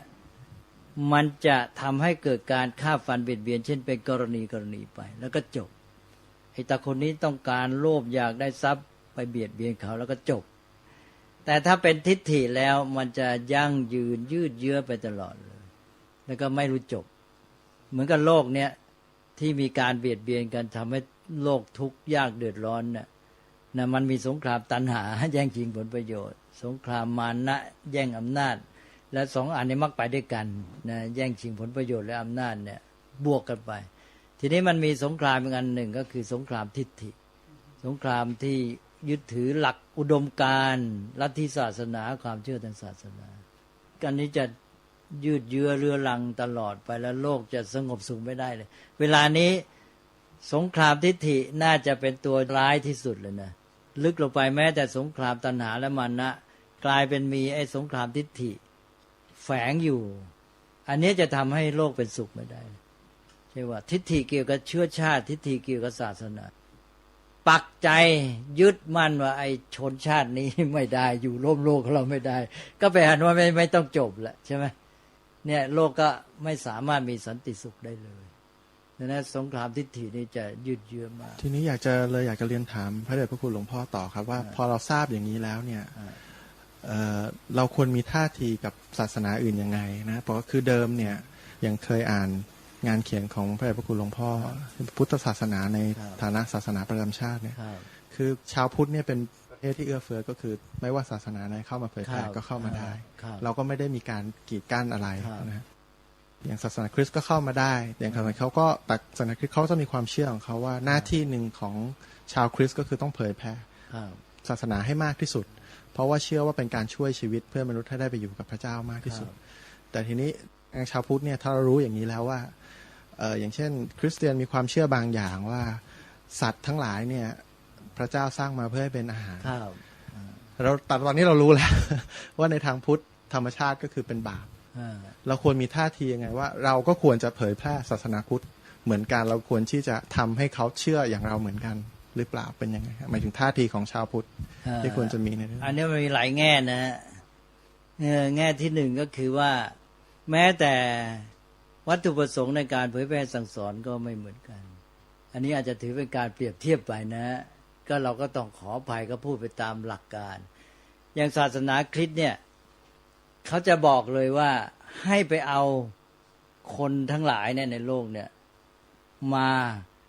าเป็นศาสนิกพูดง่ายๆจะใช้คำอะไรก็แล้วแต่ก็คือให้มานับถืออย่างนี้และพร้อมกันนั้นก็เลยกลายเป็นว่าใครที่ไม่นับถือพระเจ้าเป็นพวกซาตานเป็นคนบาปแล้วก็ถือต่อไปอีกเมื่อเป็นคนของซาตานก็ต้องกำจัดนี่ทีนี้มันก็เลยหลายขั้นใช่ไหมหนึ่งก็คือต้องไปเอาคนมานับถือพระเจ้าสองเมื่อไม่นับถือก็เป็นบาปเมื่อเป็นคนบาปสามก็ต้องกำจัดนี่ที่ตอนนี้ที่มันยุ่งจนกระทั่งต้องตั้งศาลศาสนาขึ้นมาใครไม่นับถือก็ขึ้นศาลเผาทั้งเป็นเลยทำนองเนี้ยทีนี้พุทธศาสนานี่ไม่บอกว่าให้เอาคนมานับถือไม่มีจงไปสั่งสอนให้ความรู้นั่นเองให้เขาเพื่อประโยชน์สุขแก่เขา เราไปนี่ก็คือเราเห็นแก่เขาอยากให้เขามีความสุขได้มีความรู้ปัญญาก็สอนไปคุณมีความสุขก็แล้วกันใช่ไหมแต่การที่จะมีความสุขดีก็ต้องมีความรู้เข้าใจถูกต้องมาไปด้วยกันเราก็ให้ปัญญาเราก็เลยเพราะฉะนั้นในแง่ของพุทธศาสนามาถ้าเอาสรุปแค่ขั้นนี้ก็เราก็ทำหน้าที่ของมนุษย์ที่ควรจะทำก็คือว่ามนุษย์เนี่ยควรจะศึกษาควรจะให้ความรู้ก็เราก็พูดไปสิเราเท่าที่เรารู้มาความจริงมันเป็นอย่างเงี้ยคุณพิจารณาเอาสิคุณมีปัญญานี่นะลองใช้เหตุผลพิจารณาเอาว่าจริงไหม เราก็ว่าไปตามธรรมชาติพุทธศาสนานี่ไม่ได้บอกว่ามันจริงเพราะพระพุทธเจ้าสอนแต่ว่ามันจริงเพราะพระพุทธเจ้าสอนความจริงมันอย่างนั้นเพราะฉะนั้นเราก็ว่าไปตามที่เราได้ฟังพระพุทธเจ้าแล้วเราเห็นด้วยว่าที่พระพุทธเจ้าสอนนี่ว่าจริงเราไม่ได้เชื่อว่าจริงเพราะเป็นพระพุทธเจ้าสอนแต่เราได้เห็นว่าพระพุทธเจ้าสอนนี่จริงเราก็เอาไปพูดต่อนะว่าคุณมีสิทธิพิจารณาเนี่ยฉันก็พูดให้ฟังเนี่ยมันจริงไหมเนี่ยสำคัญว่าโลกมันจะเปิดไหมทีนี้สำคัญว่าโลกบัดนี้นะมันถึงขนาดที่ว่าอย่าไปฟังมันไม่ให้ฟังเลยด้วยในอย่างสมัยพระเจ้าอโศกเนี่ยท่านเขียนศิลาจารึกชัดเลยนะบอกว่าให้สามัคคีกันระหว่างศาสนิกทุกศาสนาให้ฟังธรรมของกันและกันก็มนุษย์มันก็ต้องอย่างนี้ใช่ไหมก็ฟังกันสิเขาพูดอะไรมันก็รับฟังเนี่ยในประเทศใกล้ๆเนี่ยนะมีกฎหมายขนาดที่ว่าจะไปพิมพ์หนังสือพุทธศาสนาต้องพิมพ์ปกติดไว้ห้ามแจกแก่คนศาสนานั้นของชาติเขาแจกถูกจับเลยนะเนี่ยเอากันขนาดนี้แล้วของพุทธเรามีที่ไหนใครจะแจกแล้วก็แจกไปเนี่ยใช่ไหมแม้กระทั่งไม่ใช่แจกทำแล้วแจกเงินเลยเนี่ยแจกเงินเนี่ยตอนนั้นเอาเล่าแทรกนิดหนึ่งตอนที่ผมอยู่ในกรุงเทพ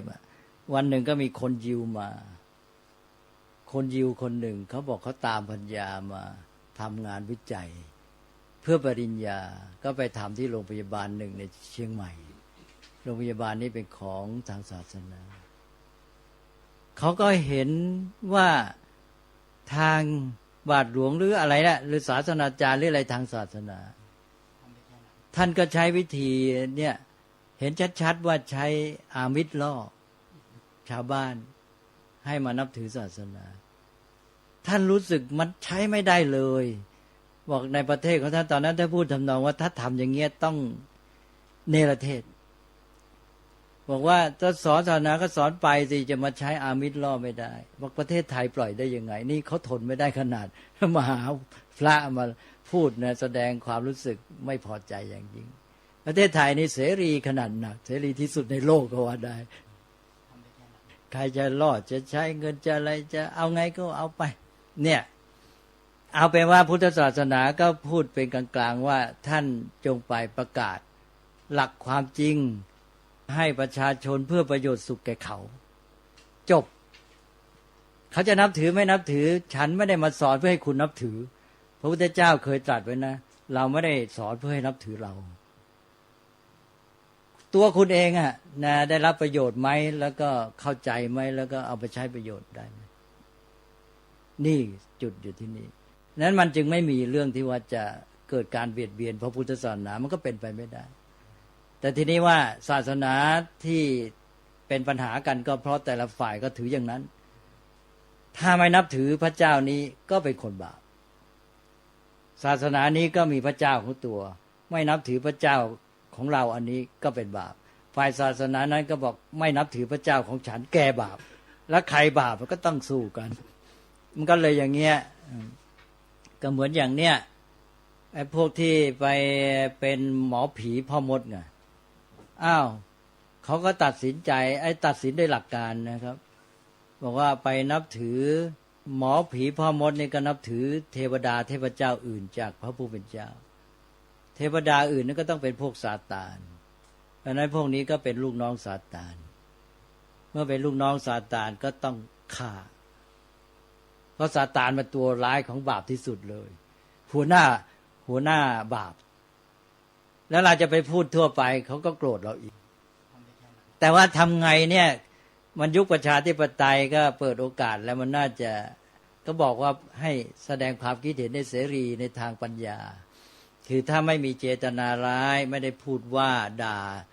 ใช้คำหยาบพูดกันด้วยปัญญาเนี่ยต้องให้เสรีภาพแต่เวลาเนี้ยมนุษย์กำลังจะถูกปิดกั้นแม้แต่เสรีภาพในยุคประชาธิปไตยเนี่ยบอกว่าพอพูดไปแล้วเดี๋ยวจะถือว่ากระทบจริงไม่ได้กระทบอ่ะถือว่ากระทบศาสนาอื่นก็บอกไม่ให้พูดอ้าวนี่เสรีภาพอะไรกันยุคประชาธิปไตยเนี่ยเดี๋ยวนี้มันเป็นอย่างนี้ไอ้คำว่าสิทธิเสรีภาพขณะนี้มันมีความหมายที่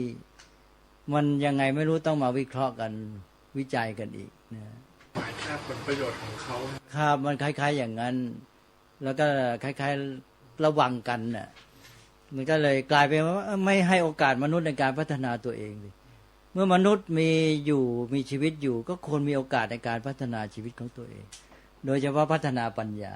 ใช่ไหมเขาก็น่าจะมีโอกาสเรียนรู้รับฟังข่าวสารข้อมูลหลักคำสอนอะไรเราไม่ได้ปิดกั้นสิอย่ามาปิดทำไมล่ะก็ต้องให้พูดกันได้เต็มที่พอถึงเวลาจะพูดกันทางปัญญาก็ขอให้ได้พูดกันเต็มที่อย่าถือกันแม้แต่ทางศาสนาต่างๆมนุษย์เมื่อไรจะพัฒนาได้ถึงขั้นนี้แสดงว่ามนุษย์เดี๋ยวนี้ไม่ได้พัฒนาจริงอ่ะเพราะแค่นี้มันก็ปิดกั้นกันแหละพูดกันไม่ได้จะว่ายังไงแล้วจะพัฒนาโลกไปยังไงนี่แหละมันติดตันกันไปหมดอย่างในอเมริกาเองเนี่ยเมื่อสักช่วง10 ปีที่แล้วนี่ก็เกิดปัญหามากนะฮะเรื่องเสรีภาพในการพูดนี่แหละฮะมันยุ่งมันตีความจะเอายังไงกันมาเกิดปัญหาเช่นระหว่างผิวขาวผิวดำเอาเกิดพูดไปแล้วไปกระทบผิวกันเอาอีกแล้วเกิดเรื่องอีกมันกลายเป็นว่าเอาใช้เสรีภาพแต่กลายเป็นปัญหาเหยียดผิวอย่างนี้เป็นต้นจะเอาทางไหนจะเอาข้างไหนจะเอาเรื่องเสรีภาพหรือจะเอาเรื่องการแบ่งแยกผิวการแบ่งแยกก็ผิดแต่การไม่มีเสรีภาพก็ผิดก็เลยทำให้ประเทศอเมริกันนี่เกิดปัญหากลืนไม่เข้าคายไม่ออกเยอะเลยเนี่ยเราศึกษาปัญหาของประเทศอเมริกาเดี๋ยวนี้ก็ยังเป็นปัญหาอย่างนี้ค่าเป็นยังเป็นอยู่แล้วจะทำไงเนี่ยโลกมันจะติดตันนะจะว่าเราค่าข้างเราก็ผมว่าไม่ใช่แล้วก็บอกก็ลองใช้หลักพุทธศาสนาไม่มีปัญหาเลยจริงไหมถ้าคุณจะพูดแล้วก็พูดไปสิอย่างเรื่องพุทธศาสนาพระพุทธรูปบางอะไรบางโดนข่มเหงโดนอะไรต่ออะไรพุทธก็ได้แต่ออกมาว่ากันหน่อยก็จบไม่มีการไปทำร้ายหรอกใช่ไหมแต่ศาสนาอื่นได้ไหมเอาตายเลยเนี่ยสั่งประหารชีวิตทั่วโลกอะไรอย่างเงี้ยทีนี้คนก็กลายเป็นว่าเวลาเนี้ยจะกลายเป็นว่าประชาธิปไตยพัฒนาแต่คนพูดกันไม่ได้แล้วมันจะเป็นประชาธิปไตยจริงได้ยังไงขอให้ช่วยกันคิดนะปัญหานี้เป็นปัญหาระดับโลกเลยแล้วโลกกำลังจะติดตันเรื่องนี้มากขึ้นทุกทีก็อย่างนี้ผมขอสรุปนิดนึงว่าเพราะฉะนั้นอย่างนี้ถ้าเราจะสรุปออกมาว่าถ้าเหตุการณ์จำเป็นจริงๆที่จะต้องทำบาปเนี่ยเรามีหลักปฏิบัติเป็นอย่างนี้ได้ไหมครับข้อ1ก็คือดีที่สุดคือพยายามอย่างยิ่งที่จะไม่ทำบาปข้อ2ถ้าจำเป็นต้องทำเนี่ยก็เลือกที่จะทำบาปเพื่อให้เกิดประโยชน์ที่ใหญ่กว่าแล้วก็พยายามทำให้บาปเนี่ยน้อยที่สุดโดยทำแบบมีความรู้เท่าทันมีปัญญามีเจตนาที่ดีแล้วก็น้อมจิตไปถึงประโยชน์ที่ใหญ่กว่าที่จะเกิดนั้นรู้ตระหนักครับตระหนักในประโยชน์ใหญ่ครับข้อที่3ก็คือเมื่อบรรลุเป้าหมายแล้วเช่นกิจการรุ่งเรืองแล้วมีเงินมีฐานะเพียงพอแล้วก็พยายามลดละเลิกการทำบาปนั้นไม่ใช่ยังรวยแล้วก็ยังทำต่อไปแล้วก็ข้อที่4ก็คือถ้าเกิดว่าสมมติเห็นคนอื่นที่ทำบาปหรือว่ามีมิจฉาทิฏฐิเนี่ยเราก็ต้องพยายามใช้ปัญญาในการที่จะเผยแพร่ความรู้ให้เขาได้รู้ว่าที่ถูกที่ควรสัมมาทิฏฐิเป็นยังไงเป็น4ข้อถ้าเกิดประพฤติกับคนทำบาปอย่างนี้ได้ไหมครับก็ดีแต่ไอ้คนที่ว่ารอให้ถึงรวยแล้วอันนี้อาจจะไม่ต้องรอ ก็หมายความว่าระหว่างนี้ก็พยายามหาทางฝึกฝนพัฒนาตัวเองถ้าถึงขนาดที่มีพอเลี้ยงปากเลี้ยงท้องได้แล้วหมายความระหว่างนี้ก็พยายามไปเรื่อยๆขยับขยายไปทำอย่างอื่นได้ก็พยายามที่จะพยายามไปเรื่อยๆว่าเราจะห่างเหินจากการเบียดเบียนได้ยังไงวันนี้ก็ได้ประโยชน์มากๆในการดำเนินชีวิตต่อไปเพราะว่า ต่อไปเป็นคารวะเราจะได้มีความเข้าใจที่ถูกต้อง เพราะว่าคารวะนี่ต้องเห็นใจว่ามันมีเรื่องที่จะต้องเกี่ยวข้องในการดำเนินชีวิตเรื่องอาชีพการงานเป็นต้นเยอะเนี่ยแต่ว่าให้ได้หลักไว้กราบขอบพระคุณพระเดชพระคุณอาจารย์แบบมากๆที่แนะนำสิ่งดีๆให้ทุกอย่างเลยครับผมอนุโมทนาก็ไว้ค่อยถามกันต่อครับงั้นเดี๋ยวเรากราบพระอาจารย์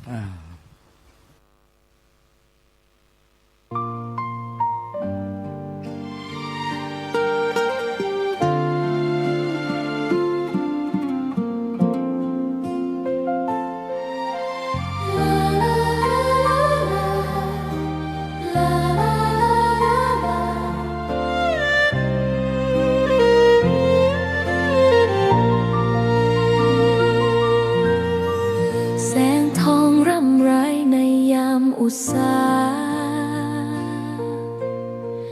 ยังเห็นพระเมตตาอยู่ทุกแห่งหน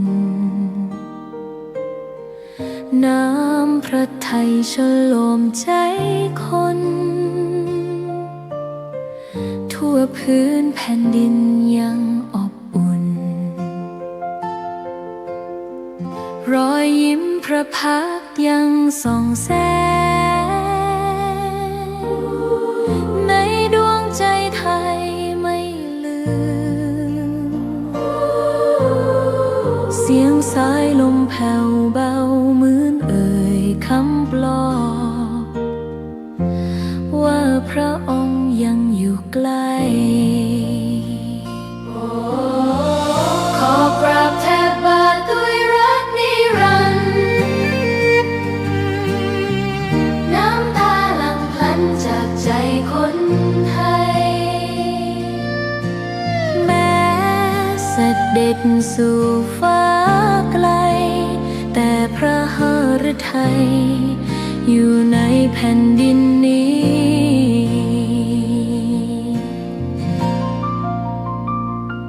สวนดอกไม้ยังบานดังวันเก่าราวกับเจ้าดอกไม้รู้ว่าพระองค์จากไปแต่กลิ่นหอมยังพัดผ่านใจให้ระลึกถึงพระเมตตาแผ่นดินนี้ยังส่องสว่างด้วยพระคุณอันยิ่งใหญ่ขอเดินตามรอยเท้าแห่งพระแม่ไปด้วยศรัทธาไม่เสื่อมคลายขอกราบแทบบาทด้วยรักนิรันดร์น้ำตาหลั่งพลันจากใจคนไทยแม้เสด็จสู่ฟ้าไกลแต่พระหฤทัยอยู่ในแผ่นดินนี้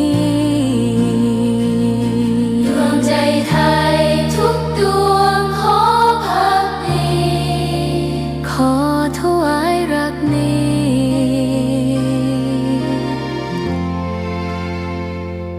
นิรันดร์แด่พระพันปีหลว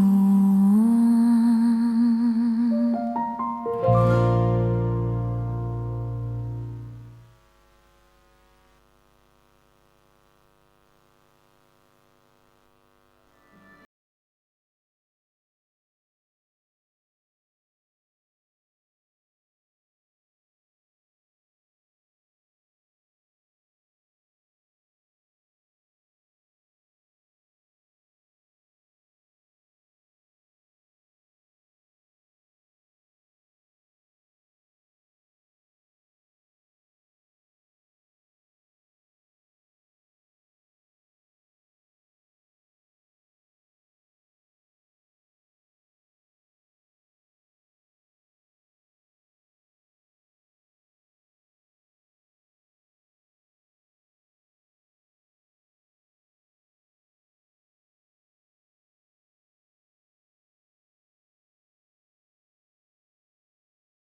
รมเรื่องการเทศนา การเขียน การค้นคว้าซึ่งอาจจะเป็นเรื่องเฉพาะตัวแต่ก็สามารถฝึกขึ้นมาได้